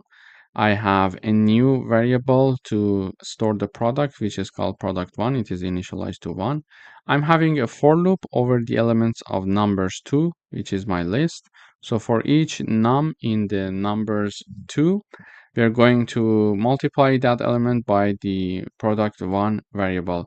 And the output will be stored in product 1, and we are going to show it here. So we see that the output is 1000, and if we do the calculation, we will see that it's correct. Actually, 20 multiplied, so 20 multiplied by 10, the output is 200, and it is multiplied by 5, the output is 1000. So we see that the output is correct. So this is basically how we can have a program in Python to multiply all the items in a list for us. We need to have one variable to be initialized to 1 and a for loop, and in each iteration we are going to have each element being multiplied by this product, and this product in the end is going to have the multiplication of all the elements in our list. Thank you for watching. Welcome back. In today's video, we would like to write a program that finds the second largest number in a list. So here is my list. It is called numbers, and it has certain elements, like 7 elements are there. So we see that one element is 10, 25, 36, 45, 36 again, 25, and 50. So 50 is the largest number, and 35 is the second largest number. So how can I find the second largest number here? In order to do that, I defined a function called second largest. Here, after declaring my list, I'm calling this second largest function and using the argument of my list. So this list called numbers is passed to this function second largest as argument.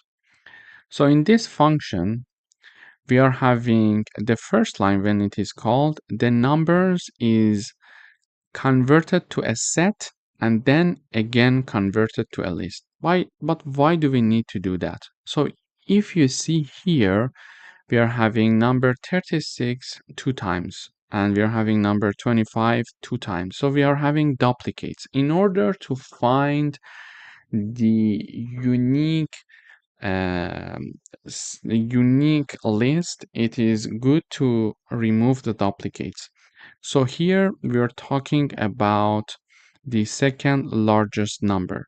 When we are having duplicates here, it can provide some problems for us. For example, here is my numbers 2, and just assume that we sorted our list here in descending order, and we are having, for example, 50, 50, 46, 26, and 2. These are the elements of my list called numbers 2.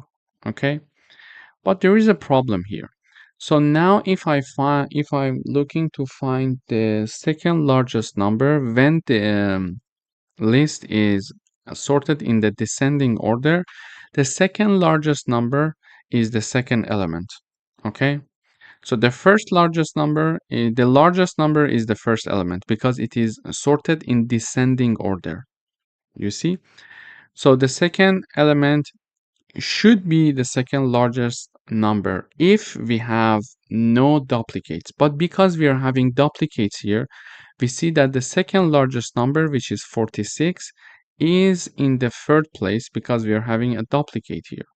So it's important to remove duplicates in order to avoid any mistakes or problems. This is why we need to first remove the duplicates. So if I remove the duplicates, we see that now the second largest number is the second element.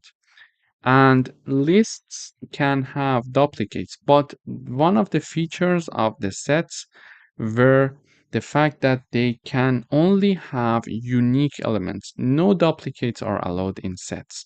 Therefore, we are converting numbers to sets to remove the duplicates. But because we were working with the list and we would like to continue with working with the list, we are then again converting it to a list.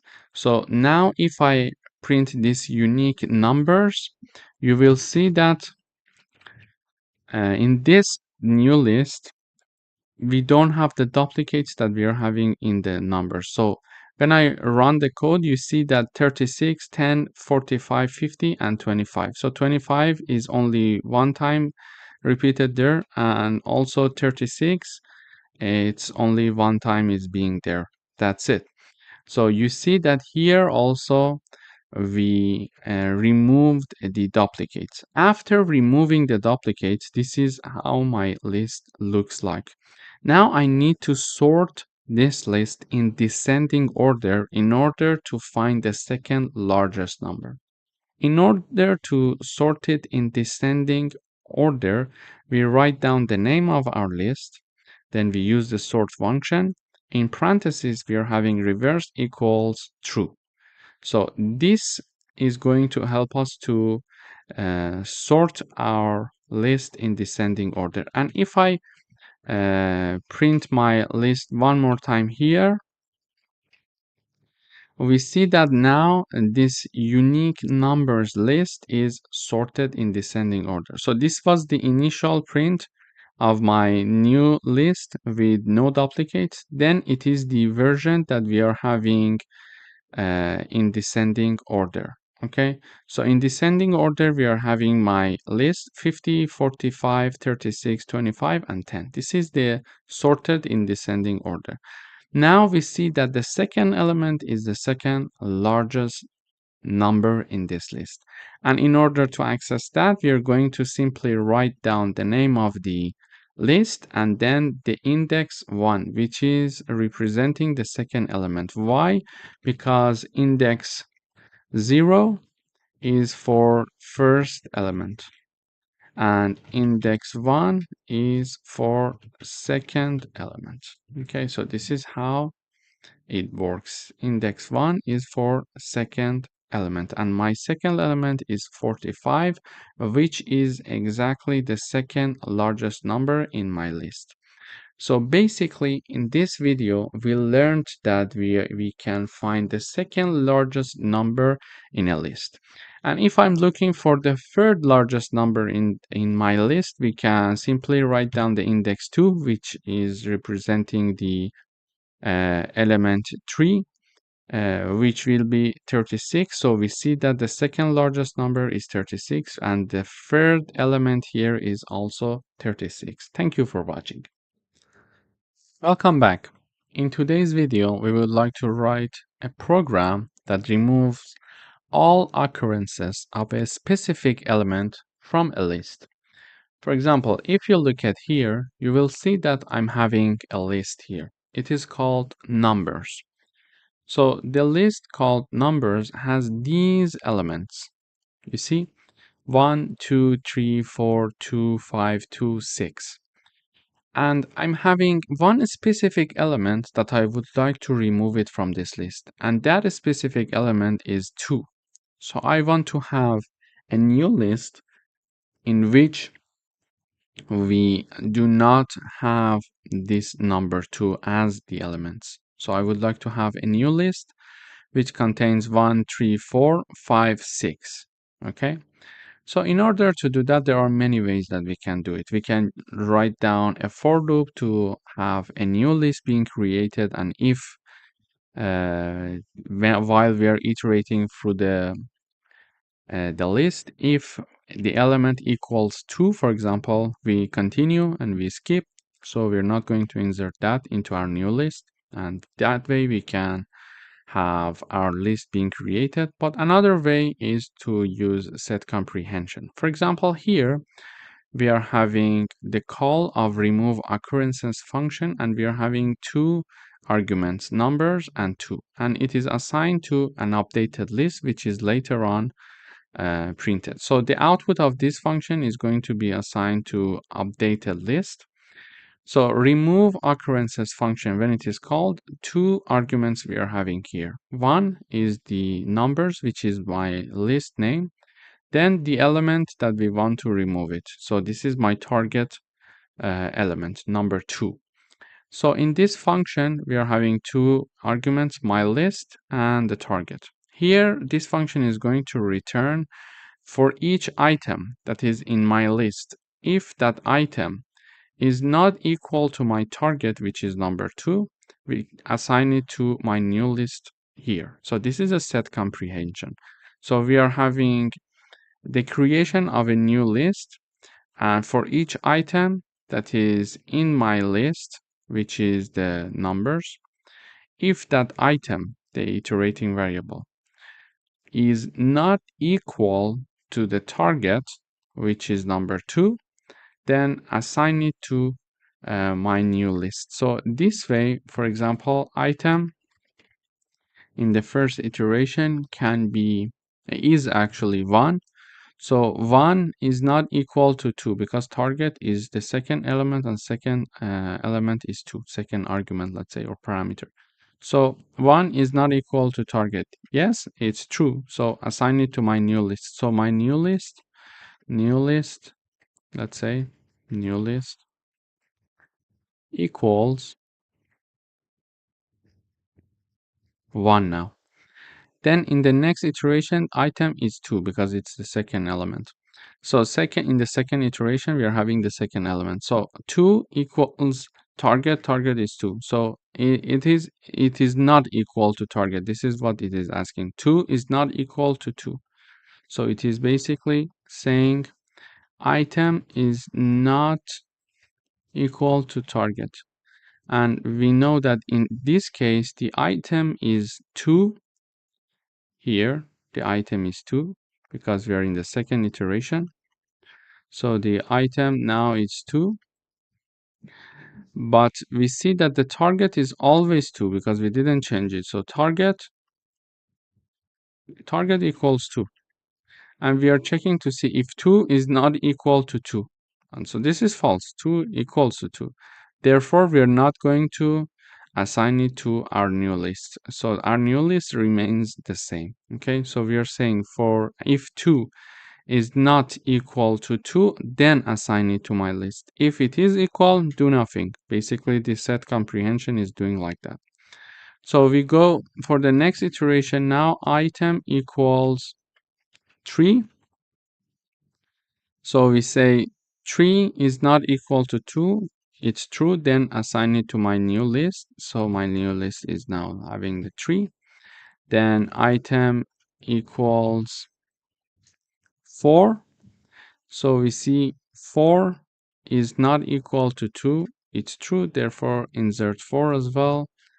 And in the next iteration, item equals 2. 2 equals 2. So it's not going to be inserted here because 2, we are checking 2 is not equal to 2. And this statement is not true. Therefore, we are not going to insert anything.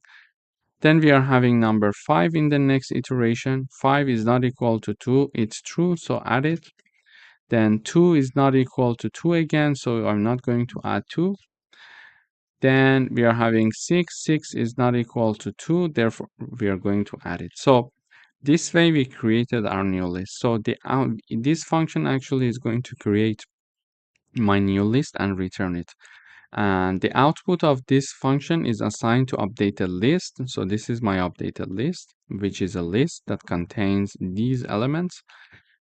And basically here we are simply printing this list. So the updated list is 1, 3, 4, 5, and 6. 1, 3, 4, 5, and 6, and 5 and 6. So this is exactly what I expected. But now the target was 2. So what if the target is 5? So it means that I want to create a new list without having number 5 in it. So when I run the code, we see that now 1, 2, 3, 4, 2, 2, and 6. So 5 has been not considered to be inserted in my updated list, but number 2 has no problems now because I chose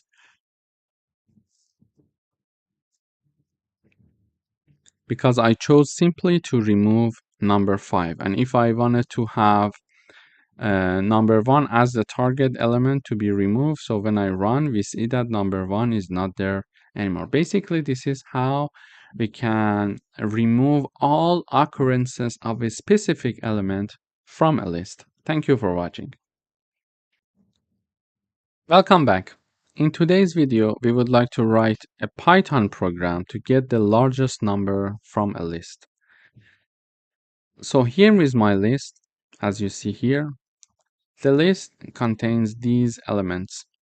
So there are 6 elements in this list: 10, 25, 78, 45, 89, and 23. So when I run this code, we see that it says the largest number in the list is 89. So basically, here we are finding the maximum number in the list, and this is what we wanted to do. But how can we do it in Python? So there is a built-in function in Python that is called max, and this function can help us to find the maximum number. We are having the max, and in parentheses we are having numbers. So we are having our list being in the parentheses. So this max function is going to find the maximum number that is there in the list numbers, and then it is assigned to largest variable. So variable is called largest, and that max number that is found from this numbers list is going to be assigned to the largest. And basically here the largest number is 89, so 89 is assigned to this variable, and then 89 is being printed here. So this is the easiest way to do it. However, there are other methods that we can do this. So another method that we can think of is the following. So here I am having my list called numbers being converted to a set. So if there is any duplicate, it is going to be removed. Then it is going to be assigned to, it is going to be converted to another list again, because we were working with a list. We would like to keep it with list. And this is going to be assigned to my new list. Okay. So now why did I do that? So this way, because sets are having this feature that they cannot have duplicates, and it's very important. Because, for example, we are having a list, and this list is having, for example, number 20, 20, 13, 15, and these are my numbers. And usually when we are having a set, we are not going to have a duplicate. So it's one of the features. They are not going to allow you to have duplicates. So now if I want to find the second largest number in my list, it should be, when I sorted it in descending order, it should be the second element. But because I'm having duplicates, there is a problem there. So duplicates should be removed before finding any numbers in my list. If I'm looking for the third smallest element or the fourth largest element, etc., duplicates must be removed. So now I see that the second element is the second largest number, for example. No, because now it's not sorted. We need to first sort it as well. So now I would have the sorted list, and now it is equal to 20, 15, and 30. So we see that now the second element, after removing the duplicates and then sorting it, we see that here we are having the second element being the second largest element in this list. So it's important, if you are looking for the third largest number or second smallest number in a list, it's very important to first remove the duplicates and then sort it. And in order to remove the duplicates, the easiest way is to convert it to a set, because sets cannot have duplicates, and then convert it back to lists and assign it to a new list. So now my new list is called my new list. This is the name. And if I print my new list here, when I have my new list, for example, in the print, so if I print it here, so let me comment these parts. So you see that this is my new list, and this list has no duplicates. Actually, the original list here was not having any duplicates, but I can have these duplicates. So I'm having 223. So there is a duplicates here, and I'm having 2 number 1. So if I run the code, you see that 23 is only there one time, and number 1 is also there only one time, and it's not repeated anymore. Okay, so duplicates are now removed. This is the print of my new list after converting it to set and then converting it back to list. So duplicates are automatically removed. Then because I'm looking for finding the maximum number, I need to sort it in descending order. And now that I'm sorting it in descending order, in order to do that, first I write down my name, Then the sort function is called. So in the parentheses, I'm having reverse equals true, meaning that it is going to sort the list for me. So now if I print one more time my list, here you see that after sorting, we are having 89, 78, 45, etc. until the end. So it's sorted in descending order. And finally, if I'm looking for the maximum number, so we are here looking for the largest number in the list, here we can write down the name of our list and index 0, because index 0 represents the first element, and because we are having a sorted list in descending order with no duplicates, the first element is the largest element. So when I run the code, you see that number 89 is being printed in the output. But if I was looking for the second largest element, I could simply write down index 1 here. And because we already removed everything, the duplicates, we shouldn't be worried about it. So 78 is there. So if I write down number 2, it's going to give me the third largest number, which is 45, which we see here. So this is how we can find the largest number in a list, or any other largest number, for example, the second largest, the third largest, etc. And if in case you're looking for the smallest number, you can simply use the -1. It is the last element in our list, and because we are having a list in descending order with no duplicates, the last element is going to be the smallest element. So -1, if you write it down, you're going to have the smallest number. If you write down, for example, -2, you're going to have the second smallest number. You see number 10 is being printed in the output. Thank you for watching. Welcome back.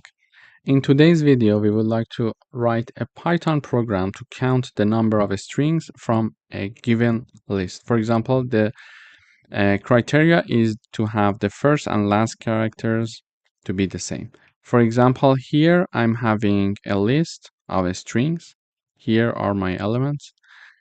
A, B, C. This is my first string. So the first character is A, the last character is C, and they are not equal. So A is not equal to C. So this is not something that I'm looking for. Again, here, X, Y, Z. X is the first character, Z is the last character, and they are not equal. So this is not also what I'm looking for. But here I'm having A, B, A. So the first element is A, the last element is A, and the first element equals the last element. So this is what I'm looking for. Okay, so I would like to count the number of strings that are having the first and last characters to be the same. So this is the first one, this is the second one, and this is the third one. And in the output, we see that there are 3 strings in my list that are having the first and last characters to be the same. So this is what I'm looking for. When I run the code, I would like to get this number. So number of strings meeting the conditions is 3, and 3 is meaning that I'm having 3 elements in my list that are a string, and their first character and last characters are the same. So 1, 1, M, M. Okay. In order to write that, first of all, I need to initialize a counter. So my counter equals 0. Then we need to loop through our list, which is called words, and my iterating variable is word. So here I'm having the iterating variable word for each word that is in my list called words. If the first element and the last element are equal, okay, if both of them are equal, increase the value of count by 1. So count equals 0 initially, it is going to increase this value. And finally, we're going to print this count in the output. So if I want to show you the indexing here, this is my list, and this is having index 0, this is having index 1, index 2, index 3, index 4, and index 5, okay? Then I'm having the reverse indexing as well. So we can call this -1, -2, -3, -4, -5, and -6. So this is also the indexing. If I start from right in Python, we can have that. So this last string could either be called with index 5 or it could be called by index -1. The same thing with the first element. So it is the index 0 or -6. Okay, but when we are looking from left to right, it's not easy to understand that, okay, this one is -6 or -5, etc. So index 0 is the best way to understand the first element and to print the first element, for example. So whenever we are dealing with the first element, we are going to use the index 0, and whenever we are working with the last element, simply we are going to use the -1 index. And why did I mention that? Because now here we are checking this condition. So if the first element, this 0, equals the last element, you please increment the value of 1. And here, this is the indexing of my elements in my string. But what I am actually looking for is the indexing in each individual string. So in this string, we are having 1, 2, 3. So 0 is the index of A, 1 is the index of B, and 2 is the index of C.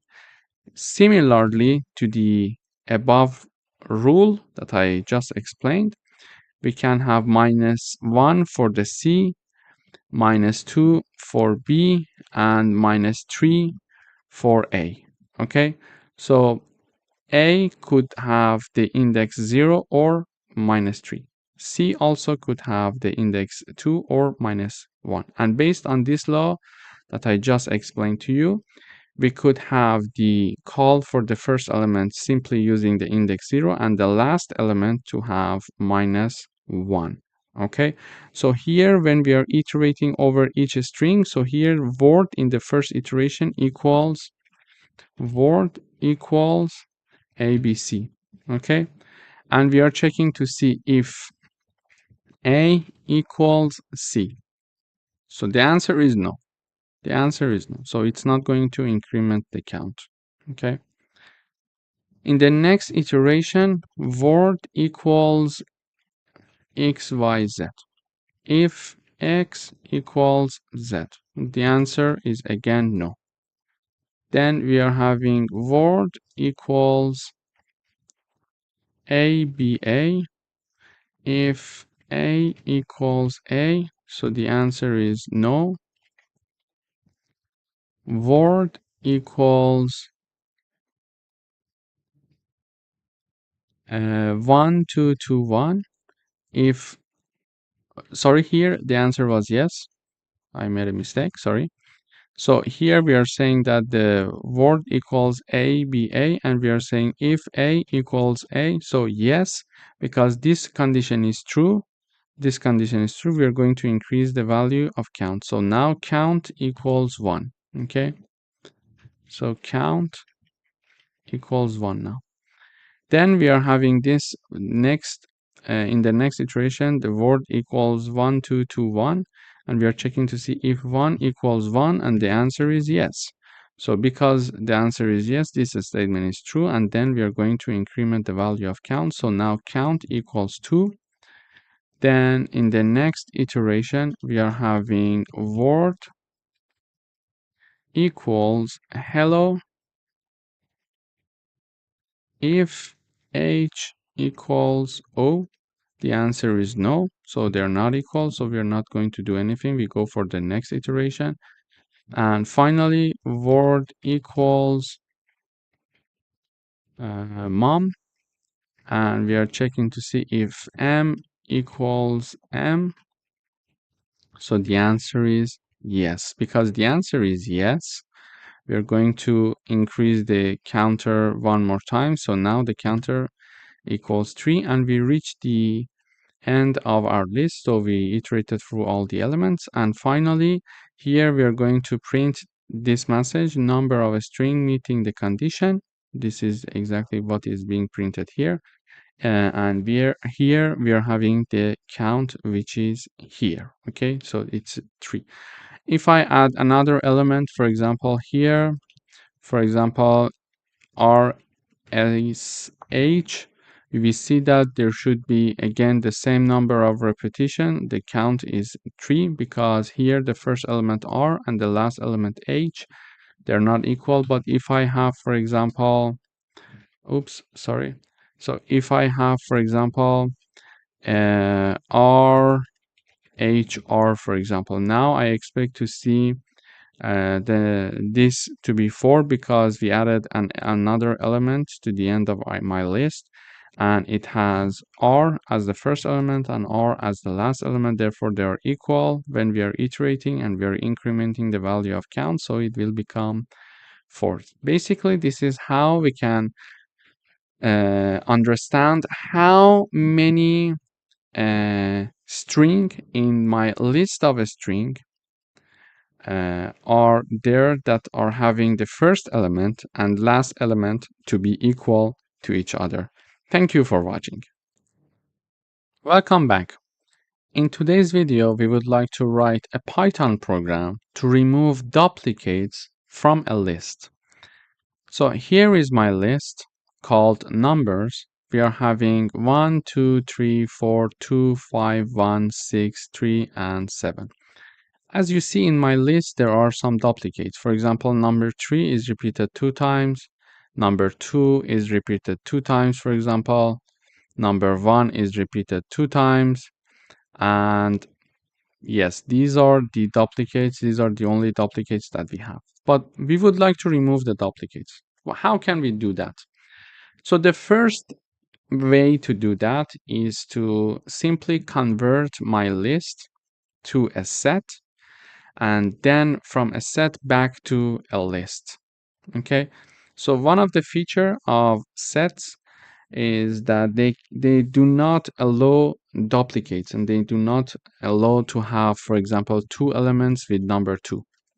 And you cannot have this in a set. For example, you cannot have these many number 2s. You can only have unique values. You can have number 2 but one time only. That's it. So in order to benefit and profit from this feature, we can simply convert our list to a set. So automatically the duplicates are removed, and then convert it back to a list again here and assign it to a new list called unique numbers. This is the new name of my list, which contains the unique elements of the numbers list. And here I'm printing it out. So print list after removing duplicates, and we're printing the unique numbers. So when I run, you see that this new list is exactly this one without duplicates. So we see that number 1 is only there one time, number 2 the same, 3, 4, 5, 6, and 7. So we have no duplicates. So the easiest way to remove duplicates from a list is to simply convert it to a set and then convert it back to a list. But there is another way to do it. So let me comment this part. The second way to do that is the following. Here is my list. Okay, so you see that it's the same list. I'm having a list called numbers with the same elements here. Okay, now I am initializing an empty list to store only the unique elements of my numbers list. Okay, I say it one more time. Here I am initializing an empty list. You see it's empty, to store the unique elements of the numbers list. So if there is any duplicates, I'm not going to insert into my new list called unique numbers. Only the unique elements are inserted. But how can we do that? We need a for loop. We are going to loop through the original list, which is called numbers. And then in each iteration, we are checking to see if that number is already inserted in the unique numbers or not. If not, we are going to append it. Otherwise, we're not going to do it. So let me illustrate it with an example here. Here we are checking, we are iterating for each number in numbers list. So in the first iteration, for example, num equals 1 because the first element is 1, for example. We are checking to see if 1 is not in unique numbers because it was empty, it was not. So 1 is not already existing in the unique numbers because it is empty. So now that it's empty, and number 1 is not already there, we are going to take that number and append it to my unique numbers. So now the unique numbers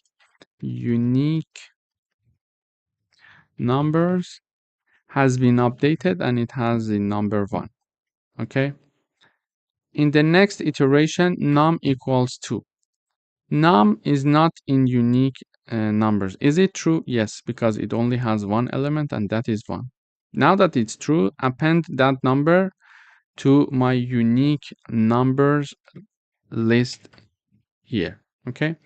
In the next iteration, we are having the number 3. So in the next iteration, we are having number 3. Number 3, we are checking if it's not already in the unique numbers. This is my unique numbers. Number 3 is not there. So I'm going to append it as well. So we are going to append that number into my unique numbers list. And then we are having the next iteration. In the next iteration, we are having num equals 4. So num equals 4 here. We are saying that 4 is not in unique numbers. And unique numbers is having 1, 2, 3. And it's not having 4. So we can append that. So we are going to append number 4 into unique numbers. Okay. Then in the next iteration, we are having number 2 again. So number 2, now num equals 2. So we are saying 2 is not in unique numbers. Is it true? No, it's not true because it's already there. Therefore, this condition is not true and we are not going to execute this part. We are going to for the next iteration. Now num equals 5. Now num equals 5. We are having 5 is not in unique numbers. Is it true? Yes, 5 is not there actually. So I'm going to add 5, appending 5 here. Then in the next iteration, I'm having element 1. Element 1 is there. 1 is not in unique numbers. This is unique numbers. Is it true? No, it's not true because 1 is already there. So because this condition is not true, we are not going to execute this part. We're going to go for the next iteration. Now element 6. So num equals 6. We are checking 6 is not in unique numbers. Unique numbers. Yes, it's not having the number 6. So we are going to append number 6 into the unique numbers. Okay. The next element is number 3. We are going to have num equals 3. So 3 is not in unique numbers. 3 is not in unique numbers. Is it true? No, it's not true because we already appended number 3. So we are not going to insert that. So because this condition is not true, because 3 is not in unique numbers, this is what it says, but it's not true because 3 is already there. Therefore, we are not going to execute this part. We are going for the next iteration. In the next iteration, the num equals 7. And here we are checking to see if num is not in unique numbers.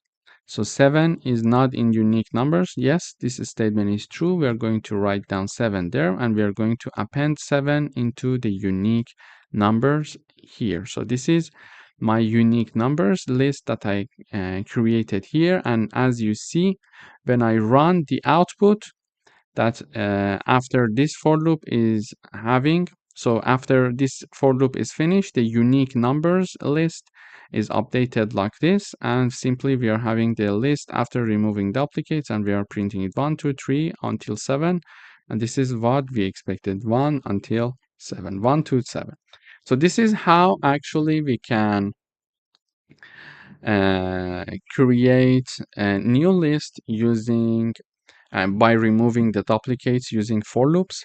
But the easier way, the easier method, as I mentioned there, was to use the conversion to set and conversion back to list. But this is another method that it's good to know about. So you can use for loops and use if conditions to only append the unique elements. Thank you for watching. Welcome back. In today's video, we would like to write a Python program to print the numbers of a specified list after removing even numbers from it. So here is my list.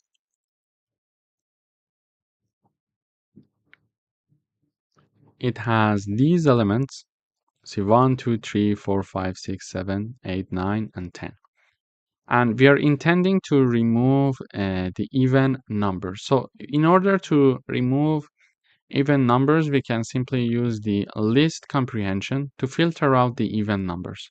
So here we are saying that for each num that is in the numbers, okay, if num is divided by 2 and the remainder of this division is not equal to 0, we're going to create a new list called filtered numbers. Okay, so in each iteration, basically what is happening here is that it says, for example, num in the first iteration equals 1. It says num if it's divided by 2, the division, the remainder of this division is not equal to 0. Is it true? Yes. So add it to filtered numbers. So filtered numbers is having number 1. So before discussing that, we know that the definition even number. A number is even only if it is divided by 2 and the remainder of this division equals 0. This is a definition of even number. If it's not true, that number is odd. So if a number is divided by 2 and the remainder of this division equals 0, it means that that number is an even number. Otherwise, it's an odd number. Okay, and in order to find the remainder of a division, we are going to use the modulo operator. So in the first iteration, number 1, if it's divided by 2, the remainder is not equal to 0. Yes, it's true. Therefore, we are going to add that number into the filtered numbers. Okay, and 1 is there actually when we are printing the filtered numbers. In the next iteration, num equals 2 because the next element is 2. So we are checking to see if 2 is divided by 2, the remainder is not equal to 0. It's not true because when 2 is divided by 2, the remainder equals 0. Therefore, 2 is not going to be inserted in the filtered numbers. Okay. Then we are having the next element, which is 3 in the next iteration because we are having a for loop here. Yeah. So in the next iteration, we are saying 3, if it's divided by 2, the remainder is not equal to 0. Is it true? Yes, it's true. Therefore, add that to the filtered numbers. And we see that in the end, when we are printing it out, we see number 3 there. Then the next element is 4. 4, if it's divided by 2, the remainder of this division is not equal to 0. Is it true? No, it's not true. 4, if it's divided by 2, the remainder is 0 indeed. So it's not going to pass this condition. Therefore, it's not going to be inserted into the filtered numbers. You see that 4 is not there. In the next iteration, we are having number 5. Number 5 is there. So we are checking to see if 5 is divided by 2, its remainder is not equal to 0. The remainder of this division is not equal to 0. Yes, that is true. Therefore, 5 is added to filtered numbers. Okay. Then the next element, because we are having, I'm saying that the next element because we are in this for loop. Okay. So for each num in the numbers, and this num is my iterating variable. So it is going to start from 0 here. Start from here with element 1 and it is going to continue up until 10. So it is iterating through these numbers. So now num equals 6. 6, if it's divided by 2, it's not equal. The remainder of this division is not equal to 0. Is it true? No, it's not true. This sentence is not true. This sentence is wrong. Therefore, 6 is not entered into the filtered numbers because 6 is divided by 2. The remainder is 0. So when 6 is divided by 2, the output is 3. Okay, the output of this division is 3. But when the remainder of 6 divided by 2, it is equal to 0. Okay, this is the output.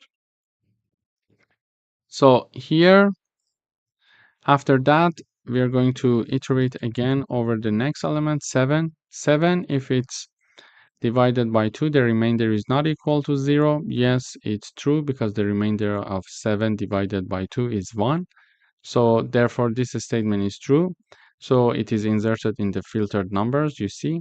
Then for number 8, 8 is if it's divided by 2, the remainder is not equal to 0. It's wrong. It is indeed equals to 0. Therefore, it's not going to be added to the filtered numbers. And finally, here for the last element that will be inserted in the filtered numbers, 9, if it's divided by 2, the remainder of this division is not equal to 0. Yes, it's true. So filtered numbers is number 9 is added to the filtered numbers. Finally, number 10 there, if it's divided by 2, the remainder of this division is not equal to 0. It is not correct. So indeed, the remainder of this division equals 0. Therefore, 10 is not added to the filtered numbers.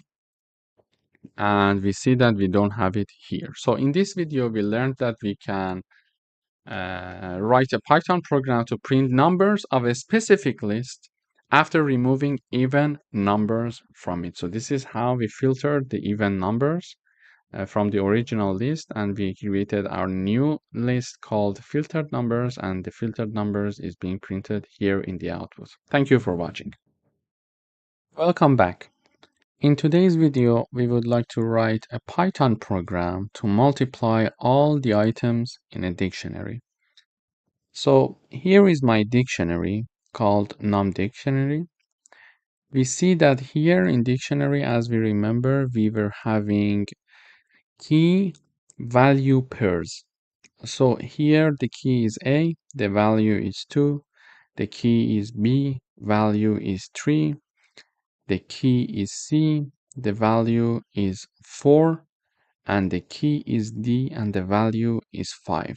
So we would like to multiply all the values here. So 5 multiplied by 4, multiplied by 3, and multiplied by 2. So 5 multiplied by 4, it's 20. 20 multiplied by 3, it's 60. Multiplied by 2, it will become 120. So when we run the code, we see 120 in the output. But how can we do that? First of all, in order to do that, we are initializing a variable called product to 1. Now that we are initializing product to 1, we are having a for loop and we are iterating over the values of this dictionary. Okay, only the values. And in order to iterate through the values, I write a for loop. So value is my iterating variable. For each value in the dictionary, NumDictionary, we use the values function. So whenever we want to access the values of a dictionary, we should write down the name of the dictionary dot values. Okay, so here it is possible now for us to access the values that are inside this dictionary.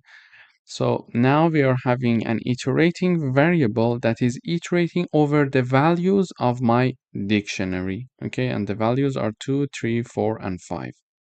And in each iteration, that iterating variable is added to the product. So it is multiplied by product and it is added to the product. So for example, in the first iteration, so first of all, we are having this. So product star equal value. It's the same as this one. Okay. Product equals product multiplied by value. Okay. They are the same. Okay. So in the first iteration, value equals 2. Why? This is value, my iterating variable. In the first iteration, it takes the first value, okay, in the dictionary, and it is equal to 2.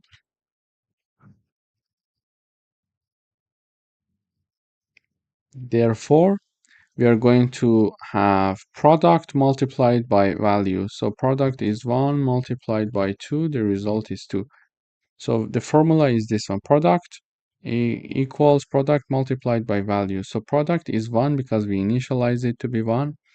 And then value is 2, and we see that number 2 is the value because we are in the first iteration and the first value in the dictionary is 2. So 2 multiplied by 1 is 2. Then we are having the second iteration. So value equals 3.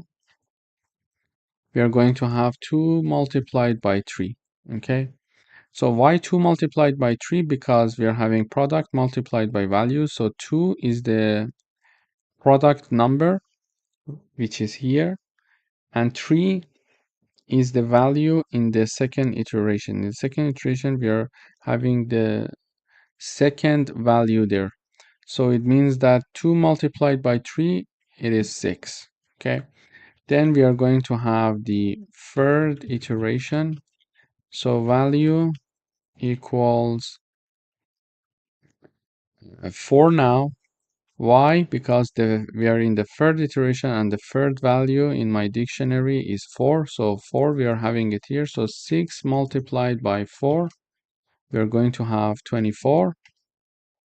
Okay, 6 comes from the product multiplied by value. So 6 comes from the product in the previous iteration, and 4 comes from the value that we are having in the third iteration, and this is the value, so it will become 24. And finally, in the fourth iteration, we are having value equals 5. Why? Because we are in the fourth iteration and the fourth value is 5. So first value, second value, third value, and the fourth value. And therefore, we are going to have 24 multiplied by 5, and it will be 120. So we had an iterating variable iterating over all the values of this dictionary, and in each iteration it was multiplying that value by the product. Initially the product was 1, but in each iteration we were updating the product. So then it became 2, 6, 24, and finally 120.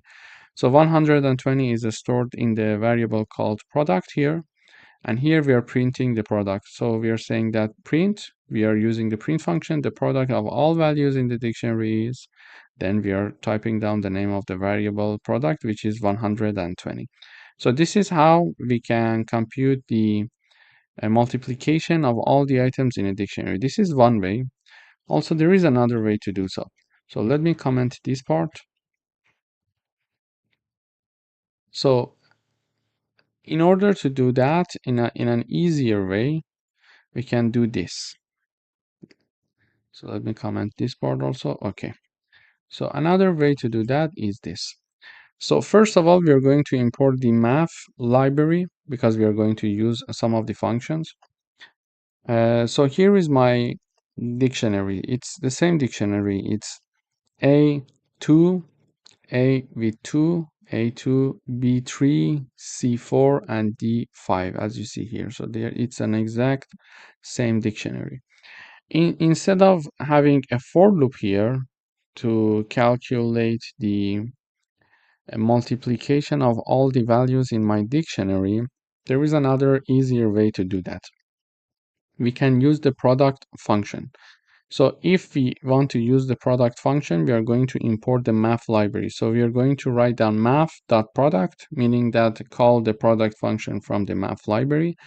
Then in parentheses, we are going to write down this. So name of the dictionary dot values. Values meaning that we are going to have access to the values associated to this dictionary. And these are the values of my dictionary. You remember we said that in dictionaries we are having key value per. Okay.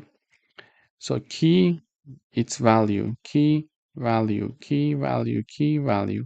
So we are going to access the values of the dictionary called numDictionary, and we are going to call the product function from the math library to calculate the multiplication of all the values in this dictionary, and the output of this is assigned to product. Then we are printing the product. So if I run the code, we see exactly the same number in the output. So it's easier to use this built-in function if you find it interesting. Otherwise, you can of course use the for loop in order to have your calculation. So it depends on you. If you find this method more interesting, you can use this one. Otherwise, you can use this method. But remember that you need to import the library math. Thank you for watching. Welcome back. In today's video, we would like to write a program that finds the key with maximum value in a dictionary. So here is my dictionary. It is called scores. We see that in my dictionary, as always, we are having key value pairs. Okay, so this is one pair, this is another, sorry, this is another pair, this is another pair, and this is another pair. Okay, so Alice is my first key. Its associated value is 85, Bob 92, Charlie 88, and David 76. So this is my dictionary that has 4 key value pairs. My aim in this coding exercise is to find the maximum value in the dictionary. So you see that these are the values: 85, 92, 88, and 76. I would like to find the key that corresponds to the maximum value in the dictionary, and the key is Bob. Okay, so this is the maximum value. I would like to print its key, which is Bob here. Okay, so how can we do that? In order to do that, I'm creating a variable here called highest scorer, and then it is assigned to the call of function max value key, and as the argument I am passing the dictionary. So dictionary is passed as a dictionary to call max value key function. This max value key function is called and it is initialized and created using the def keyword, and it has one argument, which is the dictionary here that we have. We call it in the dictionary, we call it data. So this function is going to find the maximum value of this dictionary and return its key for us. How? We need to use the max function. So in order to do that, we use the max function. And in parentheses, first of all, we are having the name of the dictionary, and we call it here data. We can call it whatever. It can be data, data2, my data, my dictionary, anything. It's your choice. So we are going to use the max function, and we are going to call this max function with 2 arguments. The first one is the name of the dictionary, and the second one is this key equals data.get. So we are going to get the key, the maximum key of the data dictionary. Okay, so we are going to get the maximum key in the data dictionary. Okay, so this is how this max function is going to work.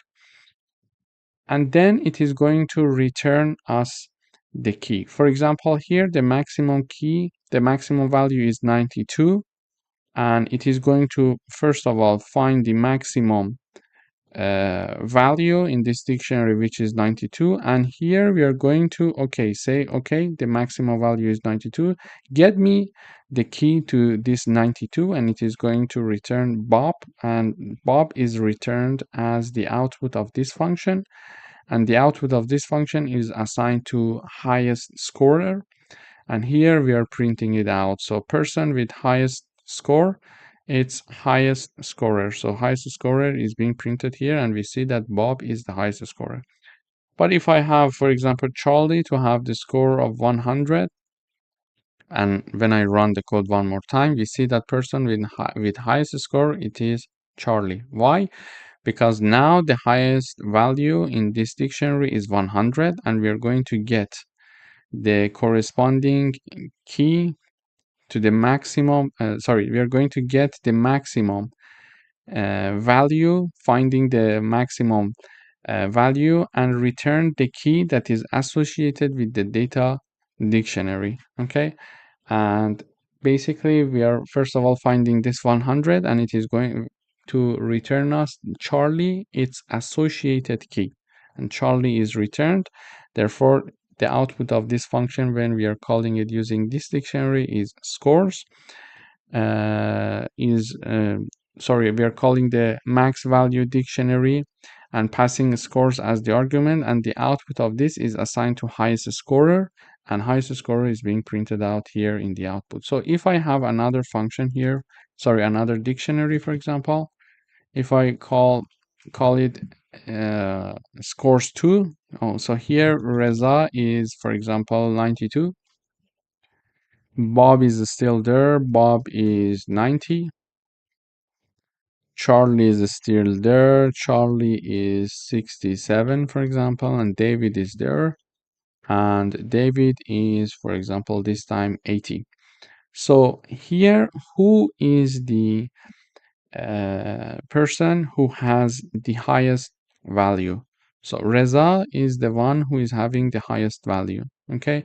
Now I would like to call the max value key function, but pass this scores to dictionary and not the first dictionary. Okay, now I'm calling the function using the scores to dictionary. So if I run the code, we see that now the answer is Reza, because now I am calling this function using this dictionary, which is scores 2. And you can have many different dictionaries, and you can have different calls for the dictionary. Now I can have, for example, dictionary number 3, where, for example, David has, for example, 99, the score of 99. And here I am calling the function using the score 3, and I am calling it highest score 3. So here, highest score 3 in the third dictionary. So if I run the code, you see that we are having David being printed because we are having a third dictionary in which David has the highest value, and we are calling the max value function with this dictionary and assigning it to highest scorer 3 variable, and this variable is being printed out here. So the person with the highest score in the third dictionary is David, because David has 99. So basically in this video we learned how we can find the key with the maximum value in a dictionary. Thank you for watching. Welcome back. In today's video, we would like to write a program that merges two dictionaries. If a key exists in both, sum their values. So here is my first dictionary. It has 3 key value pairs. Key A has value 100, key B has value 200, and key C has value 300. Then we are having the dictionary 2, has 3 again key value pairs. Key B has the value of 100, key C has the value of 50, and key D has the value of 400. Now we see that here it says if key exists in both, sum their values.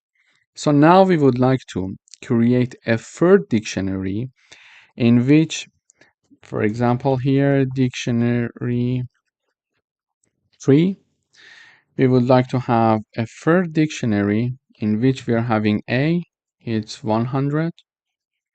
We are having B, it's 350. Why? Because we are having B here and here.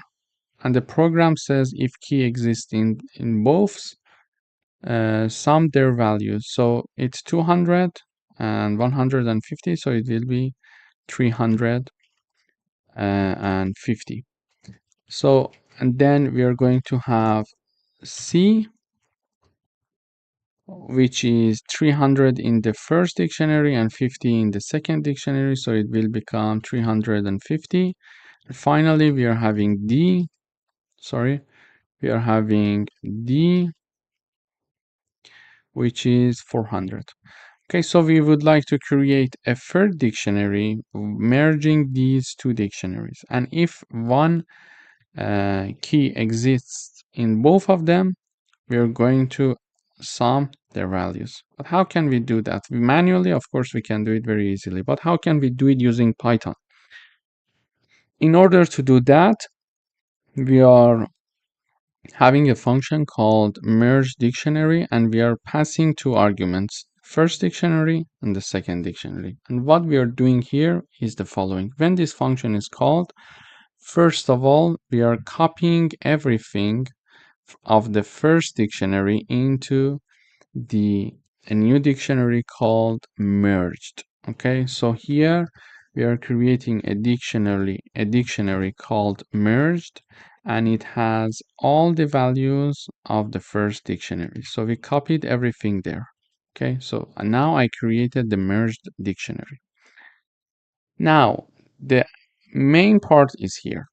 So we are going to have two iterating variables, key and value. We are iterating through the items of the second dictionary. And we know that when we are using the items function, it means that we are going both through the key and values. So this key is iterating over the keys of the second dictionary, and this value is iterating over their corresponding values in the second dictionary. Okay, so now we are having two iterating variables. We are iterating over all the key value pairs of the second dictionary using the items function. Now when we enter this loop, we are going to check and see if the key is already inside the merged dictionary, which we created here. If this is true, get the value of that key from the merged dictionary and add the value of the same key from the dictionary too. What do I mean? So here, let me illustrate it with an example. In the first iteration, key equals B, value equals 150. Do we agree? Why? Because key and value, they are iterating over the second dictionary. Okay, second dictionary is this one, and here we are having the key value pair. So the first key and the first value are B and 150. So we are having in the first iteration key equals B, value equals 150. Okay, this is the first iteration. And here we check to see if we already have that key, which is B, in the merged dictionary. Do we have it here? Yes, we are having it here. Okay, so now that we are having it already here, get this 200 value for the key B, which is here, from the merged dictionary. Okay, so get that 200 and add it. So we're going to have 200 plus, add it to the value, which is 150. Okay, which is 150. Now, by doing this, the value of the key B, okay, which is B here in the first iteration, in the merged dictionary is updated. Now it is 350. Okay, so in the second iteration, what is happening here? Second iteration, the key equals C, value equals 50. Yes, do we agree on that? So in the second iteration, we are having two iterating variables, key and value. Key equals C. Why? Because the second pair in the dictionary 2 is C and 50. So key is C and value, its value is 50. Okay. Now, what we are doing here is the following. We are checking to see if the key, which is C, already exists in the merged dictionary or not. Yes, already exists because we are already having a key C there. So now that it exists, get the value of that key from the merged dictionary, okay, and add it to the value, which is 50. So we are going to have 300 plus 50. Okay, so we are going to use the get function to find the value of that key from the merged dictionary and add it to the value, which is the value from the same key in the second dictionary, and all of that is assigned to the same key of the merged dictionary. Okay, and the merged dictionary is this one, and the key is C. So basically, this get function is getting the value of the key C from the merged dictionary, which is 300. So this part, and add it, okay, and add it to the value, and value is 50. Okay, so 300 plus 50, it will be 350. Okay, so it will be 350. Now it is going to be updated on 350. And in the last iteration, so third iteration, we are having key equals D, value equals 400. So here, in the dictionary 2, in the last iteration, the last pair is D400. So D400, okay? So we are having here, we are checking to see if we are having this key, which is D, in the merged dictionary. Do we have it here? No. Now that we don't have it here, we are going to, by default, assign number 0. This is why we are having it 0. So if that key exists in the merged dictionary, we are going to return the value. Otherwise, we are going to return 0. So in the previous iteration, if you remember, we were discussing the key C. So key C, was it existing already in the merged dictionary? Yes. So return its value. So it was 300 plus the 350. So it was 300 and it added to 50. So it became 350 that we updated here. Okay. But if we are investigating a key that already is not existing in the merged dictionary, using the get function, we are going to assign number 0 by default. This is why we are having number 0 here. So we use the get function to get the value of that key, which is D here, from the merged dictionary. Because it's not there, we don't have the key called D, we are returning 0. And we are therefore adding 0 plus 400, which is the value of the key D in the second dictionary. In the second dictionary, the value is 400. Okay, so therefore we are having a new key being created, D, with the value 400. So 400 plus 0 is assigned to the key D in the merged dictionary. Okay, so we created a new pair here, the merged D, and here we were getting the value of that key from the merged dictionary. Because we were not having that key, we returned 0, and basically this is how the get function works, and we added to the value, which was 400. So now we added the last pair as well. So this function, basically using one line in the for loop, we could complete the merged dictionary. And finally, in the end, after this for loop is finished, this function is going to return the merged dictionary. And the output of this function, when it is called, is the merged dictionary, and it is assigned to the variable called result. So result is my new dictionary. That is the output of the merged dictionary function, and we are here printing out the results. So merged dictionary, and here exactly what we expected. So A is 100 because A is only there in the first dictionary. D is 400 because D is there, and B is 200 plus 150. It's 350. C is 300 and this is 50, so this is 350. So this is how we could write a program that merges two dictionaries, and if a key exists in both, we are going to sum their values. So this function was there to help us doing so. First of all, we copied the first dictionary in the merged dictionary, and then we iterated over the key and values in the second dictionary, and we added them to the merged dictionary. In each iteration, we updated it. Thank you for watching. Welcome back. In today's video, we would like to write a program that removes keys with a specified value from a dictionary. So here is my dictionary.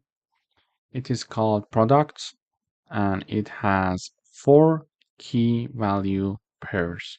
The first key is apple. Its value is 50. The first key is banana. Its value is 0. The second key is banana, sorry, and its value is 0. The third key is cherry. Its value is 75, and the fourth key, sorry, is date, and its value is 0. So this is my dictionary. Now I would like to create a new dictionary from this dictionary and remove the key value pairs when a value has the value of 0. So we see that here banana and date are having value 0. I would like to simply remove them because they are equal to 0. I don't want to have them, and I would like to update my dictionary with only having the keys that are having some value, some meaningful value. So the filtered dictionary is apple 50 and cherry 75. Apple 50 and cherry 75. So these two are removed. How can we do that? In order to do that, I call a function called remove keys with value, and 2 arguments are passed. So the first one is my dictionary and the second one is 0 because I would like to remove any keys that has a value of 0. This is why I'm passing 0 there. Then in this dictionary, as we mentioned, we are having 2 arguments, data and target value. So data is the name of my dictionary in this function. We can name it as we want. And target value is number 0 that I don't want to have keys with this value. So here we are using the dictionary comprehension. So we are saying that create a new key value dictionary for me for each key and value that is inside the data dictionary, which is my product dictionary. And in the function, simply I call it data because it's the first argument. And we see that the first argument for the call is product dictionary. So we see that this is the dictionary. So for each key and value in the data dictionary that we are iterating using the items function, meaning that we are iterating over the key and value. So the key is going to iterate over the keys, and value is going to iterate over the values. Okay, so for each key and values that are in the data dictionary, if the value is not equal to the target value, then insert it into my new dictionary, meaning that in the first iteration, key is apple. Okay, in the first iteration, key is apple, and its value is, let me write value, its value is 50. So key is apple, value is 50. We are saying that if value, which is 50, is not equal to the target value, what is that number? It's 0, the second argument. Okay, so 50 is not equal to 0. Yes, it's true. Therefore, insert it to my dictionary. Okay, key value. So apple and 50 is added to the dictionary. So we are having apple and 50. Then in the next iteration, we are having the key equals to banana and the value equals 0. So now we are saying if value is not equal to the target value, the value is 0, the target value is also 0. 0 is not equal to 0. Is it true? No, this statement is not true. Therefore, we are not going to insert this key and value pair to my dictionary. So we go for the next iteration. In the next iteration, the key is cherry and the value is 75. Okay. So we say key is cherry and value is 75 in the next iteration. We check the if 75 is not equal to 0. Is it true? Yes, it's true. 75 is not equal to 0. Therefore, insert them into my dictionary, key and value. So now I'm adding cherry with the value 75.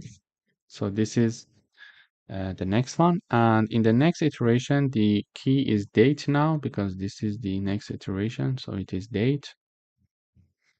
And its value is 0. So in the next iteration, we check 0 is not equal to 0. Is it true? No, it's not true. 0 equals 0. So we're not going to, because it's not true, we are not going to insert the key and values. So we created a dictionary with two pair of keys and values, so apple and 50 and cherry and 75, and return it. So this is the place that we call this function with two arguments. So we are going to return the output, which is this is the dictionary that is output of the remove keys with value dictionary, and this is assigned to the filtered dictionary. Okay, so the filtered dictionary is now having these two key value pairs. So filtered dictionary equals. Okay, so filtered dictionary equals. So the filtered dictionary is now created. And simply we are saying that filtered dictionary, and we are printing it out in the output. Basically, this function can help us to create a new dictionary and avoid any key value pair with a specific value number. For example, here I was calling the function. The first argument was the dictionary. The second argument was 0, meaning that I don't want to have any keys in this dictionary to be there anymore if its value is 0.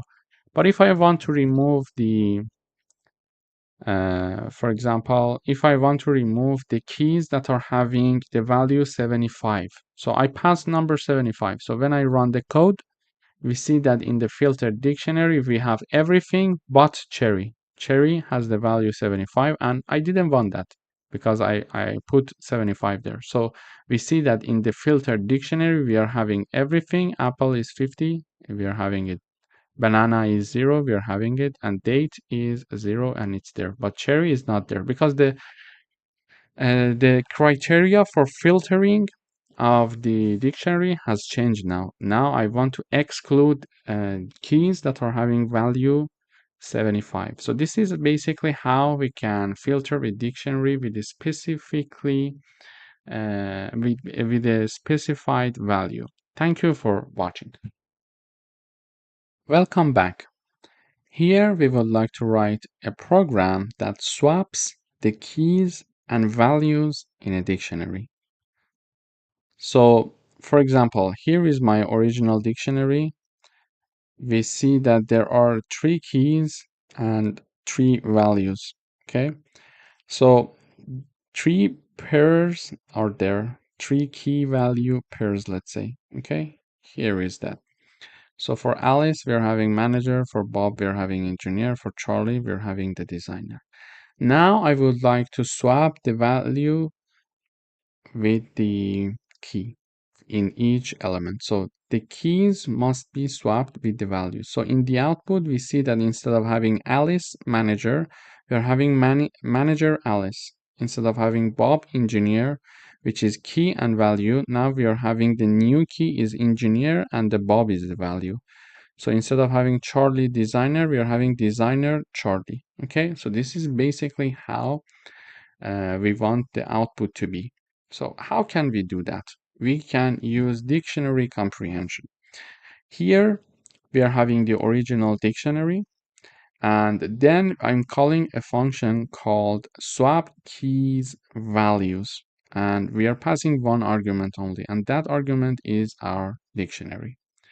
So this function is going to help us to reach to this dictionary. But how can we do that? So this function is going to have the creation of a new dictionary, and here we see that we are iterating over the key and values of this dictionary. So the keys and values of the data dictionary. The dictionary which was named original, in the function it is called data. We can name it whatever. So we are iterating over the keys and values of the data dictionary, okay? And what we are returning here is that instead of having the key values, we are having value key, okay? So let me illustrate it with an example. So in the first iteration,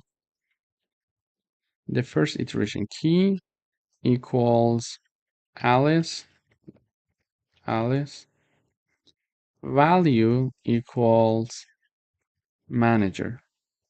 Okay, so key equals Alice, value equals manager. So we are iterating through this in the data dictionary. So key, which is Alice, and value, which is manager. Now return it instead of having the key value, return it in a value key.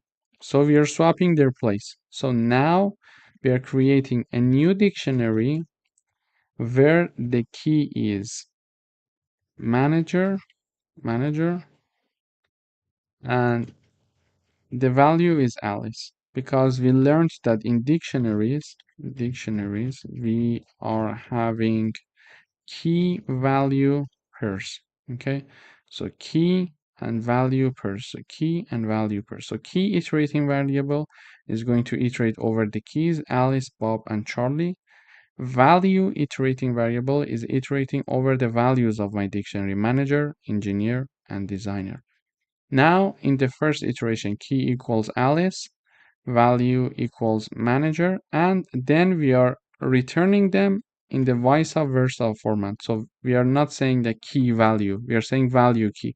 If I write down here key, and if I write down here value, when I run the code in the output, we see the same dictionary as the original dictionary. But now I want to reverse their place. So I write down value and key. So this Alice is going to be here, and this manager is going to be here. Okay, so now you see. So now I reversed them. So in the first iteration, we reversed the manager with Alice. Now we go for the second iteration. So second iteration, we are having key equals Bob, and value equals engineer. Okay, so we are saying that for each key and value that is in data, so the key is Bob and engineer is the value. Now return the value and key. So instead of having Bob engineer, we are going to have engineer Bob. So here, the second one is also now set. So we are having engineer and Bob. Okay, so we swap their place. And in the next iteration, in the third iteration, which is the last iteration, we are having this third iteration, key equals, we are having Charlie, and the value equals designer. Okay, the value equals designer. We are saying that, okay, key is Charlie, value is designer. Now reverse their place. So put value and key instead of having key value, put value and key. So here, it will be designer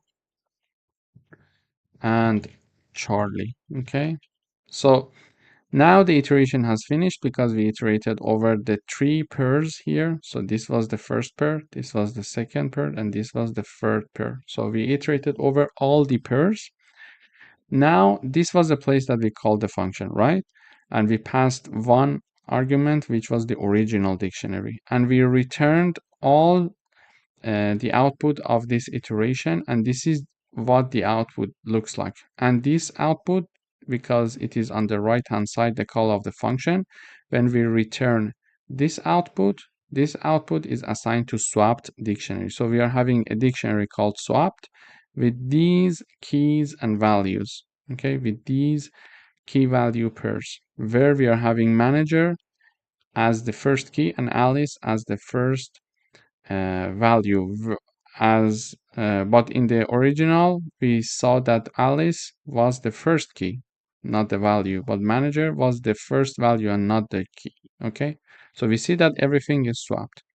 Everything is swapped using the function, and it is assigned to swapped dictionary. And here we are printing it out simply. Swap dictionary is this, and this dictionary that you see here, you see exactly is the dictionary that we expected to see in the output.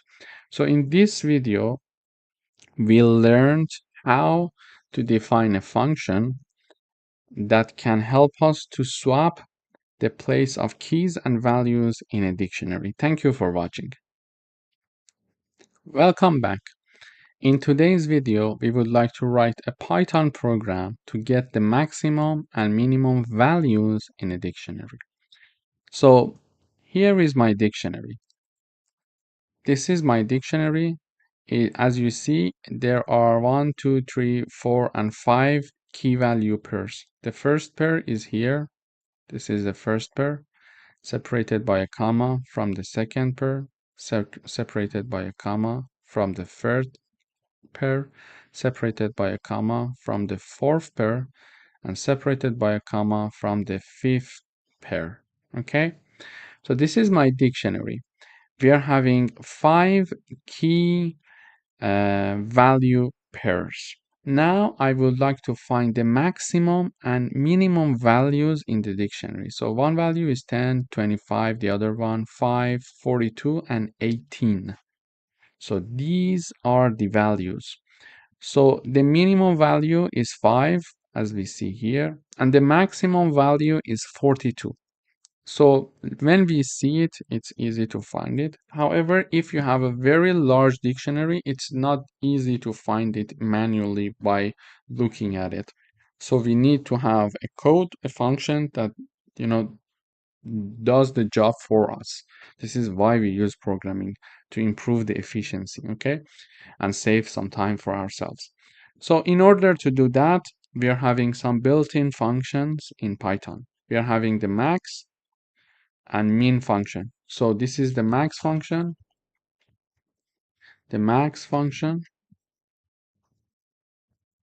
and here is the min function. Here is the min function. So these are the two functions that we are having it here. So the max and the min. So these are going to help us to find the maximum value in the dictionary and the minimum value in the dictionary.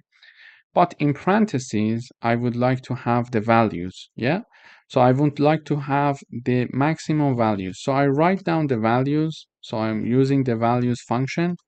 Then the values from which dictionary? My dictionary, yes? So I use the value function to access the values of my dictionary. This is the name of my dictionary, and find its maximum value. So using the max function, I'm accessing the maximum values of my dictionary. And this is when it is found, it is assigned to a new variable called max value. And here, similarly, we are having the minimum function to help us.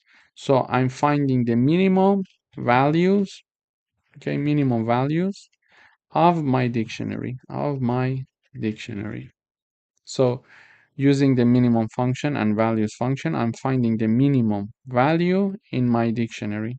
Okay, when it is found, it is assigned to mean value variable that we are having it here.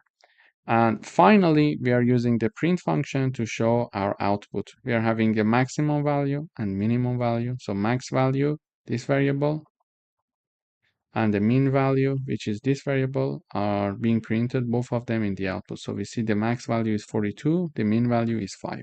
So if I change it, for example, the 42 is the max value. If I make it to be 80, for example, when I run the code, we see that the max value is now 80. But if I make it to be like 20, this one is now 20. So D is having the 20. Now, what is the max value? So 25 is the max value, right? So if I run the code, we see that 25 is now having the maximum value. And also for the same goes for the minimum. So for the minimum, if I have, instead of having 5, I have 2 and I run, we see that the minimum values is 2.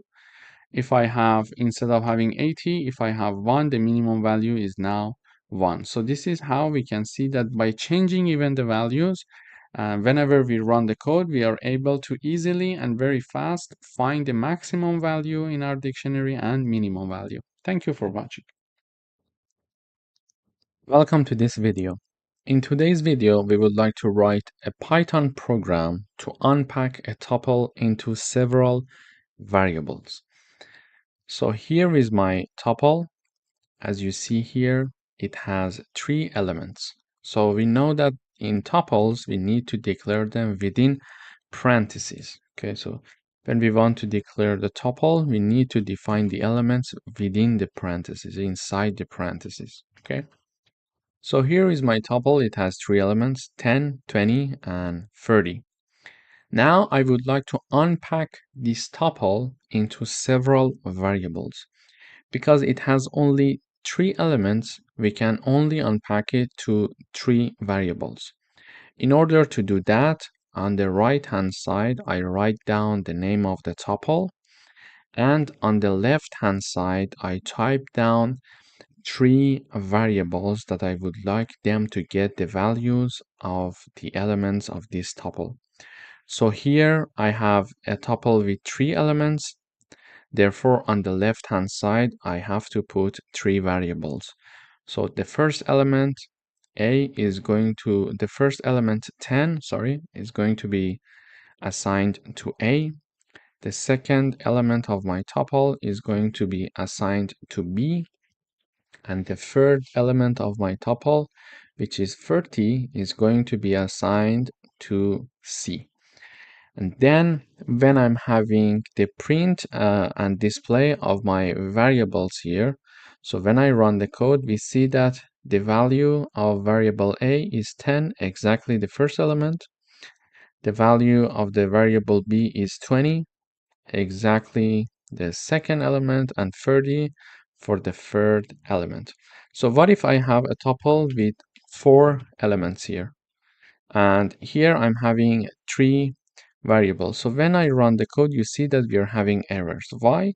Because we are having a tuple with 4 elements, but it is being assigned to 3 elements only. So it's necessary to have 4 elements on the left-hand side when we are having, 4 variables on the left-hand side when we are having 4 elements in my tuple. So we can conclude this. The number of variables on the left-hand side must be equal to the number of elements in my tuple when we are unpacking. Okay, unpacking. So here now, when I have 4 elements and I have 4 variables, everything should be okay. I'm going to also print the variable d here so we can see d. So when I run the code, we see that A is 10, B is 20, C is 30, and D is 40. So D is getting the last value in my tuple. So in this video, we learned how we can unpack a tuple into several variables, and we learned that we need to be careful about the number of elements and the number of variables that we are having on the left-hand side. And we learned that the number of variables on the left-hand side must be equal to the number of elements in the tuple if we are unpacking a tuple into several variables. Thank you for watching. I'll come back. In today's video, we would like to write a Python program to create a dictionary from a string. So here is my string. So my string is hello, and it is assigned to a variable called text. Then here is my empty dictionary. Now I would like to have a dictionary being created from the string. But how do I want this dictionary to look like? So I would like to have something like this in the output. We learned that for dictionaries, we are having the key value pairs. Okay, so here you see that I'm having one pair here, one pair here, one pair here, and one pair here. So I'm having 4 pairs. H has the repetition of 1, E has the value of 1, let's say, L has the value of 2, and O has the value of 1. So this is my string being inserted into a dictionary, each character of it. So we see H is repeated once, so we are having its value to be 1. E is repeated once, we are having its value to be 1. L is repeated twice, so we are having its value to be 2. And O is repeated once, so we see that its value is 1. So how can we do that? In order to do that, we need to write a for loop.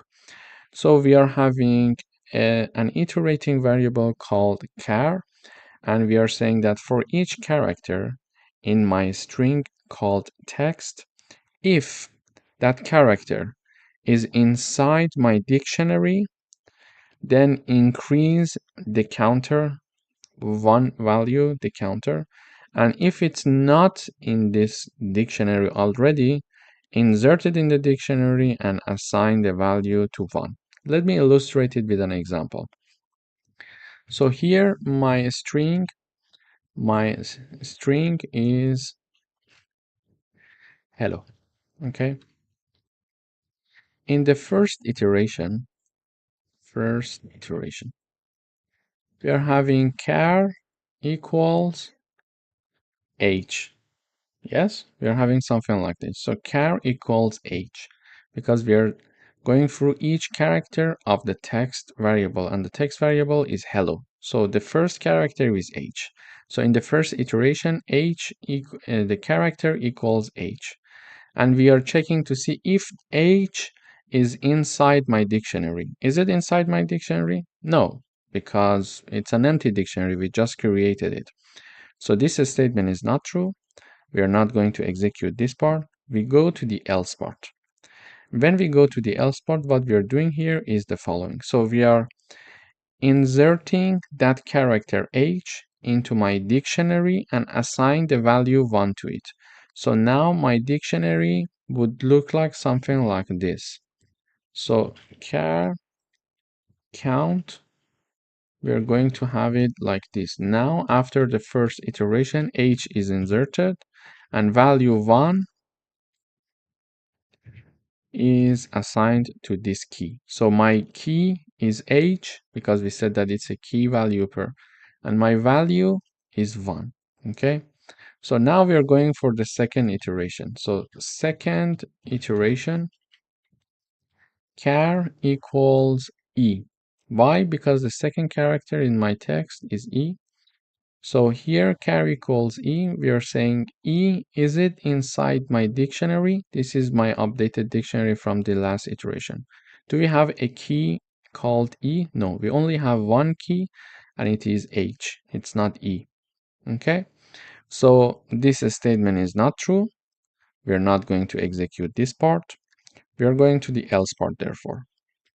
Because this part is not true, we are going to the else part.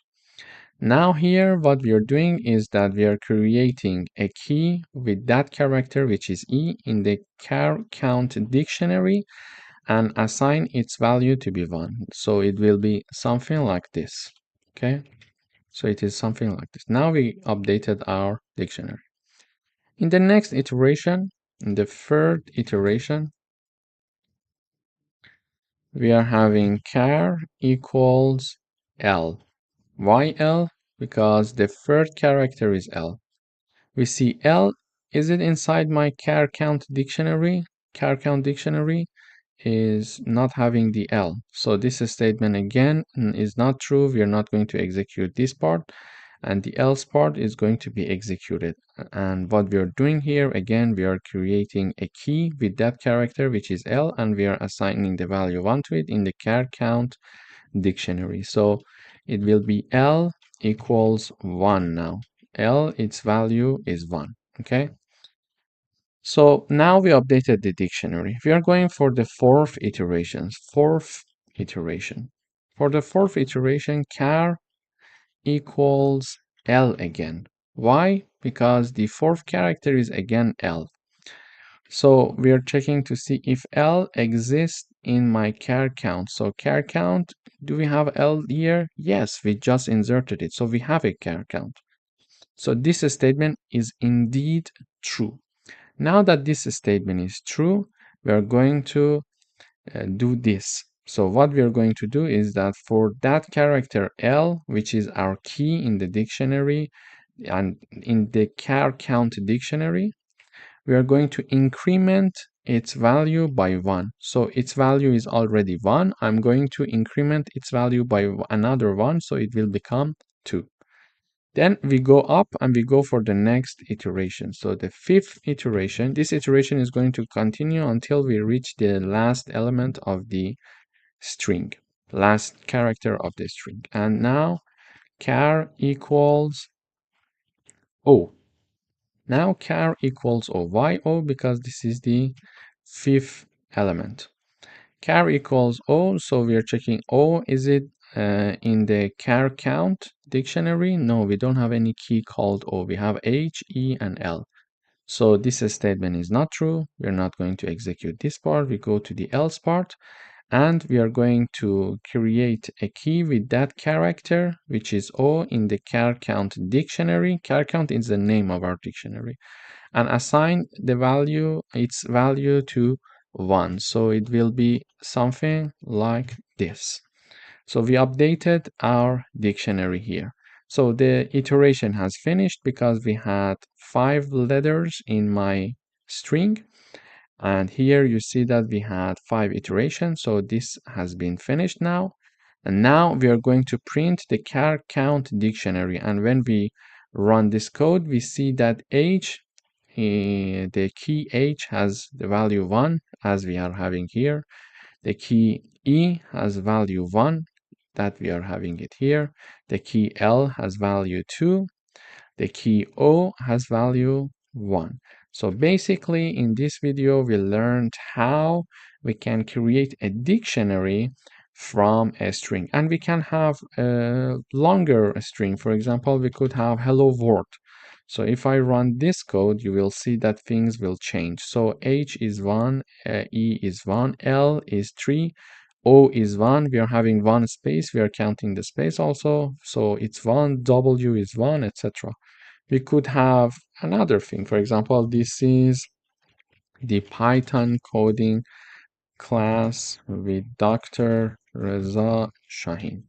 So when I run this code, you see that we are having a long dictionary, and we see that, for example, H has been repeated 6 times. We are having 9 space.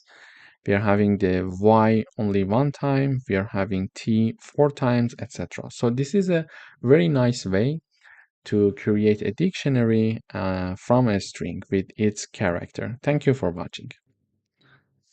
Welcome back. In today's video, we would like to write a Python program to check if a given value is present in a set or not. So here is my set. As you see, I am defining my set with 5 elements, 1, 2, 3, 4, and 5. Now here is my given value. So I would like to check if this value is present in the set or not. Okay, obviously we know that it's not present. 10 is not present in the set, but how can we write a Python code to do this checking for us? In order to do that, I am calling a function called check value in set, and I'm passing 2 arguments. The first argument is my set. The second argument is the value that we would like to check its presence. When this function is called, we are defining our function using the def keyword. When this function is called, 2 arguments are there, my set and value. Now here we are checking to see if this value is inside this set. So if value is in set, we are going to print this. That value, which is 10, is present in the set, and if this statement is not true, it means that that value is not inside the set. So we go for the else part and we print this part. 10 is not present in the set. So now let us do the analysis with the numbers. So we are having the value 10. We would like to check its presence in the set. So we are having this check 10 is in this set. Is it there? No, it's not there. So this statement is not true. Therefore, this part is not executed. And this else part is executed, and we are having the print 10, which is our value, is not present in the set, is not present in the set. So this is what we get. But if we are checking number 5, for example, so here we would like to check if number 5 is in the set or not. So 5, is it in the set? We check the set. Yes, the 5 is there. Therefore, this statement is true. Yeah. So the program is going to be executing this part. So the compiler is executing this part, and it is going to print 5 is present in the set. And we see that when we run the code, we are having 5 is present in the set. Basically, this is how we can consider it. And we can have, for example, another set here. I would say my set 2, and it is equal to 2, 4, 6, 8, and 10, for example. Okay, this is my new set, and my value 2 is number 5, for example. Now, when I call the function, the check value in set, I'm using the second set as the argument, and also I use the second value as the second argument. So now I call the check value in set function, and I'm having two arguments, my set2 and value2, instead of this one. So if I run the code, we see that we would like to check if 5 is present in this set. Is it present? No. Therefore, this statement is not true. We're going to see this message. 5 is not present in the set. So we see 5 is not present in the set. But if I check to see if number 6 is there, we see that 6 is present in the set. 6 is present in the set. So this is basically how we can check if a number, a given value, is present in a set or not. Thank you for watching. Welcome back. In today's video, we would like to write a Python program to count the elements in a list until an element is a tuple. So let us look at this list. This is my list. I'm having different elements here. So I'm having number 1, 2, 3. I have a string here, hello. I have a float number there, 4.5. I have a tuple inside my list, and I have number 8 and number 9. I would like to have a Python program to count the elements in the list until an element is a tuple. So they count the elements in the list until an element is a tuple. So how many elements do we have here? 1, 2, 3, 4, and 5. Before we reach the tuple, which is this part, we are having 5 elements. And when I run the code, we see that count of elements before a tuple is 5. So we would like to get that 5. Okay, but how can we compute that? Here is my list. I'm having integers, I'm having float numbers, we are having a string, and we're having also a tuple inside this list.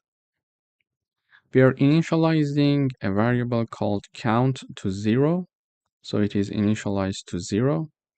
Now, in order to understand how many numbers are there as the elements before that tuple, we are going to have a for loop. So we are having a for loop for each item. Item is my iterating variable. For each item in my list, if the type of that item equals tuple, break. Okay? Otherwise, if it's not like that, just simply increase the counter. So for example, if I want to illustrate it in another way, in the first iteration, item equals 1. And we check the type of the item. So we are checking in the first iteration, we check the type of 1. Is it equal to tuple? No, because it's integer. Okay, so nothing is going to happen. Simply the counter is increased. Counter was initialized to be 0. Now it is initialized, it is increased to be 1. Okay.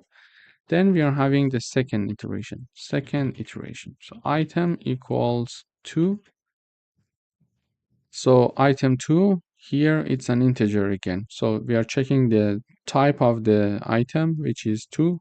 And the type of the item is integer. Is it equal to tuple? No, it's not. Therefore, we don't have to break. We are going to increase the count one more time. So count equals 2 now. Then we are having the third iteration. So item equals 3 now, because in the next iteration, third iteration, third element. We see that here count will be 3. Why? Because number 3 is again an integer. We're checking its type, so it's an integer. Is it equal to tuple? No. We don't do the breaking. We increment the count, so it's now equals to 3. Then we are having the fourth iteration. So item equals hello. This time hello. So now item equals hello. We check the hello type. It's a string. Is it equal to tuple? No, string is not equal to tuple. We don't do the breaking. We increment the count. So the count equals 4. And the fifth iteration, item equals 4.5. So this time the type of the 4.5, when we are checking it here, it's a float. Is it equal to a tuple? No. So we don't do the breaking. We are going to increment the count one more time. So count equals 5. In the sixth iteration, item equals, you see a tuple. Now we are seeing a tuple there. Okay. We see a tuple there. Therefore, let me also print it here. Print the item. So you see it in the output when I run. So you see that in the sixth iteration, the item is 6 and 7 at the same time, because 6 and 7, they are two elements of one tuple, but they as a whole are included in the list as one element. Okay. So 6 and 7 are two elements of the tuple, but the tuple itself is only one element in the list. If I have another tuple inside this list, for example, another tuple is there, 2 and 3. Although 2 and 3 are two different elements of my tuple, this tuple itself as a whole is only holding one place of elements. Okay, so it is only one element in my list. So this is why we are having it here. So in the sixth iteration, item equals 6 and 7. So 6 and 7. Now we check its type. So this type, when it is checked, it is going to print us the tuple. So the type of this item,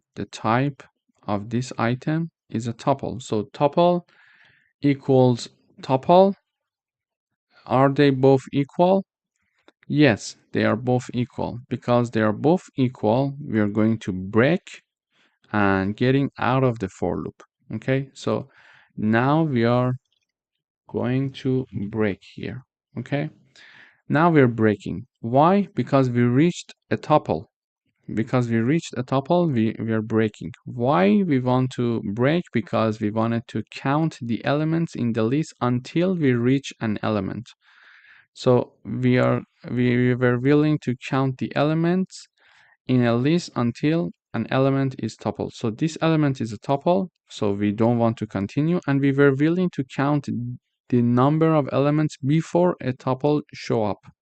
Okay, and the number of elements was 5. Because we counted in each iteration, we incremented the value of count 1, 2, 3, 4, 5.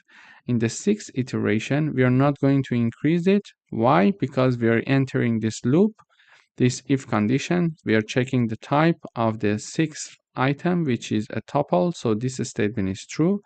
We are printing the item, which is 6 and 7, and then we are breaking. So we are getting out of the for loop, and we are not going to increment the value of count because we reached a tuple now. We wanted to know the number of elements before we reach a tuple. Okay, so this is what we are going to get as the output. So the count is 5 because we are printing it here. So when we count also 1, 2, 3, 4, and 5 elements are there in my list before we reach a tuple. And regarding the type, for example, I'm having x equals 10, I'm having y equals 12.5, I have z equals Reza, and I have the type function. So when I have the type function, I can have the type x, type y, type z. So now if I want to print them, print the type, we can have in parentheses the print. So it's print, and it is printing. So we are printing the type. So when I run the code, you see that the first one, the x is integer, the second one is float, and the third one is a string. So with respect to this function, I wanted to clarify how it works. The way that it works is the following. We are having 3 variables, one integer, one float, and one string. In order to understand their type, we use the type function and we put in parentheses the name of my variables. And because I want to print this type, I use the print function as well. So we see that the type of x is integer, the type of y is a float, which is true, and the type of z is a string. Here you see it's in a string. So in each iteration, we are saying integer, is it equal to tuple? No. A string, is it equal to tuple? No. When we were having hello in the fourth iteration, so it was a string. So string, is it equal to tuple? No. So we were incrementing the count. Okay. Or here, in the first iteration, item was equal to 1, so it was an integer. So we were saying integer equals to equals tuple? No. So when the statement was not true, we were not going to enter the if condition, and we were incrementing the value of count because we realized that the item is not a tuple, and we wanted to continue the count until we reach a tuple. Thank you for watching. Welcome back. In today's video, we would like to write a Python program to find the maximum and minimum values in a set.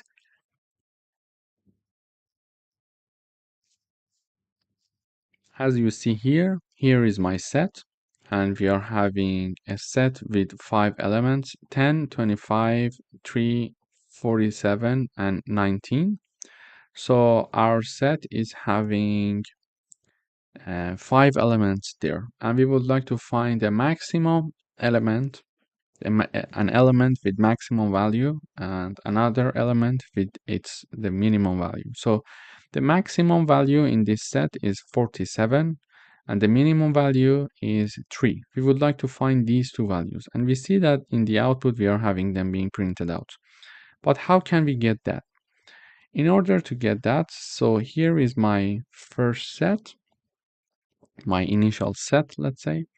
I call a function called maxmin, find maxmin, and we are passing my set as the argument. And we see that this is the call of the function with argument on the right hand side, and on the left hand side we are having 2 variables. Okay, on the left hand side we see that there are 2 variables being separated by a comma.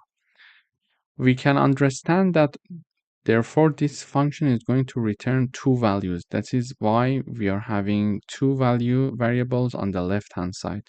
And when we look at this function, we see the return part, we see yes, there are 2 values that are being returned by this function. The max value, which is the first return, is going to be assigned to the first variable from left. Then we are having the mean value, which is the second return parameter. It is going to be assigned to the second variable, which is mean val. Okay, so this function, whenever it's called, we are passing 1 argument, and we understand that even before reading the function, we understand that this function is going to return 2 values and assign them to these 2 variables, max val and mean val. When this function is called, we are having the execution of this part. We're going to use the max and min function. So this is the function that we are going to use, max and min. Okay. So this function max is a built-in function in Python that can help us to find the maximum value. But we want to find the maximum value in my set, yes? So we are going to put the name of my set in parentheses. So we are going to also find the minimum value of my set. So we are going to put the name there. So when the maximum value of the my set is found, it is assigned to max value. And when minimum value of my set is found, it is assigned to min value. And in the end, we are returning both values, max value and min value. Okay, and these are assigned to max val and min val, because here on the right hand side we are having the call of the function. And finally, we are showing these in the output. So max val and min val, both of them are being printed out in the output. And even if I change the numbers, so you see that if I change, for example, 19 to 80, now 80 is the largest number in this set. So when I run the code one more time, we see that maximum value is 80. Okay, it's not 47 anymore. And if I change 25 to 1, we see that the min value is 1 now. So everything is updated. So this is the way to find the maximum value and minimum value in a set. Thank you for watching. Welcome back. In today's video, we would like to write a Python program to find repeated items in a tuple. In order to find a repeated items in a tuple, we can define a function in Python to do the work for us. But here we see that this is my tuple. Okay, we see my tuple is there, it's defined there.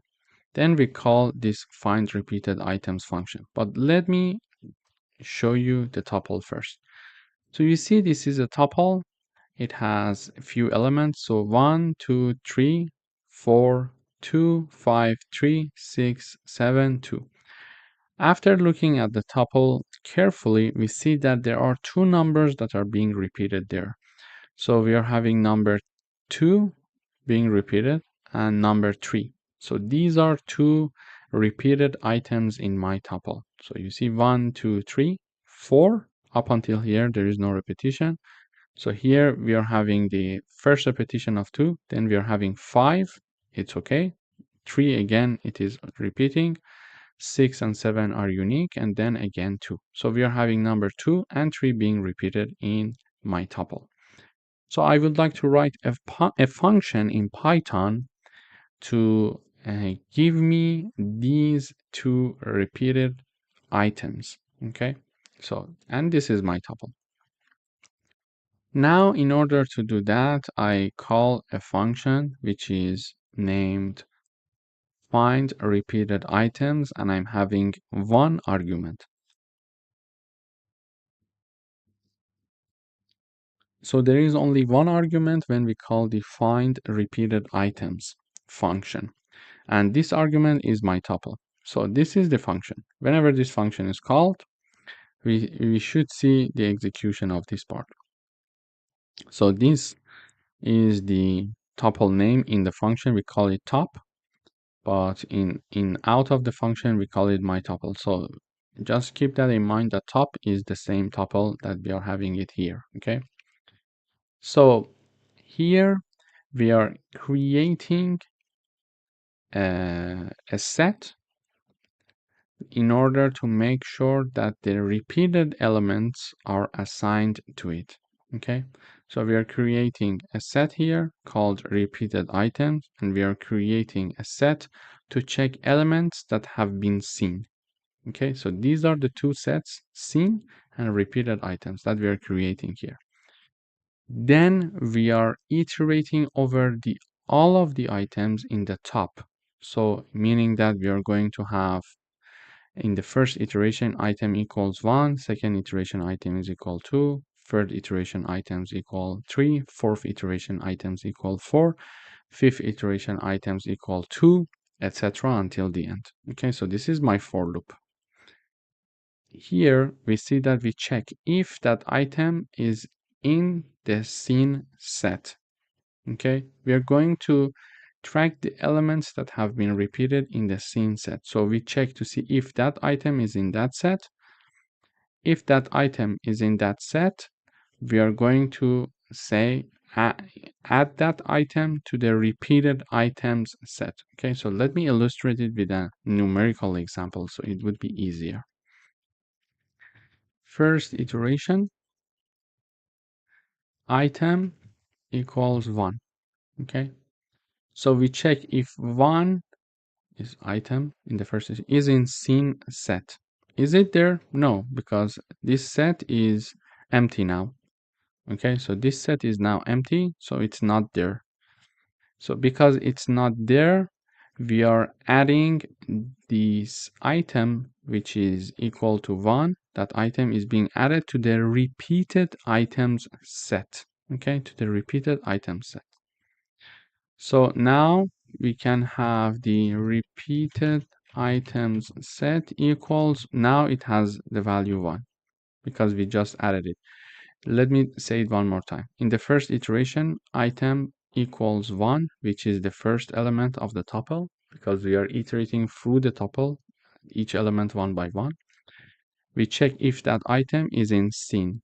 Is it in the scene set? No, scene set is empty. Now it has no values. So scene set, it's having no values for the moment. It is empty now. Okay. So is it there? No, it's not there. So sorry, I made a mistake here. So if it's not there, okay, this statement is false because that item equals to 1 is not in the scene. Okay. So now that it's not in the scene, here this statement is false. Therefore, this part is not executed. We are going to the else part. We are going to add that item in the scene set. Okay, so number 1 is being here. So let me say it one more time because there was a fault there.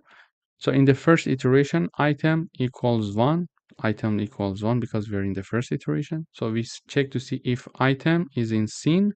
So scene, we just created it and it's an empty set. So it's not in there. So this statement is not true. Therefore, this part is not executed. We go to the else part and we are going to add that item in the scene set. Okay, in the scene set, it is added. Now scene set has the item 1. Okay. Now we go for the next iteration. So now in the next iteration, items equal 2. Okay, items equal 2. This is the second iteration. We check to see if number 2 is in scene set. So scene set has only one element, which is 1. So is it 2? Is it there? No, it's not there. This statement is not true. We go to the else part. We add the number 2 to the scene set. Okay, so now it's added also. We go for the next iteration. So item equals 3. So 3 is in scene set. Is it true? No, 3 is not there. We are only having 1 and 2. So we go to the else part. We add number 3 to the scene set. So number 3 is also added here. Okay. Then we go for the next iteration. Item equals 4. Items equal 4 equals 4. So we see a 4. Is it in the scene? 1, 2, 3. No, 1, 2, 3 is only there. 4 is not there. So this statement is again false. We go to the else part. We add number 4 to the scene set. So number 4 is being printed here. Okay, is being inserted here. Then in the next iteration, item equals 2 again. You see, after 4, we are having number 2. So number 2 is there. Now that number 2 is there, we check to see if number 2 is in scene. When we check the scene set, we see yes, number 2 is there. So this statement is true now. Now that it's true, we are going to execute this part, meaning that we're going to add number 2 to the repeated items. Okay, so the repeated items. This is the set, which was empty so far. So now number 2 is being added there. And we go for the next iteration. Now item equals 5. So 5, is it in the scene? 5, we don't have it. So we're going to add it to the scene. So 5 is added here. next iteration, the value is 3, so item equals 3. We check item if 3 is in the scene set. Yes, 3 is there. So now that the 3 is there, add that item to the repeated items also, meaning that this item was already inserted this in the scene set. Okay, so it's a repeated item. This is why we are adding it in the repeated items set. Okay, so 2 and 3. After that, we are having 6 and 7. Okay, after that, we are having 6 and 7. So 6 and 7 are not already there in this scene set. So scene set is now 6 and 7. Then we are having the item equals 2. So 2 item 2, is it in the scene? Yes. Therefore, you need to add it number 2 and add number 2 to the repeated items. So repeated items is having 2 and 3, but because it's a set, we cannot insert another number 2 there, because one of the features of the sets was that we cannot insert repeated items. Okay, so 2 and 3, we know that it is already being repeated in the original tuple. We don't have to insert it anymore. Therefore, it's not going to be inserted. Why? Because 2 is already there, and one of the features of the set is that they do not allow us to have duplicates. Now, the repeated items set and the scene set, both of them are completed. And now we are here returning the repeated items, which contains 2 and 3. Now, this is the call of the function. So the output was the repeated items set, and that set is assigned to result, and when we run the code, we are printing the result, which is 2 and 3 in the output. So in this coding exercise, we learned how to find repeated items in a set. First of all, we were having the original tuple, and we were having 2 sets. We wanted to keep the unique elements of the tuple in the scene set, and we wanted to have the repeated items of the tuple in the repeated items set. Okay, and we wrote a for loop, and we were iterating over all the elements of the original tuple, and we were checking to see if that item is already in the scene set or not. If it's not there already, we are going to insert it. But if that item was already in the scene set, we realized that it's a repeated item, so we were inserting it in the repeated items set. Thank you for watching.